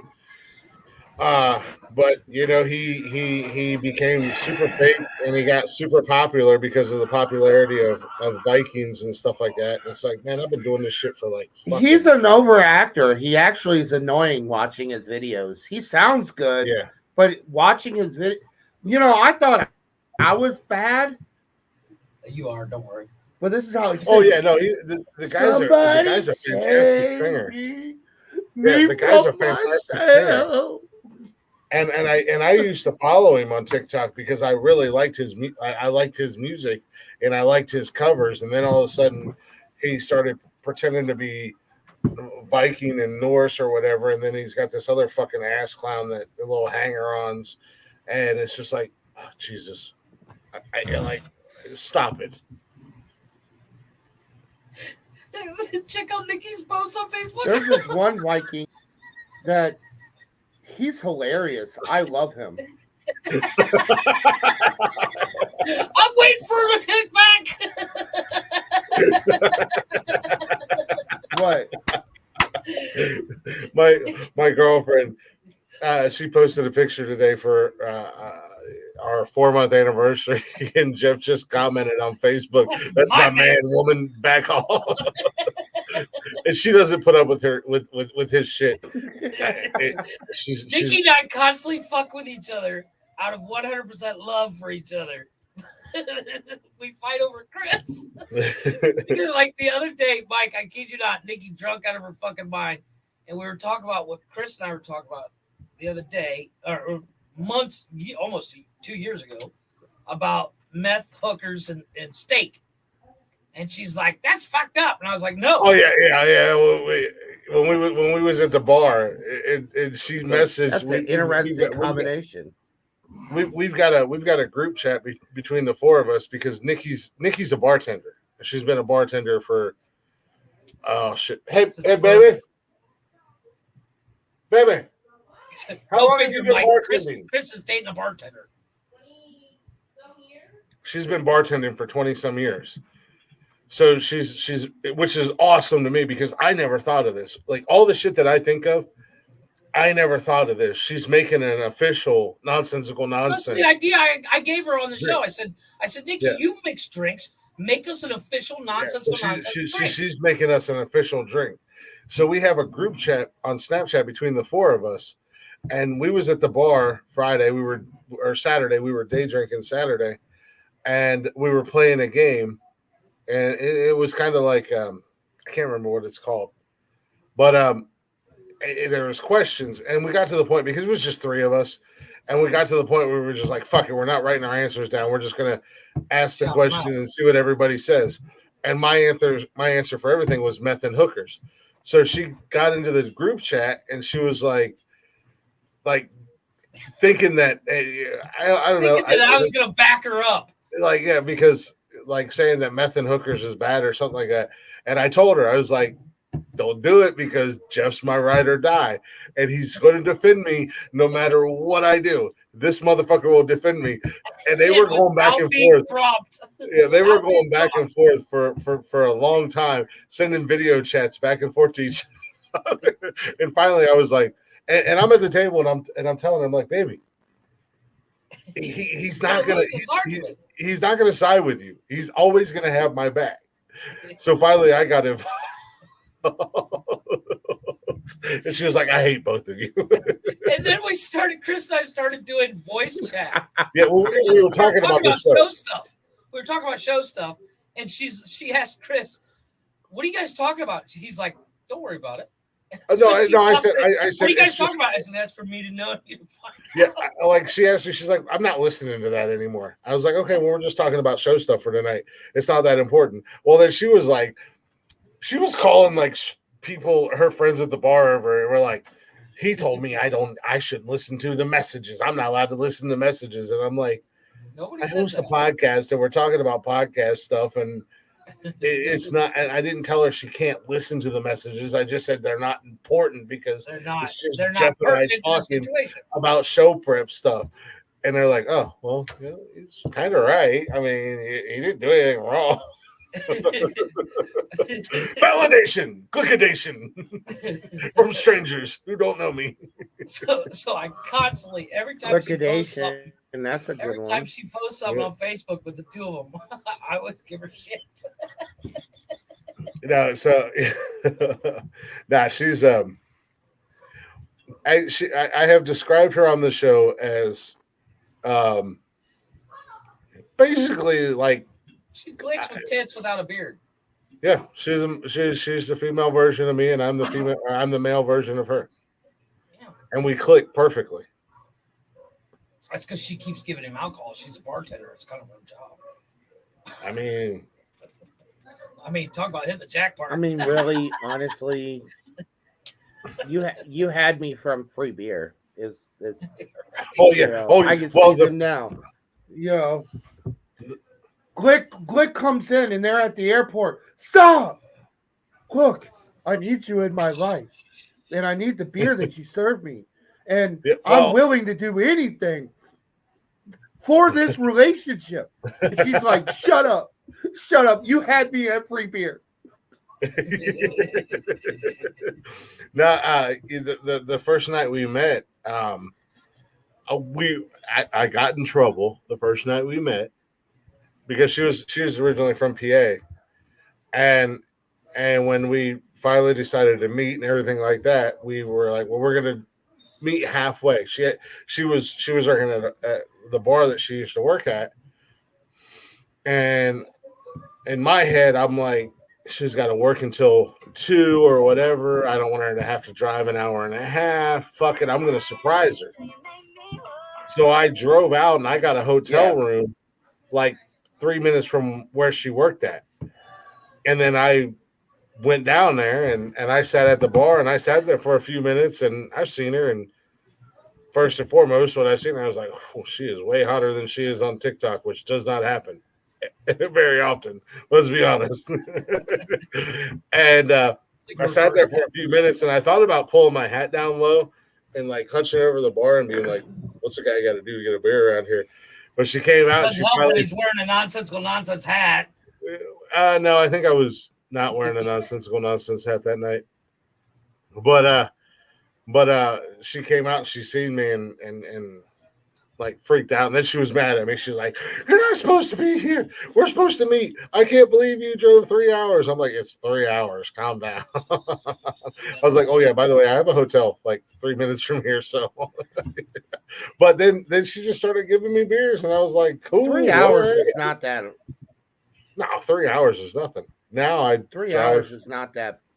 Yeah. No, now I drive. Now I drive 20.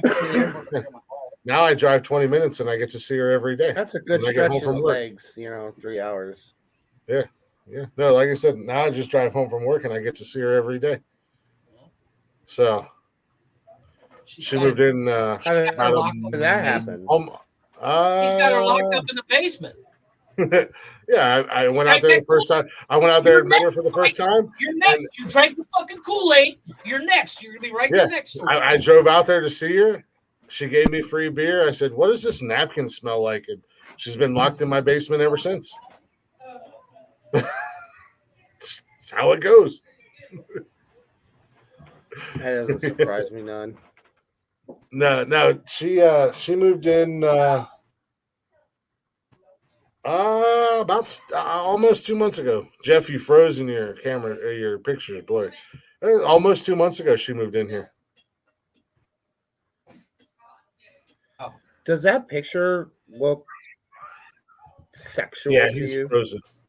It kind of looks like a blurred out version of him, like jerking off or something. Yeah, I don't know. I think it's supposed to be a dog, but he was frozen. Yeah, it could be. It says dirt bike for sale. Runs a little rough. Missing 2 nuts. Oh, Jesus Christ.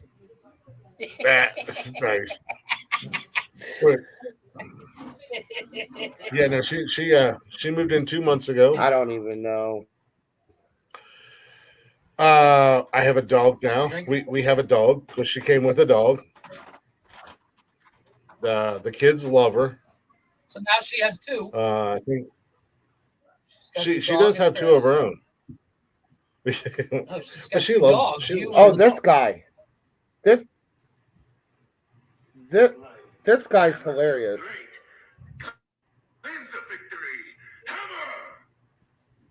oh, I do like that I think guy. I've seen that guy. Trying to. Yeah, no, yeah, I just heard his voice and I heard him go, Yeah. Hema! I do like that guy. He's kind of cool. Yeah. But Let's not. Hammer! Look, bring me a hammer. I really think that the best hammer. Really, I think because you were talking about fake Vikings on TikTok.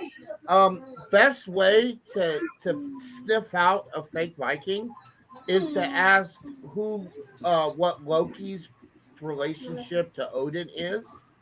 What, Because whose relationship? if it is ever that Loki is the son of Odin, he's a fake Viking. Well, you're a Celtic. You're a Celt. So. I'm a You're Celt not- Viking, yes. You're a fucking skirt wearer. Hey, you can be on the can. You can be on Bud Light cans. Yeah.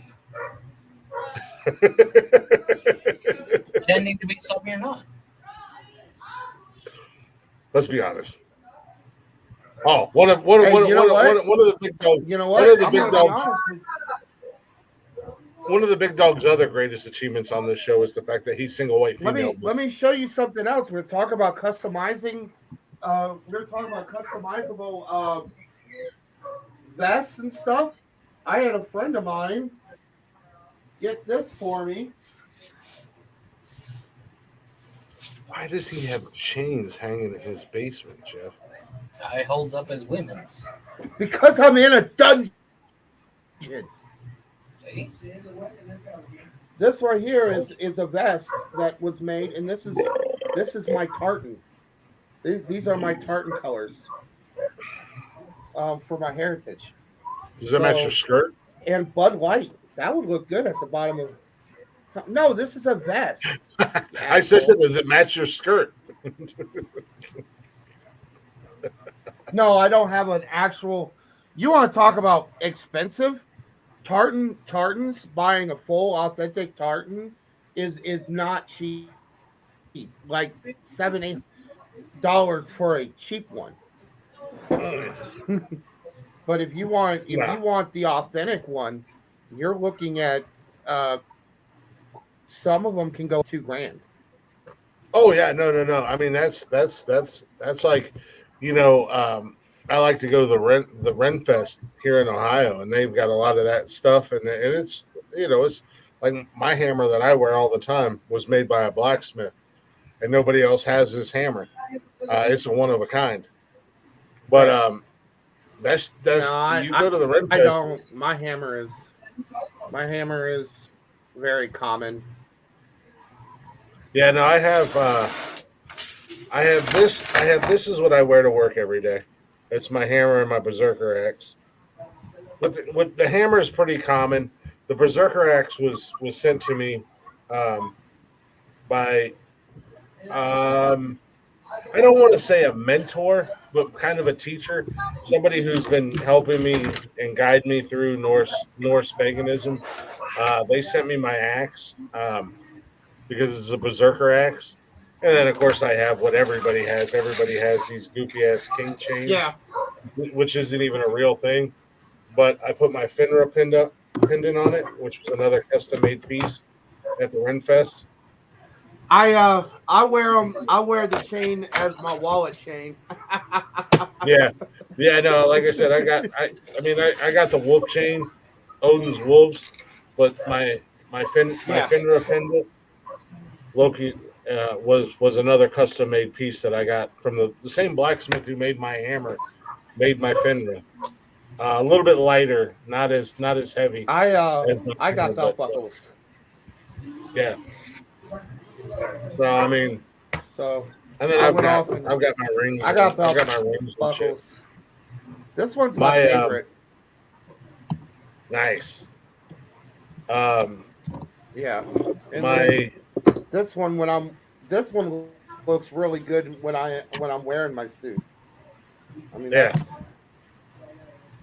But no, like I said, that it's expensive. I mean, at the end of the day, but I wear my hammer on a regular basis, like a Christian wears their cross. It is what it is. I'm not judging anybody. Do what makes you happy. I really I wear my, you know what, I was watching, it's amazing what you give from, because I am a Christian, and if you watched Vikings Valhalla, there were two sets of Vikings. There were pagan Vikings and there were Christian Vikings. They were actually all on the verge of war. But I was Because watching an old Christianity was movie. forced on people. Yeah, so a lot of, yeah, and actually, honestly, that's why I recommended the show, because that's exactly what that Viking Valhalla was about freedom to practice whatever religion you wanted to, whatever religion you Well, wanted I to mean, do, and it's a it. I actually recommend the show to you. It's only 2 seasons long, so I it's mean, not it's on my like, list. I oh want my to check gosh, it it's out. incredibly long. But they deal with that dynamic. They deal with that Christian and pagan dynamic, which I actually appreciated, because not a lot of people get it. And yes, Christianity was forced upon them, as it was forced upon many, because the Roman Throughout Catholic Church history. was nothing but the Roman Empire, Mhm. was nothing but the Roman Empire with a painted cross on it. And they did exactly what they did as a military might, as a spiritual might. Yeah, I mean, throughout history, and throughout the history. Roman Catholics are terrible. Mm-hmm. Uh-oh, this guy. Look who made it back in this motherfucker.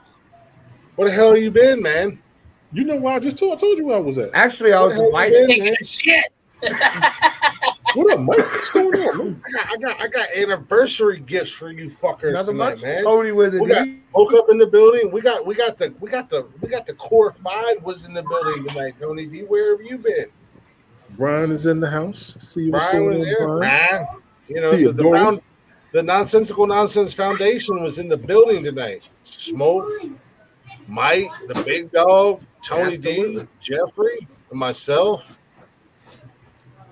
Word. The foundation, man. The core. Word. But Mike, I as long as you don't mind me asking, and I think I speak for Jeff and Tony as well here, and only speak on what you can speak on, and I think some of the fans are probably curious as well. How's everything been going for you? What's new? Don't overindulge. Just whatever you can speak on. Because All we're all points. curious. We all would like to know how you've been, what you've been up to, and ultimately, at the end of the day, are we gonna get you back whole time ish? Tony Dickum Down D is in the building, ladies and gentlemen. Tony Dickum Down D. Pookie. Pookums, aka Tony Dickum Down. So No, motherfuckers. so there was a lot of people don't know this, and I am, in fact, honestly, I didn't really tell even Chris what was going on, but there were a lot of reasons why I had to leave the show, other than other things. It and I wasn't didn't just want my living conditions, or where I had to live, was actually a factor as to why I couldn't do it. And and uh and I had to navigate carefully through that, and then also my work schedule. And now that I no longer work that schedule, I can now say it is for the last few months I've been working third shift, and with me being an hour behind everybody else, you know, uh, you know, Glick asking me to come onto the show would been like, sometimes I would still be sleeping or just waking up, and then by the time I actually like got my head together, the show is wrapping up or almost over with, and so with me not being able to be full time on the show, just because of the living conditions and then the sleeping conditions, and the job that I've worked at, I have almost 20 years of manufacturing, and I've worked with environments that were all men, worked with environments that were mostly all women, or a good collection. And I've worked in environments where I was the only white guy.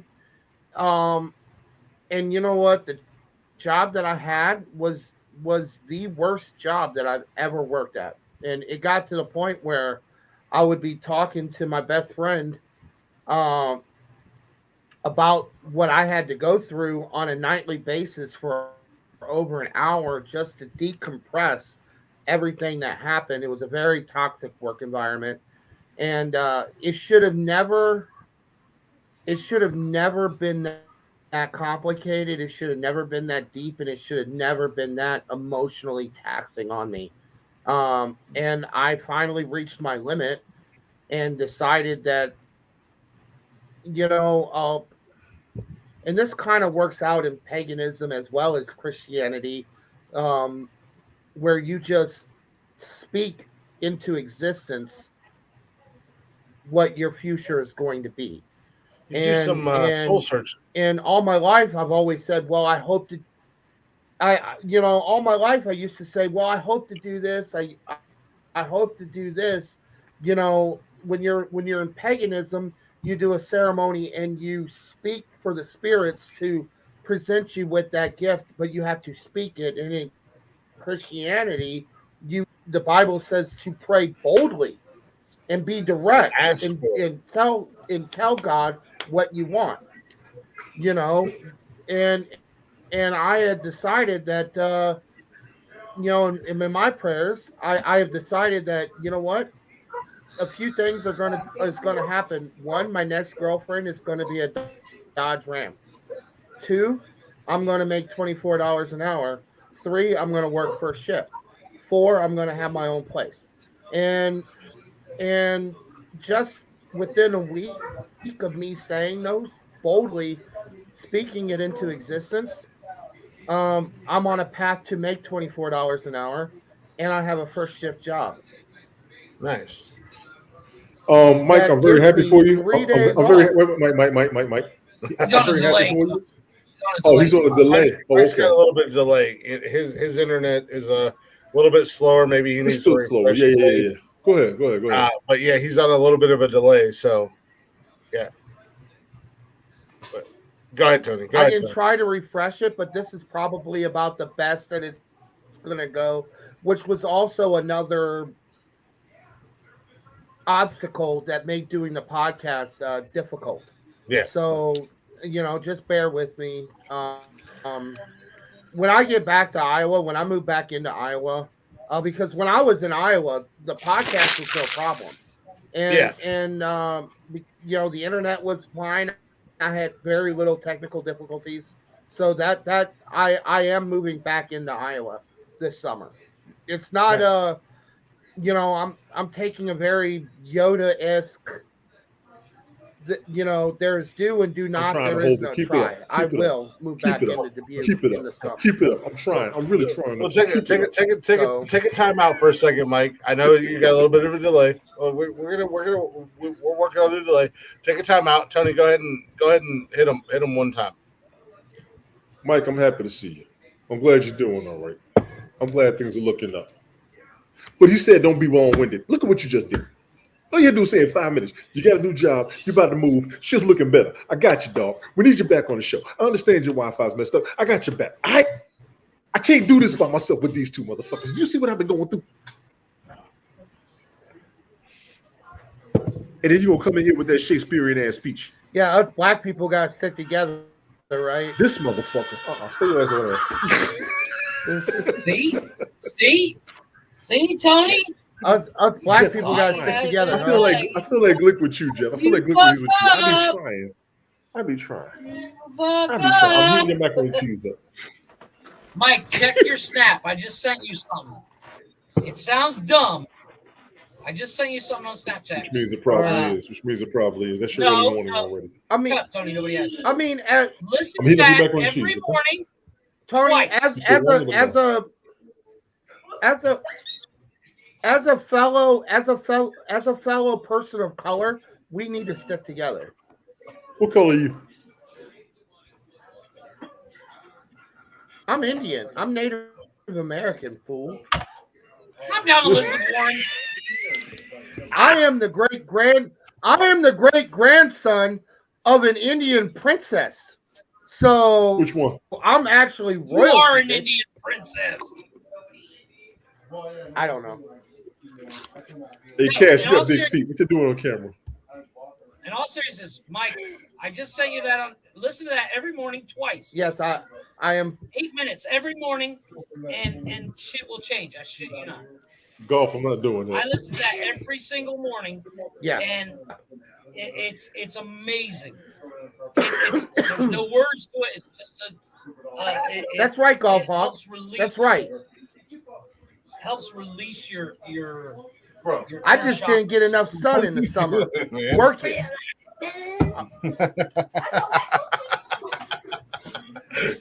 Cash came in there and got comfortable, dog. Yeah, man. I walked back in here. He had his feet propped up on my desk and everything. He was just like, how do you think I sit all day at work? Right. I had to get up at like 4:15 this morning to go into work. We was doing some fire inspections, alarms and shit like that, man. And we was in PA all weekend, so we didn't even get home last night until I think it was about 9:30 and 10 o'clock. We got home last night. But you get home after driving, you're hungry. You're wide the fuck awake. You gotta go to the bathroom. You gotta do this. You gotta do that. You gotta get all your shit out of the car. So I think Nikki and I, well, we was laying on the couch together, and she was like, "You want to go to bed? You got to get up in 5 hours." I was like, "Yeah, we can go back and lay down." And I think I laid awake back here for about an hour. We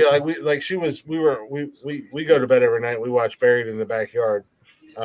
That's our show that we watch to go to bed to. And I think I watched an episode. It's about 45 minutes, 50 minutes. And I dozed off. But then because I was so panicked about having to get up 2 hours early, I think my body, I kept waking up. You know what I mean? Thinking you're late. Yeah. And checking my phone. So I didn't sleep the greatest. And then today, once we got done, and that shit took fucking 5.5 hours ish.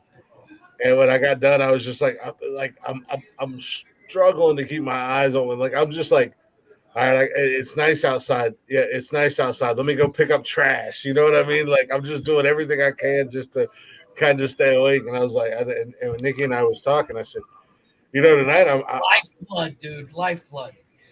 Yeah, I told Nikki, I said, tonight I'm gonna die, but now I'm wide awake. You know what I mean? I'm wide awake. Second winding it. But and Tony, I'm sorry I missed what you said to Mike, but Mike, I mean, I'm happy for you, man. I know you and I've had some conversations, and I'm not going to dive into any of our private Less is more. conversations. I know you and I have had some conversations, and I know you've been going through a lot the last several months. Yes. And I think I've tried to be there for you as much as you've wanted me to. I'm not going to push. I'm not going to pry. We do miss you on the show. I think that's your ass full to be here. I think that's across the board. I can speak for everybody on the show, including the listeners. We miss you on the show. We want nothing but the absolute best for you. And we can't wait to have you back, man, on a regular basis. We really can't. I got nothing but love for you, man. I love you to death, like a brother. And He's still full of shit. No, I love this man. He's And I still ain't full of afraid to shit. say it.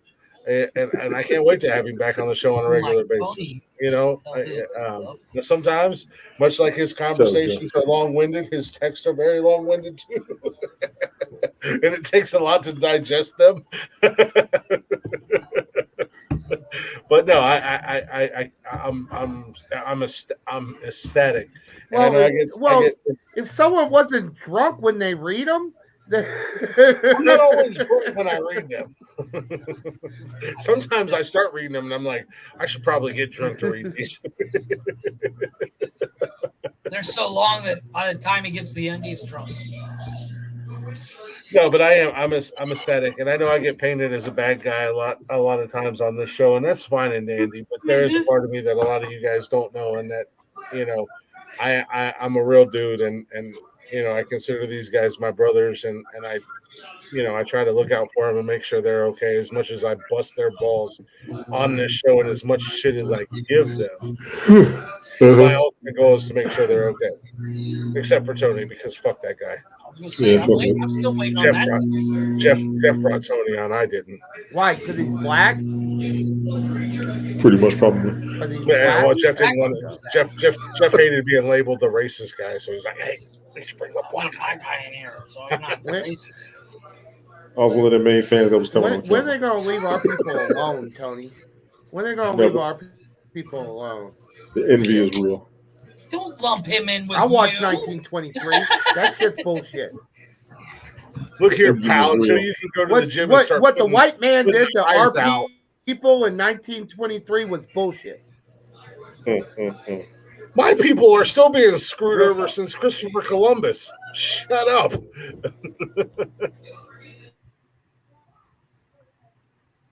Yeah, that's what I said. My people's. Jeff is secretly a Democrat. He is. He is.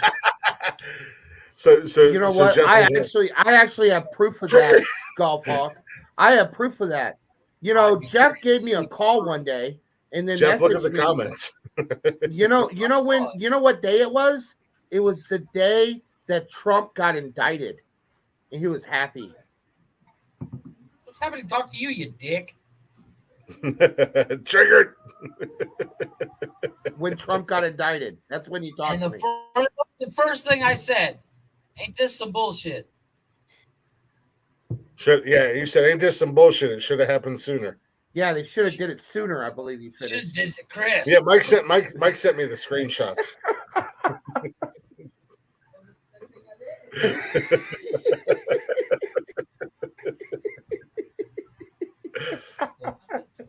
What's the matter, Tony D? How was your meeting tonight, buddy? Triggered. It was cool. They got some stuff coming up. We gotta have elections. So I'm running for another office. What's gonna be? Careful, you don't get indicted. I've been junior vice commander twice, senior vice commander once, service officer. I'm finishing that term up now, and I'm going to probably run for junior vice commander again. Nice. Tony's going to be the Grand Wizard. No, I ain't doing that Grand Wizard See, shit. I'm labeled the racist, but you had to bring up Grand Wizard. This is some bullshit. That's what racists do. No. Actually, shout out to Tony. I told Nikki that I talked to you guys Saturday night. Another nonsensical nonsense statement. Tony D saying yes, yeah, exactly. Damn it, golf hawk. No, shout out to Tony D. I was told Nikki that I brought up the deployment and her being worried, and I brought it up on the show Saturday night because I wanted Tony's opinion because A, Tony was in the Air Force, and B, Tony's had multiple deployments. You know, and just give her a little peace of mind. And I told her, I said, you know, I feel like if you really wanted to talk to Tony, and I don't think Tony would disagree with this, you could absolutely reach out to him. And she appreciated that. She appreciated the fact that she's a mom, and that's her son. And I know it was something she was worried got every about. reason to be worried, but as Tony and I stated, the position he's in and what he does is about the safest he can get. Yeah. So, but it was a little bit of peace of mind for her. Good. You know, I think that's why Saturday happened, and she deserved it, and she needed it. I ain't mad at her for it. I figured that. I don't care. She can get drunk. She can get as drunk as she wants every week. I'll never be mad at her for getting hammered. I'll believe it. You don't have to believe me, but it's the truth.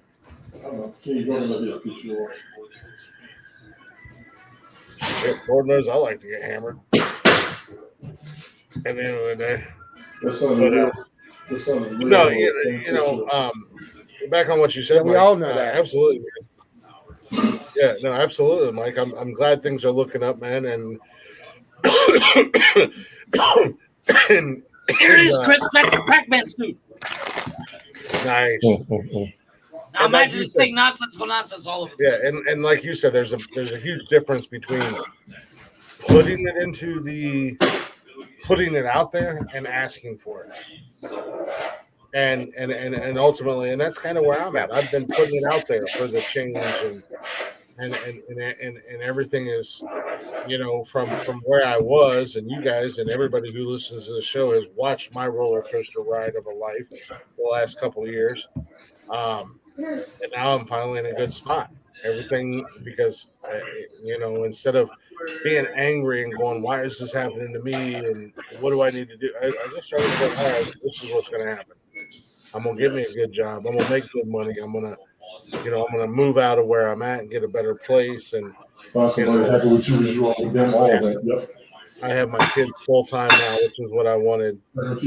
I met a woman who's absolutely fucking amazing, and now I look back on it. I said to these guys a while back, I used to look back and say that people come into your life for a reason because they're lessons, and no, they're mistakes. And we all make mistakes, and what you do with that mistake is either you learn from it or you continue to make the same mistake again. So I'm not going to say that the people who come into my life were lessons; they were mistakes.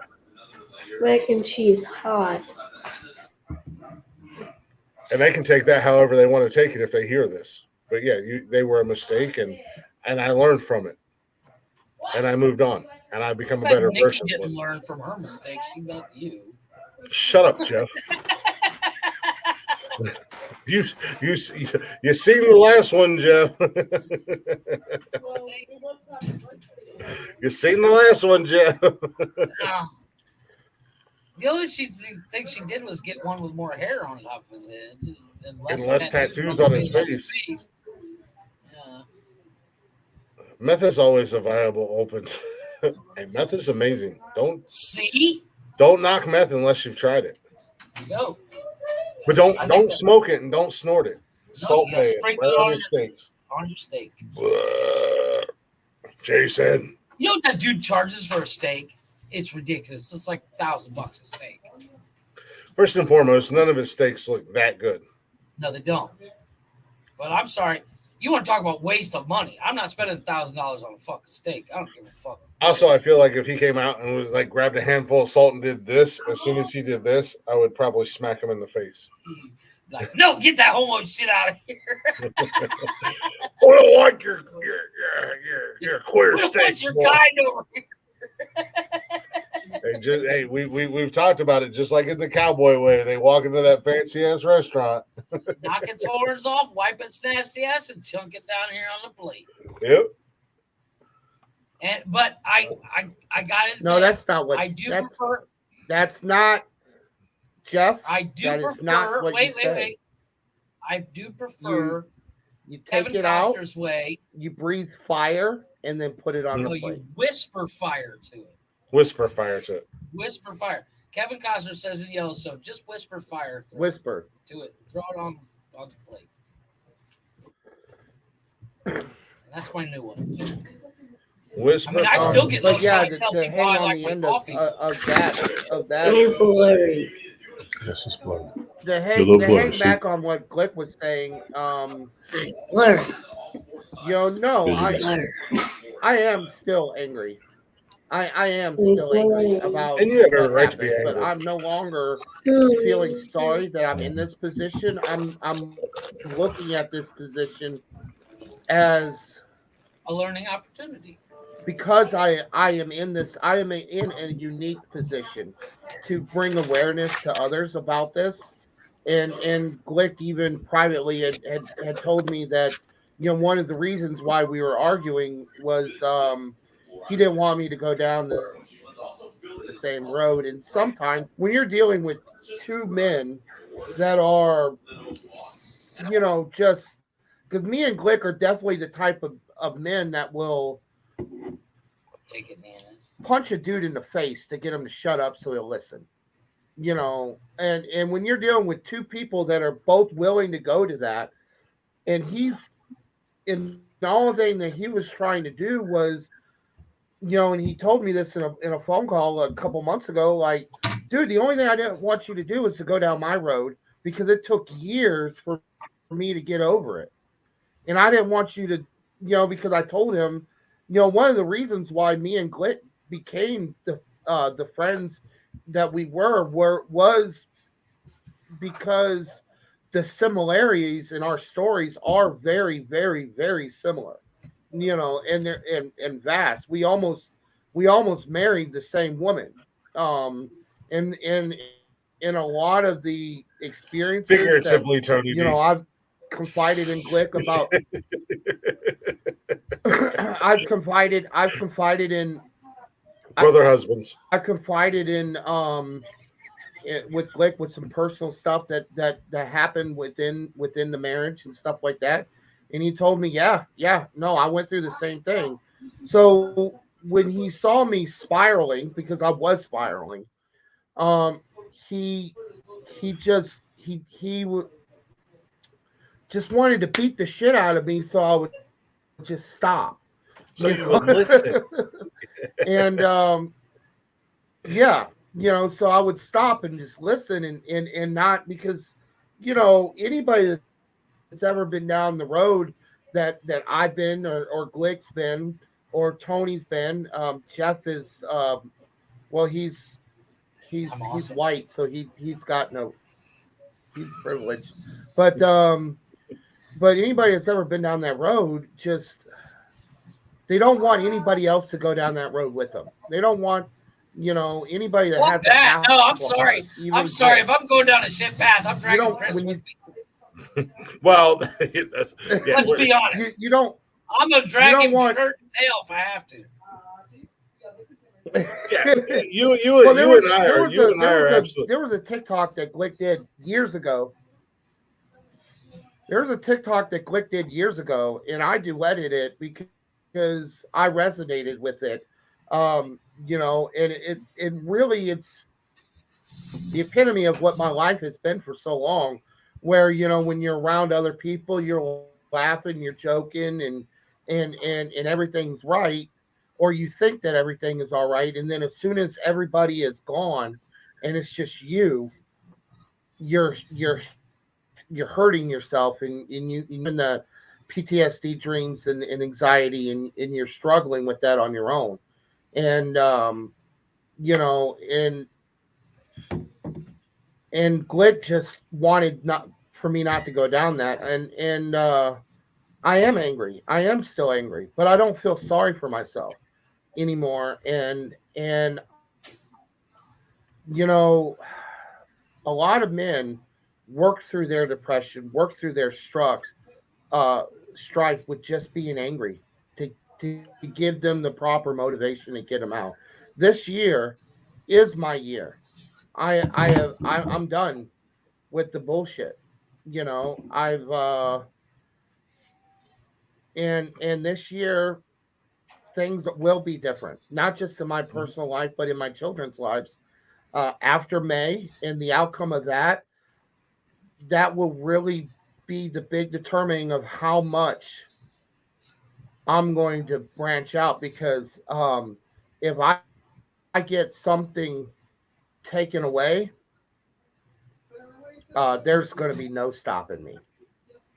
No, So, exactly. And after May, yeah, after May, I will be on the show more, and I'm going to, I feel like I can say this.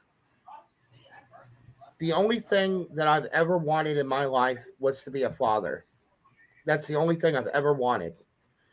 And you know what? I am a father.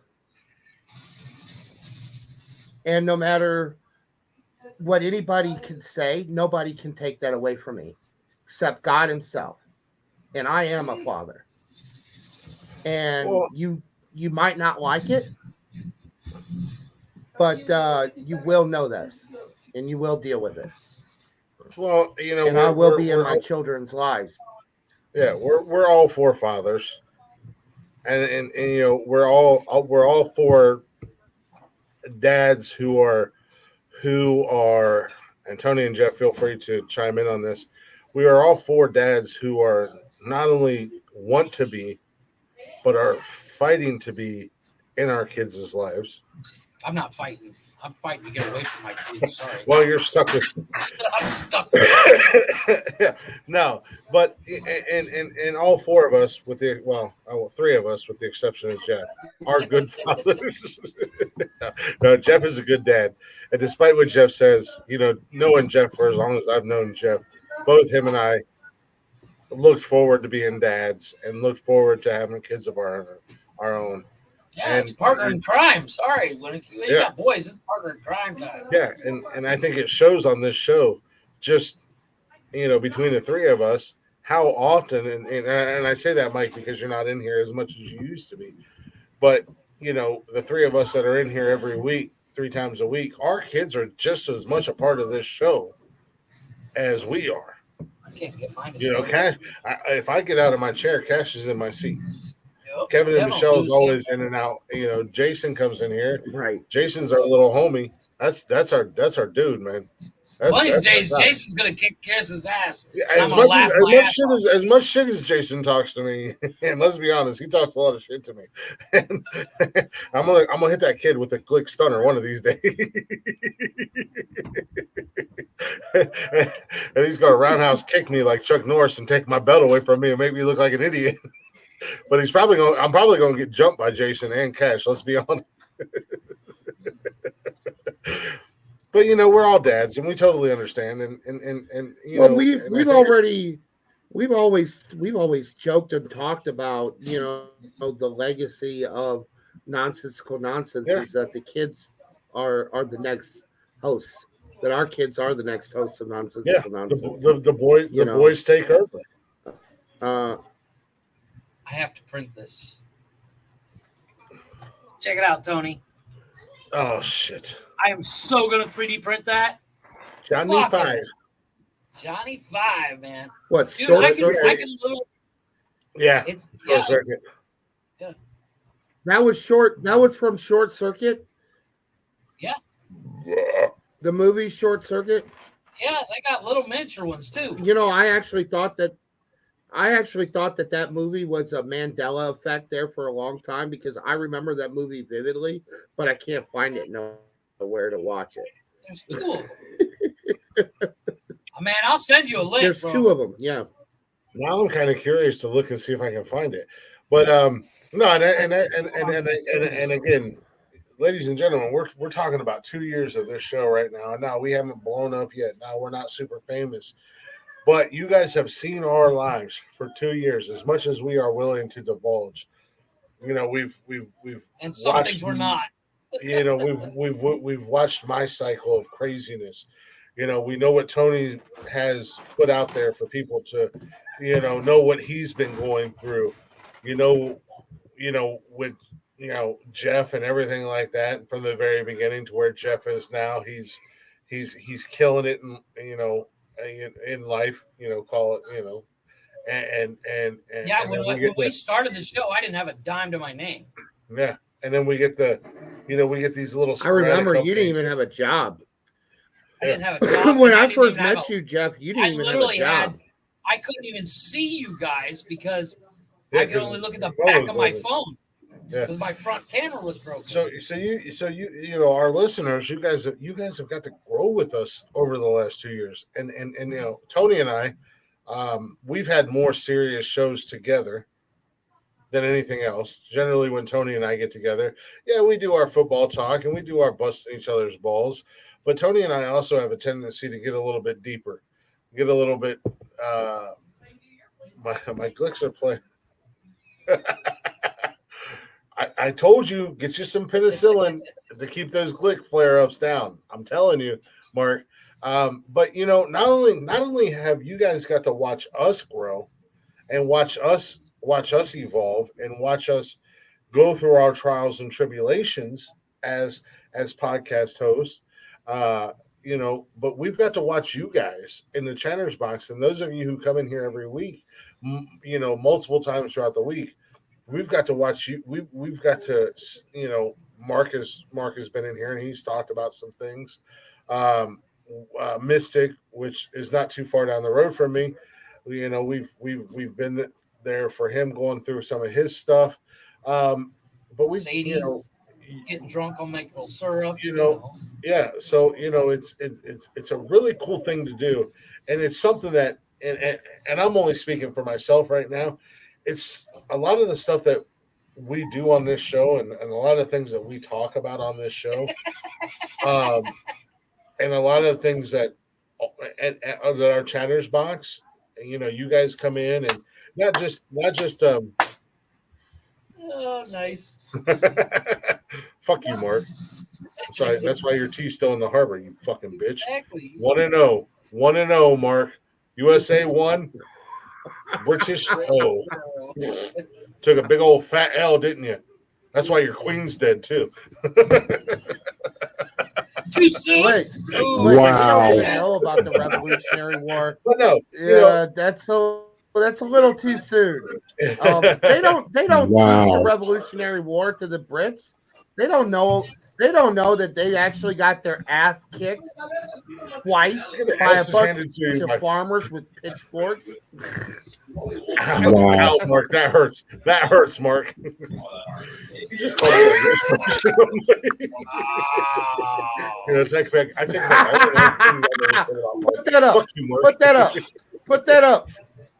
I don't know how. Bold Mark, parentheses. I want to see it. Invite you. There you go. Mark, I'm gonna invite you to the States just so I can beat your ass like the colonists did to your ancestors back in the 1800s.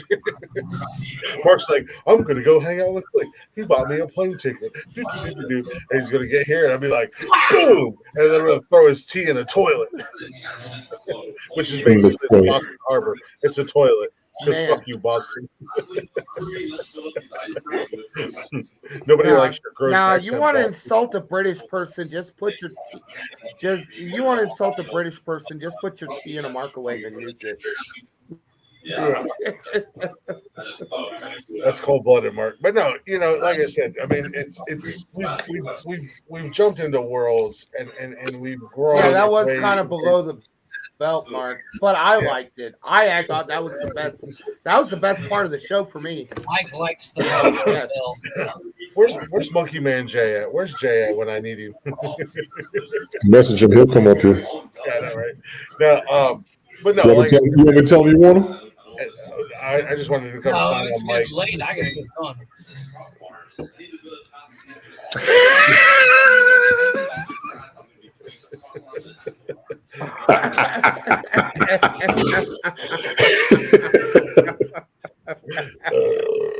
Fair point. be honest. That's more me. Damn. I'd be out of breath. I smoke more than anybody else. There's a reason why I don't leave Yeah, my That's a good one. Let's go back to classic show moments. In the beginning, Jeff decided to push his neighbor's car down the road 40 feet and came back to Motherfucker, the show. it was like a block and a half, number one. Jeff Number came back to two, the I was show. the only motherfucker pushing it. And I literally just smoked almost half a pack of cigarettes. And then I pushed this fucking car around the goddamn block. And I get back, and it sounded like I was about ready to die. Yeah, Jeff came back to the show going, I don't know. It sounds like a typical case of uphill both ways and 2-3 foot of snow with a boner to me. Story, Michael. Yeah, Definitely talk about. Hey, calm down, Pecos Bill. You didn't ride a tornado. And number one, there's no hills around here. Flat as Mike's girlfriend. Mark, I want to know when you're coming on the show is what I want to know, Marcus. Exactly. You limey bastard. Damn. Called you a limey. He called you a limey. Actually, Mark will be hosting on a Saturday that we're all available, where it's convenient for his time. And I think I told Jeff about this. I don't know if I told you about this, Tony.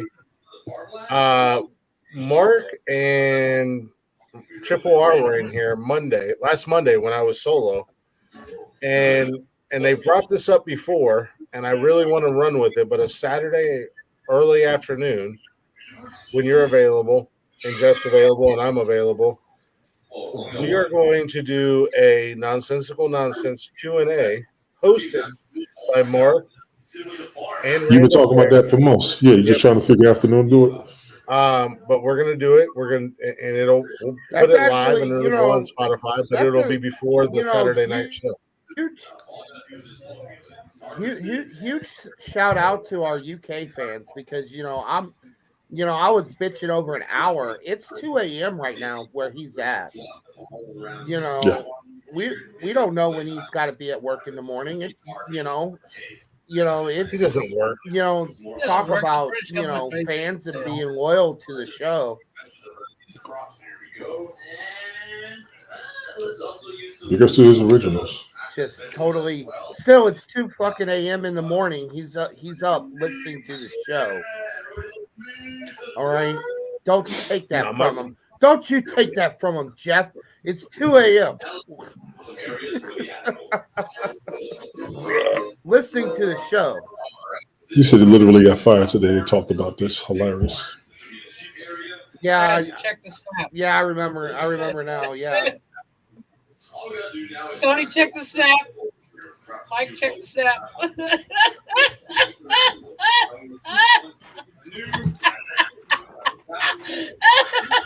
just saw it on Facebook and I had to post it.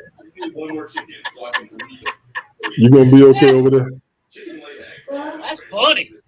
Gotcha. You good, Jason? Go ahead out. I'll see you in the morning. Check the snap. See you coming. Go ahead out. Pick that blanket up the floor. Oh, is that a true story? You really got fired today, Mark? Did you really? I thought you were just being Sarah too.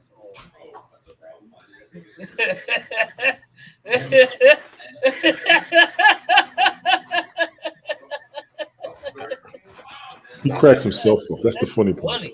That's funny. I don't care who you are. That's funny. Put your picture away. Is that what you're? It's Kid Rock. I'm sorry to hear that, Mark. Oh, I get it now. Sorry. Wow, Jesus, hamster. I get it. Get the hamster running. Jesus Christ. Tony got it before you guys. Jesus. Is this thing on? Jesus Christ. Hey, that just reminded me, Jeff. You know how we talked last week about toxic exes and acting stupid? Right. And getting called out. My video got reported. Oh, gee, I wonder how.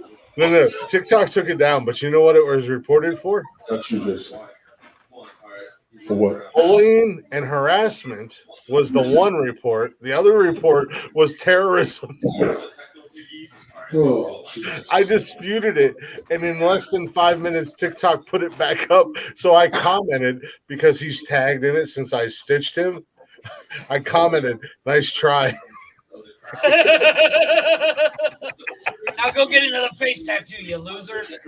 Get a big L on your fucking forehead. He's gonna get a fucking mushroom stamp on his forehead. Is that the fake nonsensical nonsense? No. Still dealing with that fake nonsensical nonsense? No, it's my girlfriend's ex-boyfriend who, after 5 months, is still talking shit about her and making all these fucking videos about her. And he made the same video 3 times in a row. And the third time he made it, I stitched it and called him out on it. And he got quiet. Like he's not even posting on TikTok no more. He's just quiet. I'm gonna paint you a picture. What's his name from Iron Man that played the Mandalorian? No, not Mandalorian. What's his name? The Mandarin. Mandarin. What's Cat's name? I forgot his name, but we know who he's talking about. Okay. Very good. Very good. Very, like Ben Kingsley, very wish version of Ben Kingsley as the Mandarin with a face tattoo of it looks like something she drew. Wow. Michelle. It's bad, dude. I mean, I still tell Nikki every time I talk to her, she needs to get her money back for her LASIX. Because it's not because of me. No, you're a part of that, but that's for other reasons. But this dude, he got a face tattoo. He's got 3 of them, and they're stupid as fuck. Just go to my TikTok page, and you'll see who he is. Oh, dude, it's so bad. How many times? Mike, let me put it this way. I'm fucking Brad Pitt compared to this motherfucker. Hey, why don't you go take a shower real quick? I am Fight Club Brad Pitt compared to this motherfucker. Did you just say you're Fight Club Brad Pitt compared to this? Is it on Glick 2.0? No, it's on my main page, Glick Talk. Is it 2.0? No, Glick Talk. Hold on, I'll send you. Oh, by the way, anybody who's interested in some very big news, not necessarily the gentleman in this panel or the gentleman in this chat, keep your eyeballs on Glick Talk. Glick_talk. There's some big news coming your guys' way. Probably tonight or tomorrow. If it's not directed at the gentleman, then it might be directed at some gentlemen, but mainly the ladies. How you doing? Wait, why am I not finding it? There it is. But Mike, check your snap. Is it the last one? Tony, I'm sending you a link, Mike. That goes back to what you and I have talked about on countless occasions. Check your snap. Don't talk no shit, won't be no shit. What was your quote? What was your quote? Don't start no shit, won't be no shit. No, what was your quote about the kids? We ain't raised. Oh, shit, why can't I think of it? Oh, I won't teach him to be a. What the hell did you say? God damn it! It's a sound clip that we have for the show. Oh, he took the video down. Oh no, he said it so only his friends could see it.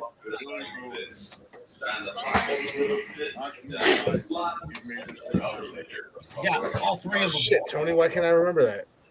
Basically, I won't raise your kid to be a gangster or something like that. Oh, I'm not trying to teach your kids to be thugs, but I will teach these little motherfuckers how to be chumps. Yeah, there we go. That's what I wanted. I've been pretty nice up until this point, but again, it's the 3rd time you posted the same video. So maybe this will get your attention. and maybe you'll stop to your motorcycle and stop being a little bitch. Want some? Come get some. Let me know when and where.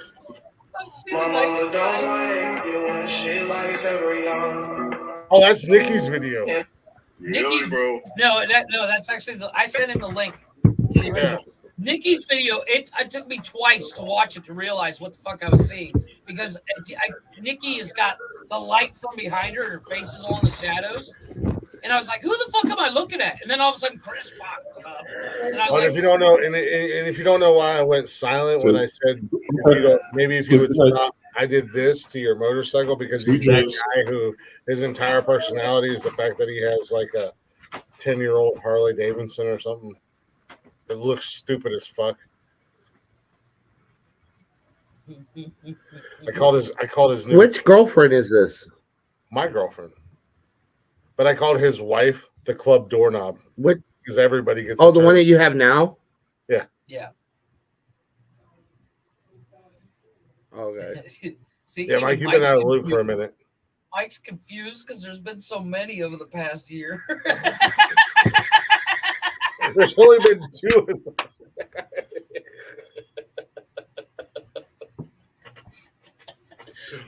There's only been 2 in the last year. I mean, when we go through year, we mean like let's just there's only say been 2 in the last year, which is about 45 less dicks than your wife is taking in the last year. The difference is my wife coming back. I'm sorry, they're not. I'm sorry, they're not dicks. That's I'm sorry, they're not dicks. They're baguettes. That actually is a fair statement. I can't help that my ex-wife's bedroom is like the ring around door instead of like an open and closed door. Oh yeah, the revolving door. Yeah. And all these men just run through it like Elf. Yeah, and everybody's in there like Elf, going, this is so much fun. Slip and slide. Slip and slide. Pack of Oscar Mayer wieners down the hallway. Yeah, what was really funny is I guess I found out some news that one of these dudes is his brother like went after her saying that she was a home wrecker. Nice. Because I guess she broke up a relationship. And I was like, well, I mean, I could have told everybody that, but it was really funny.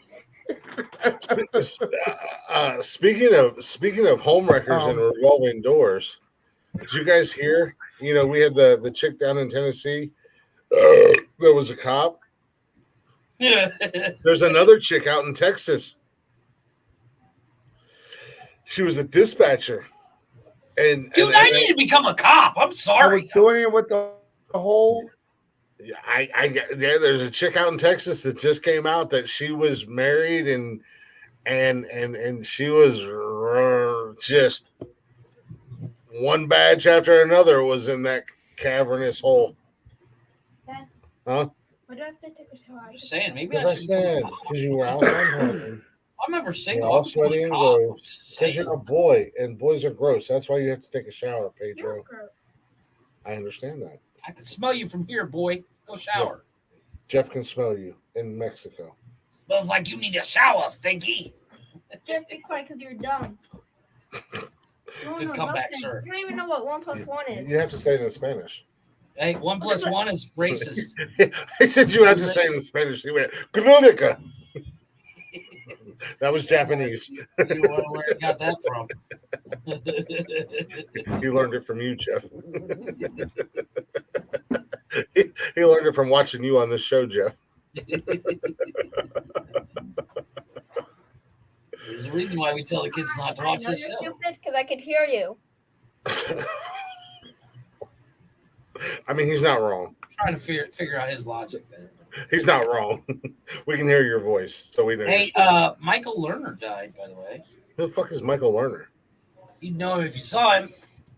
Michael who? Oh, okay. He's wow. Oh wow. 81. I saw that name, but oh wow. I didn't put it with the face. Oh wow. He was in the movie Elf. Speaking Okay, of I thought you were gonna say Michael He Moore was in a died. bunch I of was like, movies. oh shit. Somebody from LFO died this week too. Who? LFO. LFO. It was a boy band back in the 90s. I know who LFO is. Yeah, they sang Summertime Girls and Girl on TV. Yeah, like there was like 4 or 5 members, and 3 or 4 of them are dead. There's like one surviving member of LFO.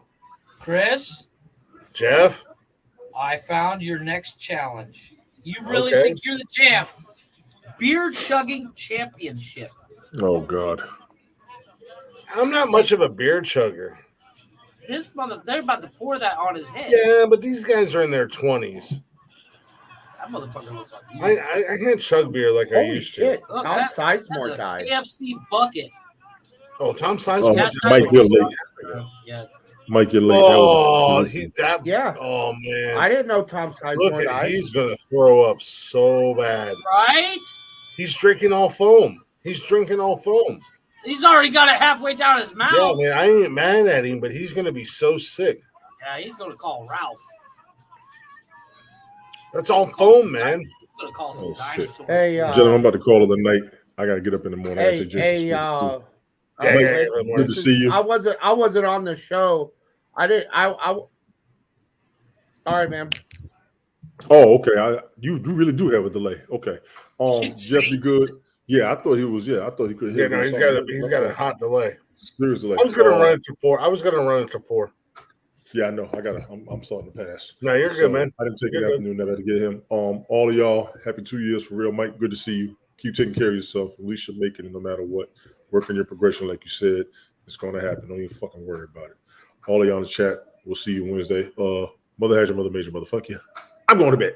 You motherfuckers. Much love, brother. All right, y'all take care. I'll see you Wednesday, man. All right. I'm gonna get this motherfucker to tell me he loves me. No, I wasn't on the show in I wasn't on in the show in January, but Bobby Hall died. Yeah, we mentioned that too. Yeah. We're actually Yeah. Oh, Yeah, I you know know. what? Mike, wait, hold on. I'd like to get your opinion while you're here. We talked about the Rock and Roll Hall of Fame. Oh yeah. Absolutely. And here are the nominees this year. Huh? And we'd like to see where you're gonna put. And I'm gonna go. Let me add your name here. No, I'm not gonna plug it in. Can I plug it in? No, Okay. I'm the charger. So here are the nominees, and I'm going to run off what we have. So these are the people. These people are nominated. No. Because it hasn't been But charged. we're Well, it's picking 'cause you're fucking 5 sick, loser. that will possibly our picks for getting into the Rock and Roll Hall of Fame. So you have to choose from. You have Iron Maiden, Cyndi Lauper, George Michael, All right, Willie whatever. Nelson, Good night, loser. The Spinners, Love you too. Cheryl Crow, Missy Elliott, and Rage Against the Machine and Soundgarden, and Warren Zevon. I think that's all. No, it's serious. So give me your picks for your 5 that use, and you of course you can have duplicates because we have them. Who's your 5 out of those that you think are going to be in the Rock and Roll Hall of Fame? We did. What did we do? We did 6, didn't we? We did 5 apiece, and then we have 2 backups. No, I you're thought right. we. We did do I thought we bumped up to did do 6. We did bump up to 6. So give me 6 out of Iron Maiden, Cyndi Lauper, Just George out of Michael. that list? What? Out of that list, because these are the people that are nominated. Just out this of year. that list? These are This, the people this that are is nominated. this is the 2023 nominations for the Rock and Roll Hall of Fame. So basically, What happened to Dolly Parton and Eminem and all those that They're were already in there. Well, this isn't a starting 5. Basically, what we did is we picked who was going to make it in, or who we thought was going to make it in, and we had 6 and 1 backup, right? Two backups. So basically, who you think out of this year's nominations are going to go into the Rock and Roll Hall of Fame, and then you have 2 backups. Correct. So it's okay. So we're picking not who we would necessarily want, but who we think who is you actually going to think get the nomination. Out of these nominees, who you think is going to get the nod this year? right? So, and I'll give you the list again. So here are your choices. George well, hold on a second, Jeff. Say it again. George Michaels. So you say George Michael. All right, now give me the list again. Yeah, Jeff, you keep track of what he's saying. I got Yeah. Okay. Kate Bush, because you have to remember he's on a delay. Yeah. Kate Bush, Sheryl Crow, Missy Elliott, Iron Maiden, Joy Division / New Order, Cyndi Lauper, Willie Nelson, Rage Against the Machine, Soundgarden, The Spinners, A Tribe Called Quest, The White Stripes, and Warren Zevon.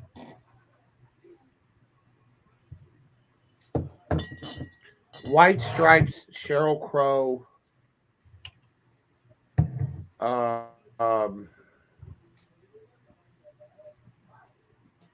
You calling these? Soundgarden. These are his picks. Yeah. Okay, hold on. Said Sheryl Crow.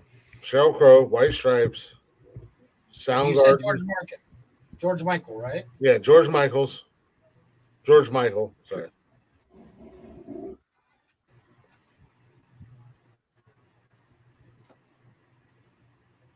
Willie Nelson. Willie Nelson. Sheryl Okay, Crow. so I have George How Michael, many White is that? Stripes. Is that 5 or is that 6? That's 4. I have 4. I have George Michael, White Stripes, Sheryl Crow, and Willie Nelson. He said Soundgarden too. Okay, I didn't catch that one. So that's 5. I need one more, and then 2 backups. So you got you got your 5. So what you got left is Kate Bush, Missy Elliott, Iron Maiden, Joy Division, Cyndi Lauper, Rage Against the Machine, The Spinners, A Tribe Called Quest, and Warren Zevon.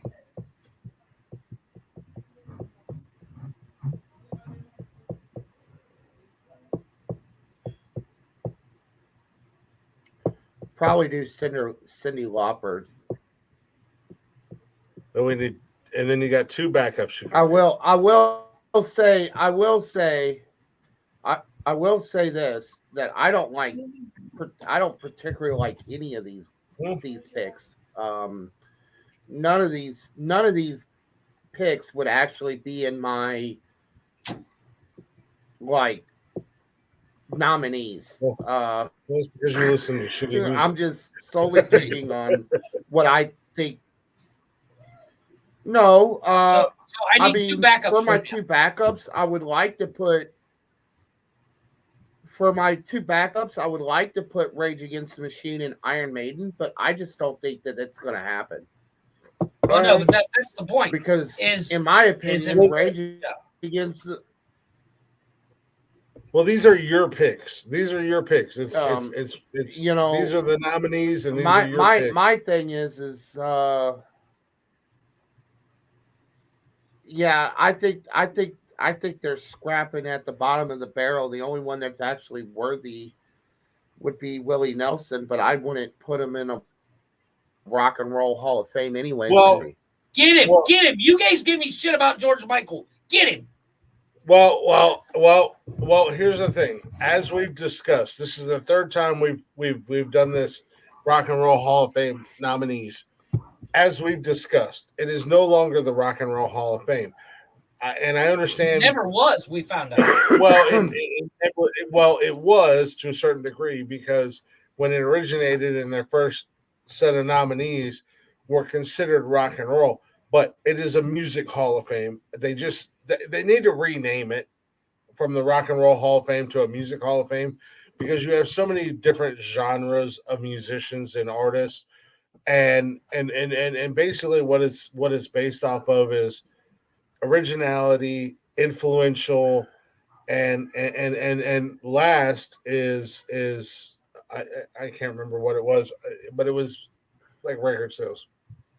So you have to take away the fact that it's called the Rock and Roll Hall of Fame, and look at it from the fact that it is a music Hall of Fame instead of it being a Rock and Roll Hall of Fame. I don't Hall of Fame. think that Miss Elliott is going to get it. Just because I don't think she's ever produced any kind of original type of music ever. Everything that she's done that I've heard has been borrowed from something else. And if Eminem couldn't get in, she definitely ain't getting in. Already in. The only Eminem thing got in she like 2 years ago. he did get in. Yeah, because I thought he didn't get in.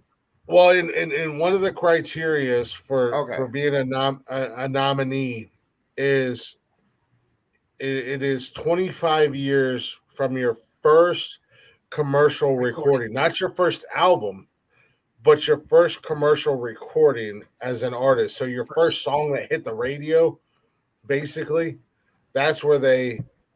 So Missy's a first round ballot. I think Sheryl Crow is a first round ballot. Rage is. Soundgarden is. Tribe was on last year. The White Stripes are a first round ballot. But no, this isn't competition based or anything like this. This is just who we think is going to get in, and I'm going to take the step, and I'm going to say it is not the Rock and Roll Hall of Fame. It is the Music Hall of Fame. Right. This is a Music Hall of Fame, and I'm an Ohio guy, and the Rock and Roll Hall of Fame is based in Cleveland. It's right next door to the Cleveland Browns Stadium. And I will come out and say that it is not a Rock and Roll Hall of Fame. It is the Music Hall of Fame. And if you guys have any problem with me, well, I ain't hard to find, and there's a reason why I'm the champ. Well, Mike, while Chris is going on his champ rant, I'll give you what Tony, Chris, and myself picked. Tony had Iron Maiden, Cyndi Lauper, George Michael, Willie Nelson, the Spinners, and Sheryl Crow. And he had Missy Elliott and Sheryl Crow on backup. Why is Jeff had what? Wait, I'm getting there. Shut up, prick. Chris had Iron Maiden, George Michael. Jeff had what? Willie Nelson, Soundgarden, Warren Zevon, Cyndi Lauper, with Sheryl Crow and Missy Elliott on backup. I had Willie Nelson, Rage Against the Machine, Sheryl Crow, Iron Maiden, Soundgarden, Warren Zevon, Missy Elliott, and Spinners on backup. And I removed George Michael because even though I do agree he's Spinner's been around since the 50s. I do believe George Michael will get in, but I don't think he's going to get in this year. Mark said, Mike, if you keep looking at him like that, he's going to need some tissues soon. He's just saying.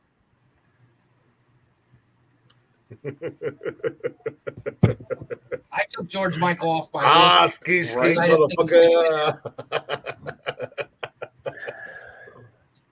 Now we got Mike recording. Look, I think George. I didn't particularly care. I didn't particularly care for George Michael's. He had. Well, see, we brought that up. One or two good songs. All these. I was never really a big White Stripes fan either. Get him, motherfucker! You went off on me for like an hour and a half. Get him! Go! No. What? You. This. See, I can't do this with you. But I did like Iron Maiden. I was a big Iron Maiden fan, and I do like Rage Against the Machine.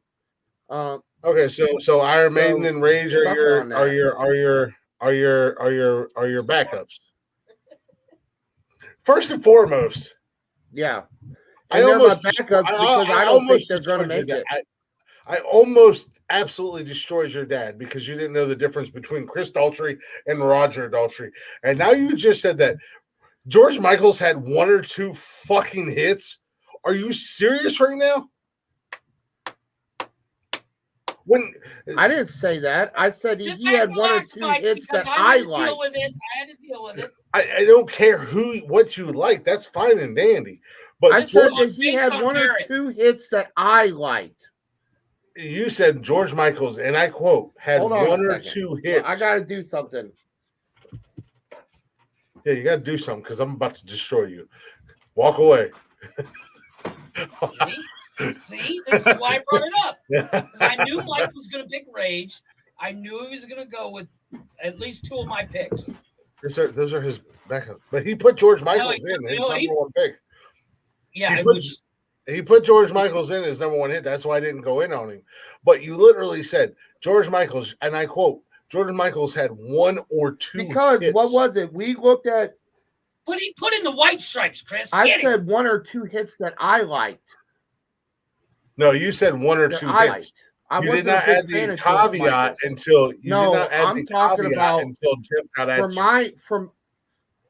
But you didn't look, add the what was caveat the for George context? Michael's. So Glenn, the until Jeff context, got at you. because I said I only liked one song from White Stripe, all in the same sentence. I said I only liked one song that White Stripe liked. I said I only liked one or two that Michael's only White had Stripes one or two are a hits brother that and I sister duo liked. that The have whole sex concept. With each other. with each other. Okay. White Stripes equals incest. I didn't know equals that. Roll I didn't need Tide. to know that. But I thought their music was freaking weird. But I liked one song that they did. You know what? I was never a really big Willie Nelson fan either. I was more of a fan. I was more of a fan of what Willie Nelson. I was more of a fan of Willie Nelson's drug habit than I was of his music. Down on the road again annoys me. Not makes me go, oh yeah, Willie Nelson. It is annoying. And that's where you're wrong. But Willie those Nelson, are my personal. But Willie Nelson, everybody knows on the road again. But Willie Nelson, as a country artist, he's an icon, and he's country music royalty. The man could not carry a tune in a bucket. Let's be honest. Willie Nelson could not carry a tune in a bucket. And yes, On the Road Again is an iconic song. Everybody knows it. Everybody's heard it. But dive into his catalog. He's got a catalog. And Mike, I want to ask you.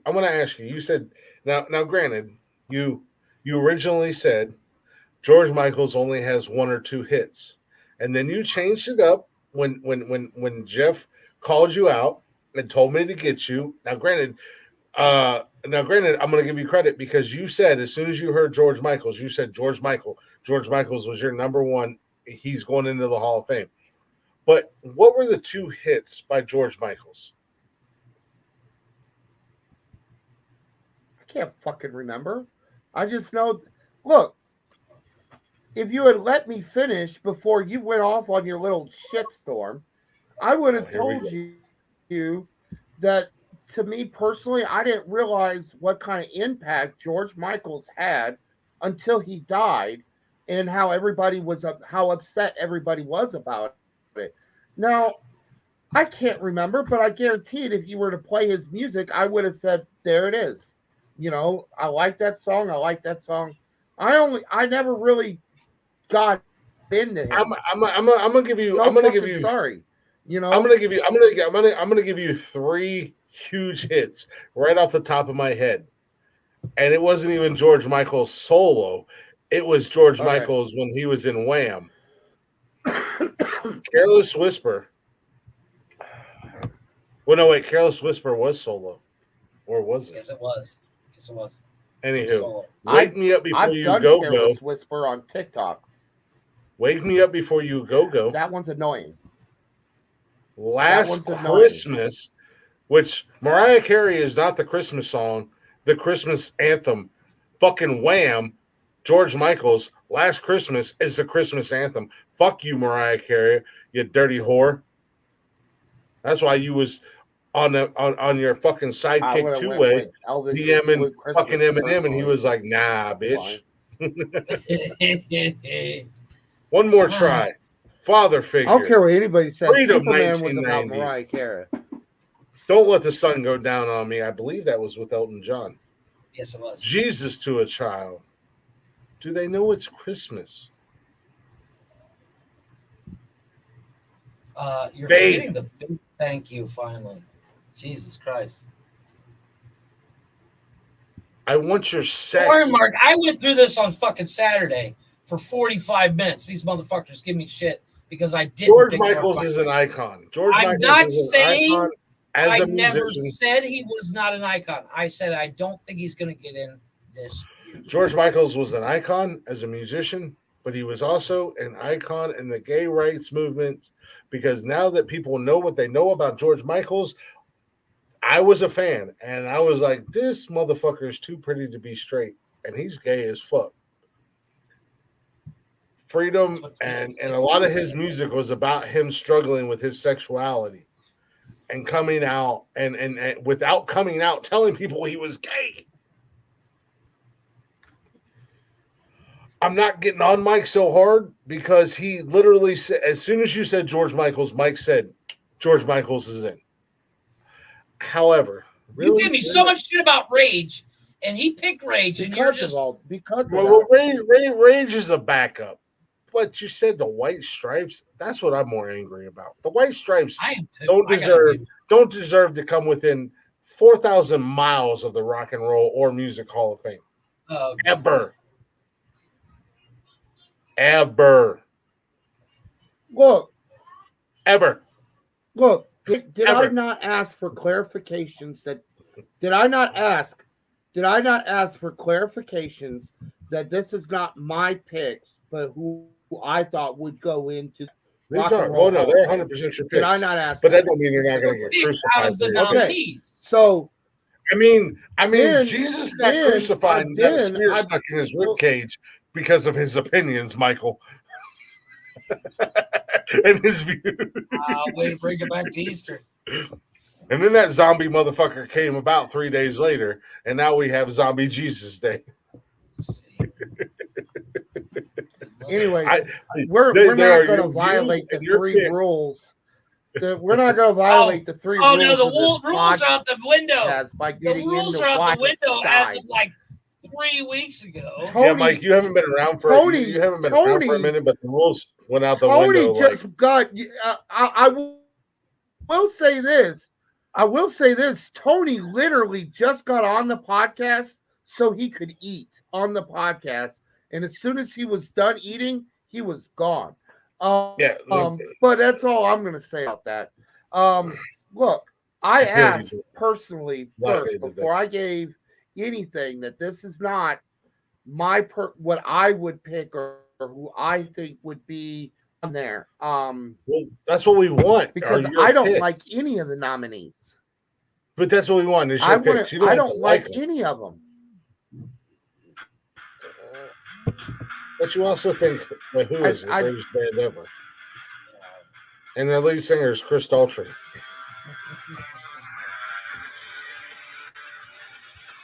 Stop playing music in the background. You're going to get us. I'm sorry. That was my. I'm sorry. That was my alarm going off from Blacktop Mojo, telling me I needed. Oh, to okay. We won't get a strike for and Blacktop. start getting ready for work that I don't have. Nice. Right. The song was No, Open no. Road. All for the YouTube. Rock and Roll Hall of Blacktop Fame. Mojo. Yeah, the Rock and Roll Hall of Fame and the nominees were your picks. What who you thought was going to go in, but we all three kind of got on each other about our picks, and unfortunately, Jeff took the brunt of both Tony and I. And I gave my reasons. I mean, really, comparatively I stand by my to picks. First As you of all, should. this list seems to be a lot shorter. This list seems to be because we did a special show in the second segment for the nominees that had Eminem and Dolly Parton. I guess that was 2 years ago, but I remember doing it. And and that had a lot a lot larger list to go off of. No, it's 16 this every list year. is really Get small. nominated. Well, then the picks were a lot better. The picks were a lot better last year. Missy Elliott, she's okay. She's not that great. You know, I picked on what I thought. I picked on what I thought would get voted in, not on who I think, because I would have never put any of them on the list. You know. Okay, I mean, Mike, even Mike. I even have a Rage question. Against the Machine, they're Do you not know that who old Warren of a band. Zevon is? Do you know who Warren Missy Zevon Elliott is? is not old. No. Okay, I did not either, to be honest, until Chris actually mentioned one of my favorite all-time songs, "Werewolves of London." What is That's it? Warren Zevon. "Werewolves of London." I had Warren Zevon. We had to look it up. Song. Right, Warren Zevon is. I didn't on have to this look year. it up. I had to look it up for Werewolves of London. Right, and I did Saw not know. a werewolf walking I down the literally- street last night. I And his hair literally was perfect. I was literally listening to the song earlier that day on Spotify, the name and album cover on my phone, and did not put two and two together when we did the list until Chris mentioned who it was, and I was like, oh, 100% on my list. Because the dude is he's I don't just even have hip him dude. on my list, do I? No, you do not. Because you didn't know who it was. And to be honest, I didn't know who it was until Chris said who it was. And I was like, oh shit, I love that cat. Yeah. He's got some But gentlemen, I hate to cut you off. But no, I got show's 4 I gotta hours get long. I gotta get something to eat. I gotta get me some sleep. I gotta go love on my girlfriend. She just Don't told make me you fight no. you, woman. She just said, fuck that, get away from me, you fat. That's basically what she said. She's like, yeah, you don't have to. I gotta get off of here. I've gotta, But I gotta masturbate and go to bed. Okay. Wait, but, that's my job. You know what? Somebody's gotta fuck me. It might as well take the be win. me. Damn it, Mike. I got some websites for you, buddy. Let me tell you. Yeah. No. No, buddy. Love you. I'll see you in the morning. I'm sorry. I don't want to read my porn. Thank you very much. Yeah. Chris. What's the you know what this is, Chris? Right? That's a shocker. No, the two in the front, two in the pink, one in the It's a pink. shocker. Well, there's a new one. It's called the minivan. Jeff, whoa, I'm gonna stop you. I'm gonna stop you because you're about 10 years too late. The minivan? Mark, are you still here, Mark? The minivan. Mark, are you still here? No, you're hold on. No, you're literally like 10 years too late. The minivan. Yeah. Two in the front, five in the Maestro back. Lee Duck is saying way ahead of you. Way minivan. You should, actually, gentlemen. Lee Duck said you should see the double decker bus. Where is that I at? did see that one. Where's it at? Hold on a second. Hey, LeDuc, look up Alaskan Snow Dragon. When did we post this? Is it on this account?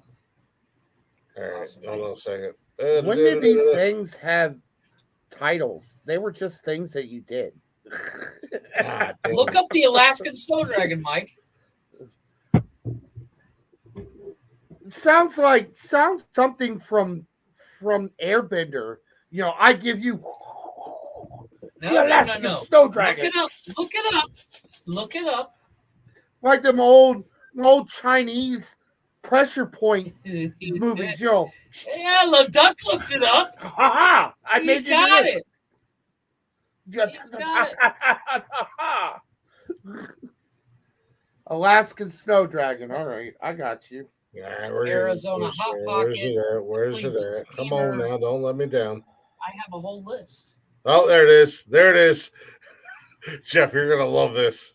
And don't forget, Spider-Man That Hoe. On the Urban Dictionary. Look up Spider-Man That Hoe. Sorry. Oh, I'm sorry. 6 years ago.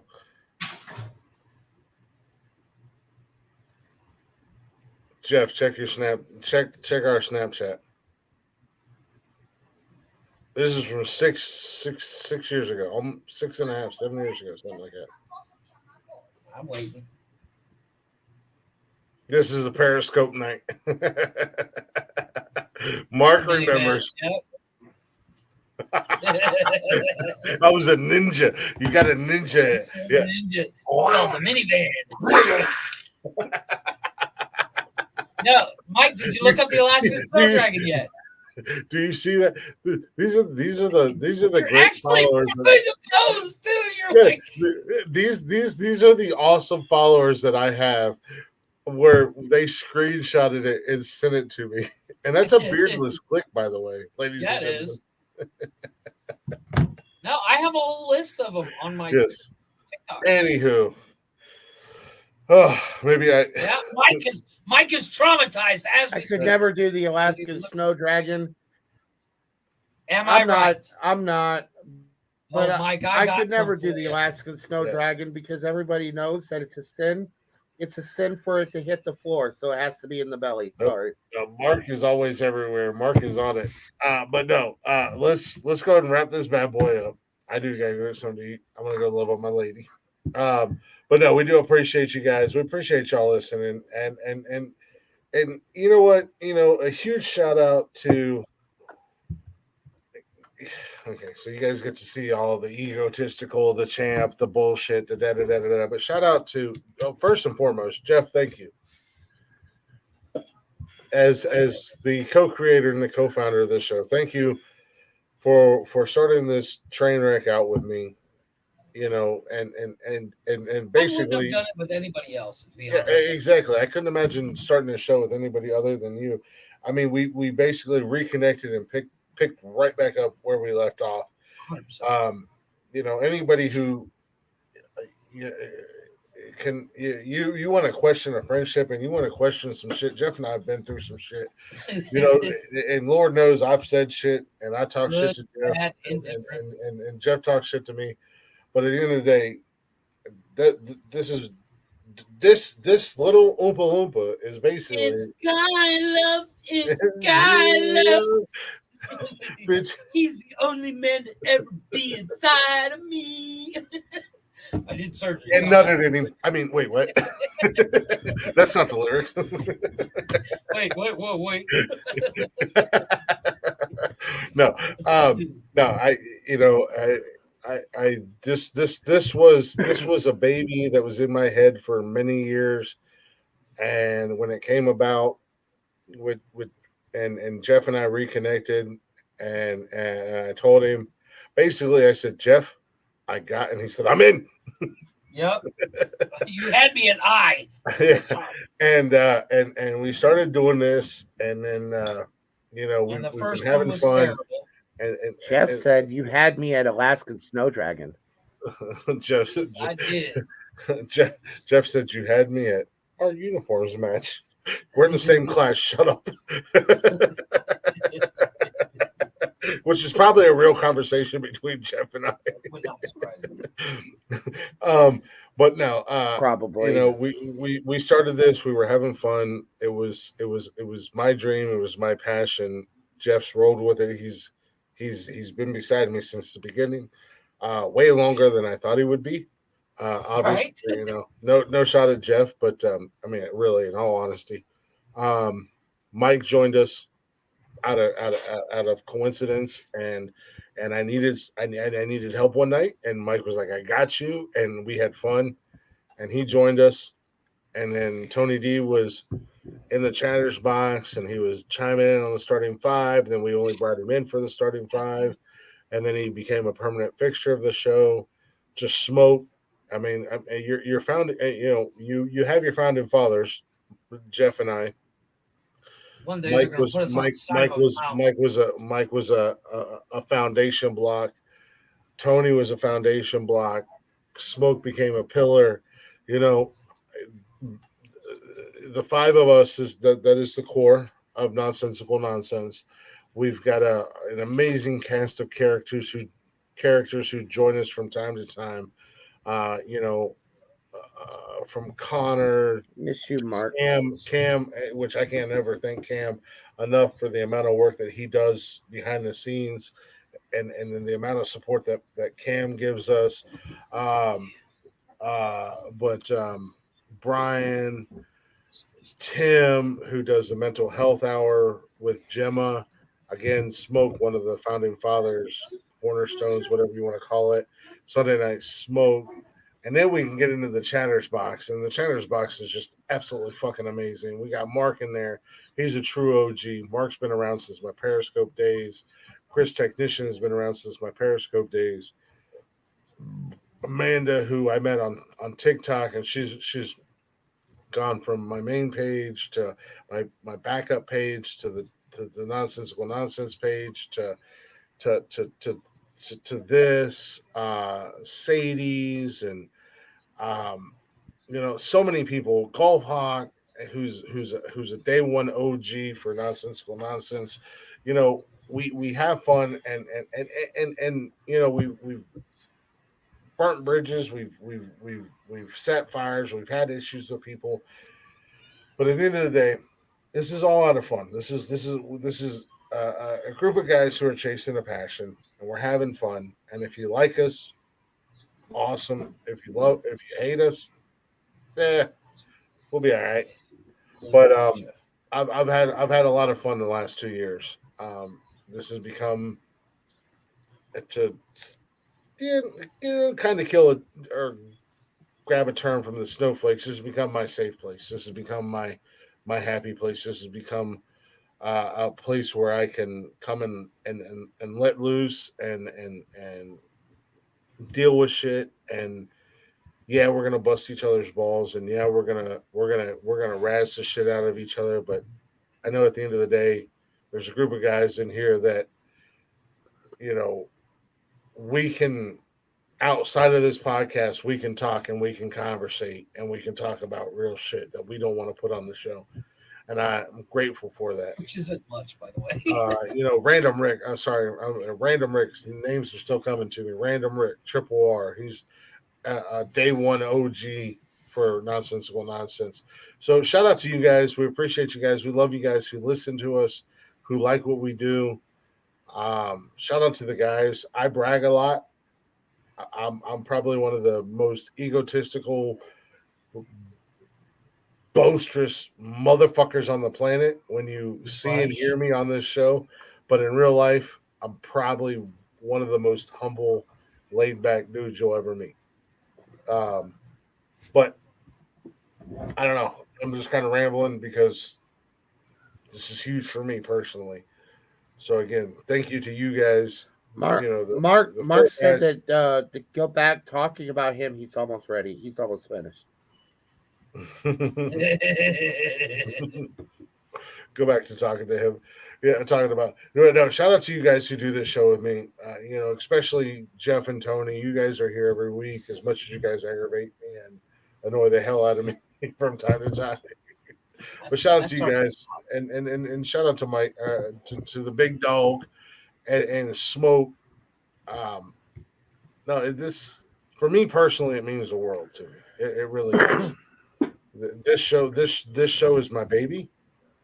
This is, and I work very hard for this show. This show has become a second full-time job for me. No, we're not making any money off of it yet, but I try to show a lot of heart and a lot of passion, and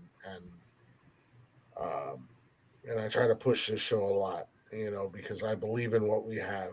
We just got to speak it into existence, Click. This show will make money. Oh, I'm speaking it into. Trust me. That's just and I've got low key friends who listen, and they don't come into the lives or anything like that, but they listen and they're like, and I've talked to them, and they're like, dude, just give it time. And I Yeah, am. I think half my office listens. Yeah, and but like I said, sometimes I do take this show a little bit seriously, but those of you who have chased a dream and are living what you want, you'll understand. Um, it is what it is. We come in here and we're real, we're uncut, we're raw, and at the end of the day, we're not fake. So again, but no, like I said, shout out to you guys and a huge shout out. Nothing against Mike and Smoke, but Jeff and Tony, especially Jeff, you've been along for this ride since day one. So shout out to you guys. Thank you guys. I'm just a dude with a microphone. I have a microphone. I mean, I can do this shit by myself. We all know I can do this shit by myself. I've done this shit by myself. I don't want to do this shit by myself anymore. I enjoy having my friends with me. I enjoy hanging out with my friends, and I thoroughly enjoy doing what we do. And I look forward to Mike, everything coming together, and everything working out for you. And I look forward to you coming back to the show on a more regular basis. But I don't know. I probably should shut the fuck up right now. And if you gentlemen have anything you want to say, Jeff, I don't know. Do you have anything you would like to say? I'm just kind of rambling because No, well, this is crazy for me. I think you pretty much said it all. I mean, at the end of the day, I do appreciate everybody who listens. Like Chris, when you said we reunited and we within 2 conversations over the 4-hour phone calls we were having, we were like, let's fucking do this. And then like the next day, you're like, I got the perfect fucking name, and I was like, I fucking love it. Let's do it.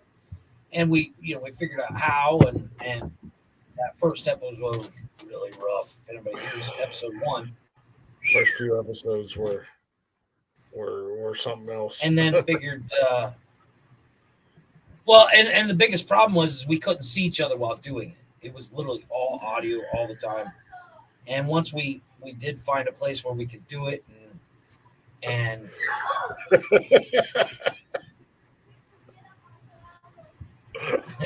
sorry, I'm laughing at golf.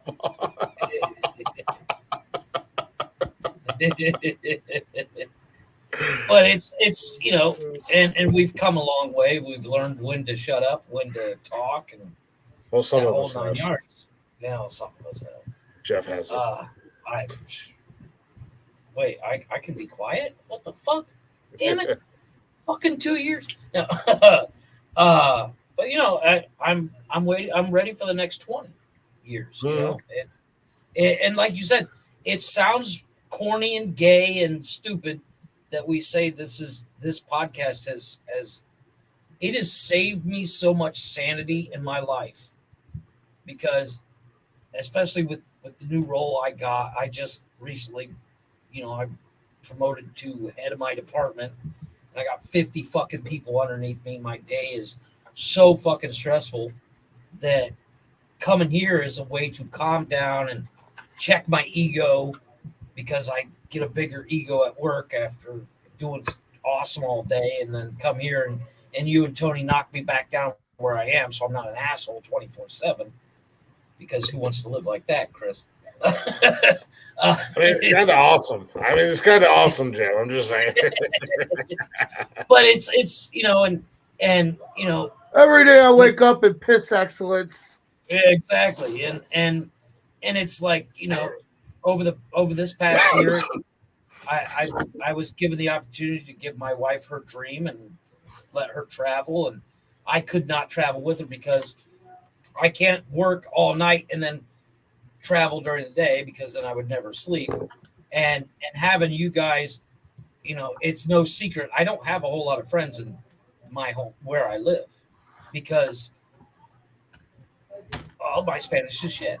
So I have my friends on the show, and you guys are the only people I literally talk to outside of work. So it's it's way better than talking to 7 and 10-year-olds all day. Mm-hmm. Oh, 100%, Mark. Mark said, absolutely. As much as I fuck around, I know you I know if I have a problem, I can come to you guys for advice and support, and I appreciate that. Yeah, and we always say the same thing, Mark. Never follow our advice, but yeah, and we can take time out of our craziness and our shenanigans and have a real conversation. exactly. Some of my favorite episodes are the ones where we go super serious. Mm-hmm. And then like we had the one with Jordan and her mom, and Chris cried like a little girl. It was like my favorite moment in history ever. Well, might have been the first time you ever see me cry. It was the funniest fucking thing Well, I've ever seen. No, Mike. It was. I have. It's my screensaver, dude. I'm just saying. But but the times where we laugh. Well, we can laugh every day, and we can have the serious conversations are the memorable ones because they hit you right in that spot. And I love those episodes. I do love the episodes more that we laugh, but the episodes where we get real, we get raw, like an open fucking nerve, is just amazing every time. Absolutely.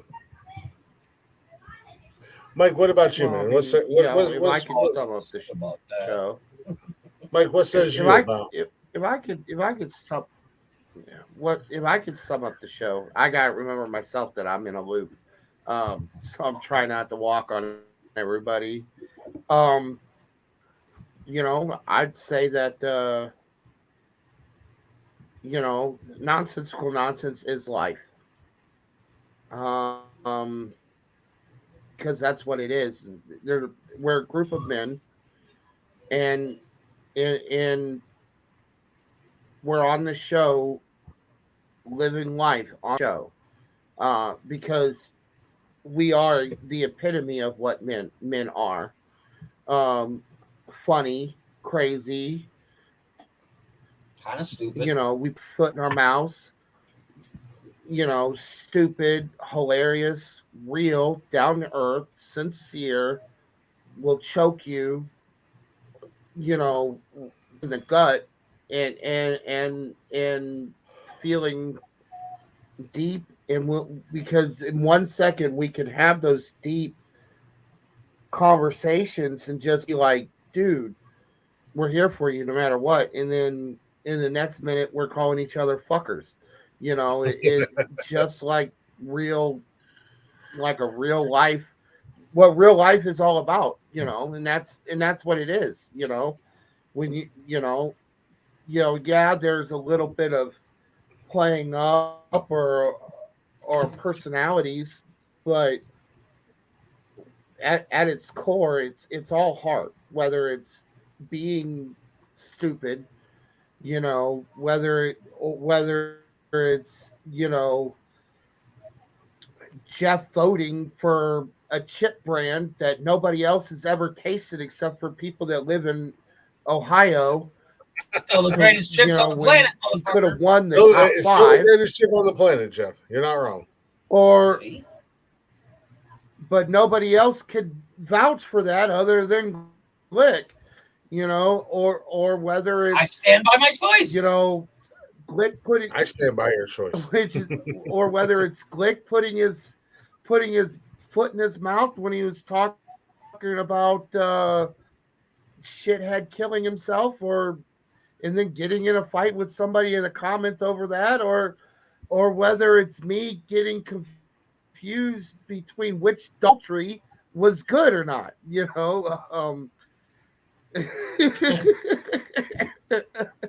because they have the same last name. Oh, Mike, don't even get me started on the whole Michael Jordan thing. These motherfuckers won't let me live that shit down. You'll never live down. And then we got the Michael B. Jordan being Michael Jordan's son, whatever. To being, dude, my house just exploded. I don't know. I'm homeless right now.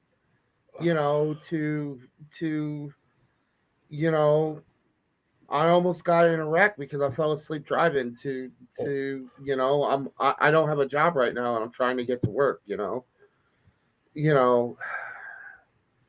Glick has been unashamedly proud of his 3-inch pecker, and you know what? All small dicks matter. You know, I'm glad you just gave me 3 inches. That's awesome. I'm fucking huge, bro.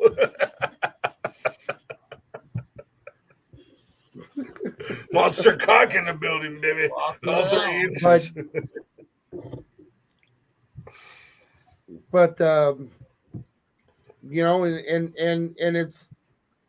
it's kind of like our safe space because we could make fun of society. We can make fun of how we feel. We can make fun of ourselves. And we definitely do great at making fun of ourselves. And even in this very episode, I think every single one of us have made fun of ourselves or made fun of each other at one point in this, and that's what men are. This is the man show. The only thing that we need is hot girls jumping on trampolines. Um, it is 3 inches. Holy shit, I grew. No, Mark, nobody wants to see that shit. Especially your mom. But that's my opinion of the show. It's life. It's funny. It's serious. It's heartbreaking. It's traumatic. It's hard. It's fun. It's wonderful. Um, and hilarious. And I think it's I what really is funny about this show is how a bunch of idiots can get on and argue about who's the best idiot, and that person bought a $200 belt signifying that.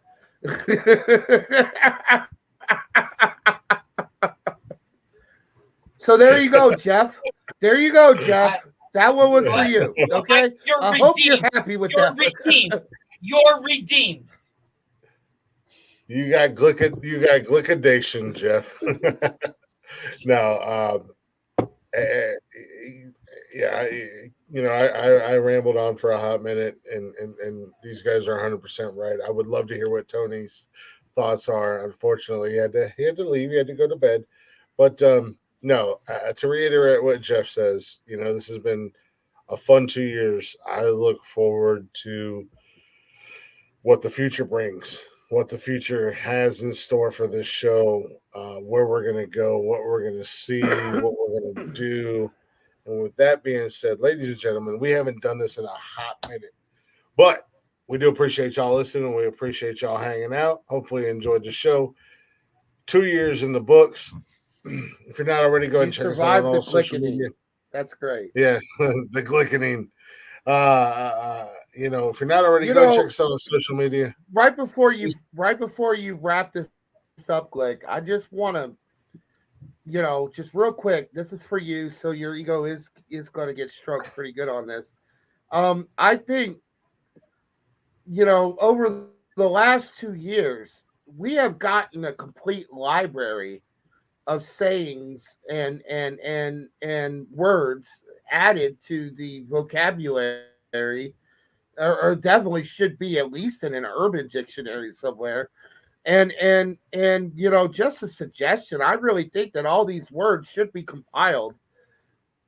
Nikki's working on it. And the Glick of Glick needs to be written and sold in our Nonsensical Nonsense stores and beyond, because the book of Glick, I think.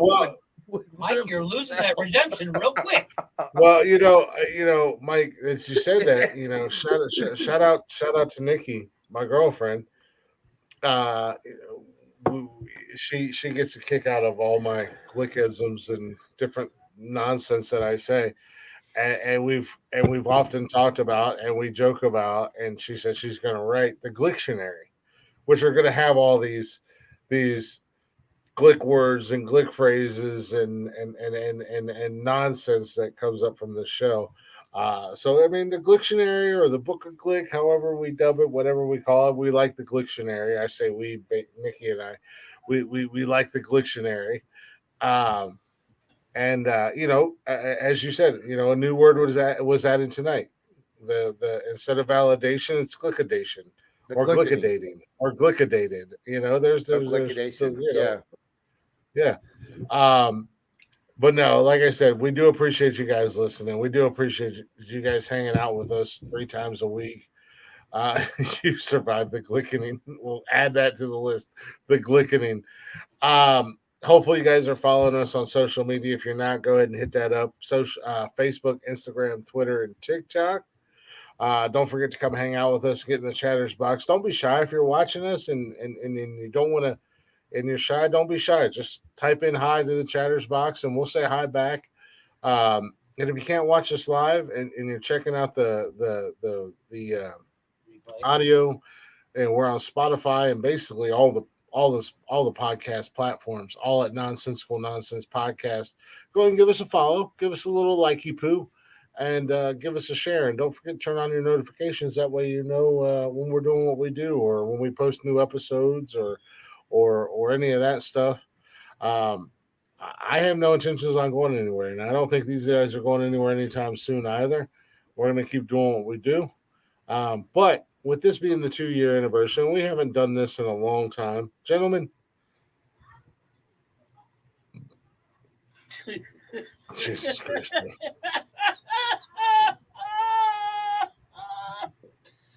Oh shit. Gentlemen, I feel like we should yes. We're trying to end the show. Stop. I feel like we should end the show with a staple of the show. And we haven't done this in a minute. Ladies and gentlemen, a little Blacktop Mojo. Go ahead and check them out wherever you stream music and on all social media at Blacktop Mojo. Go show the boys some love. Kat and Matt are about to do a acoustic tour, which is always awesome. So you definitely want to check out their live YouTube videos and make sure you're in there for those guys when they do their acoustic set. But with that being said, it hasn't been played on here in a hot minute. But ladies and gentlemen, Blacktop Mojo. Wicked Woman.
Sir, can I help you?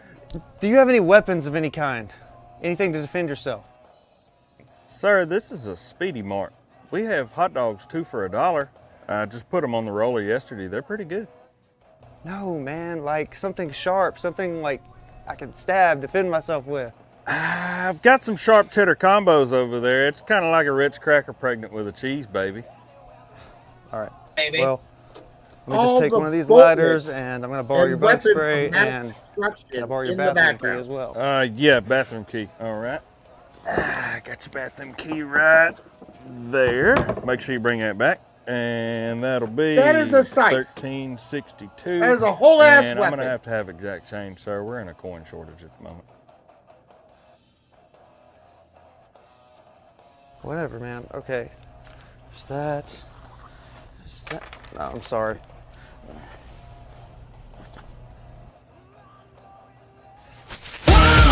A mother in the sky, take this sacrifice. I wanna live forever. And now, the spirit in the earth, give me a new birth. Make me a god like you.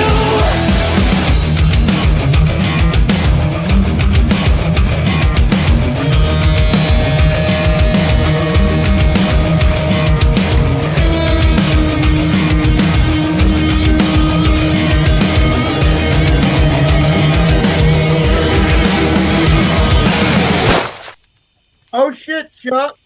Oh shit, Chuck.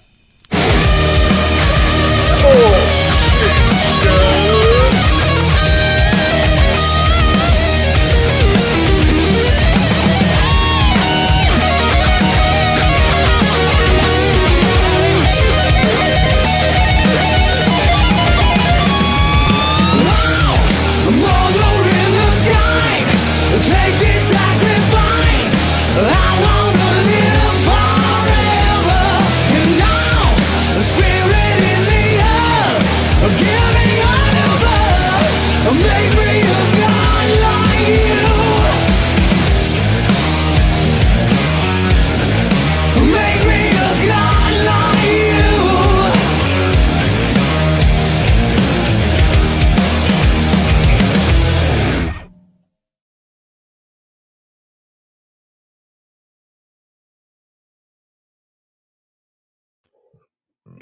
Yes, sir.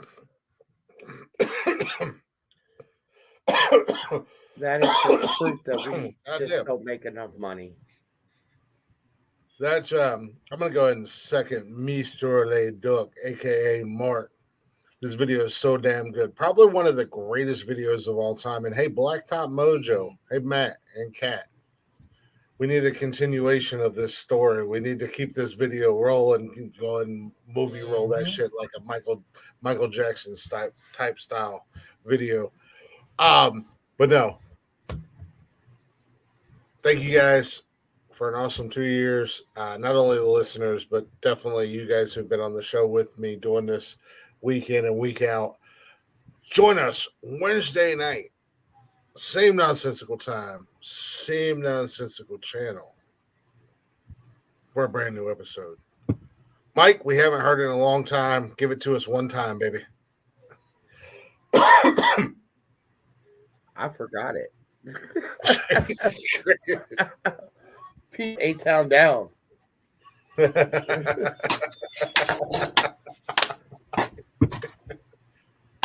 Jeffrey. Jeffrey, what says you?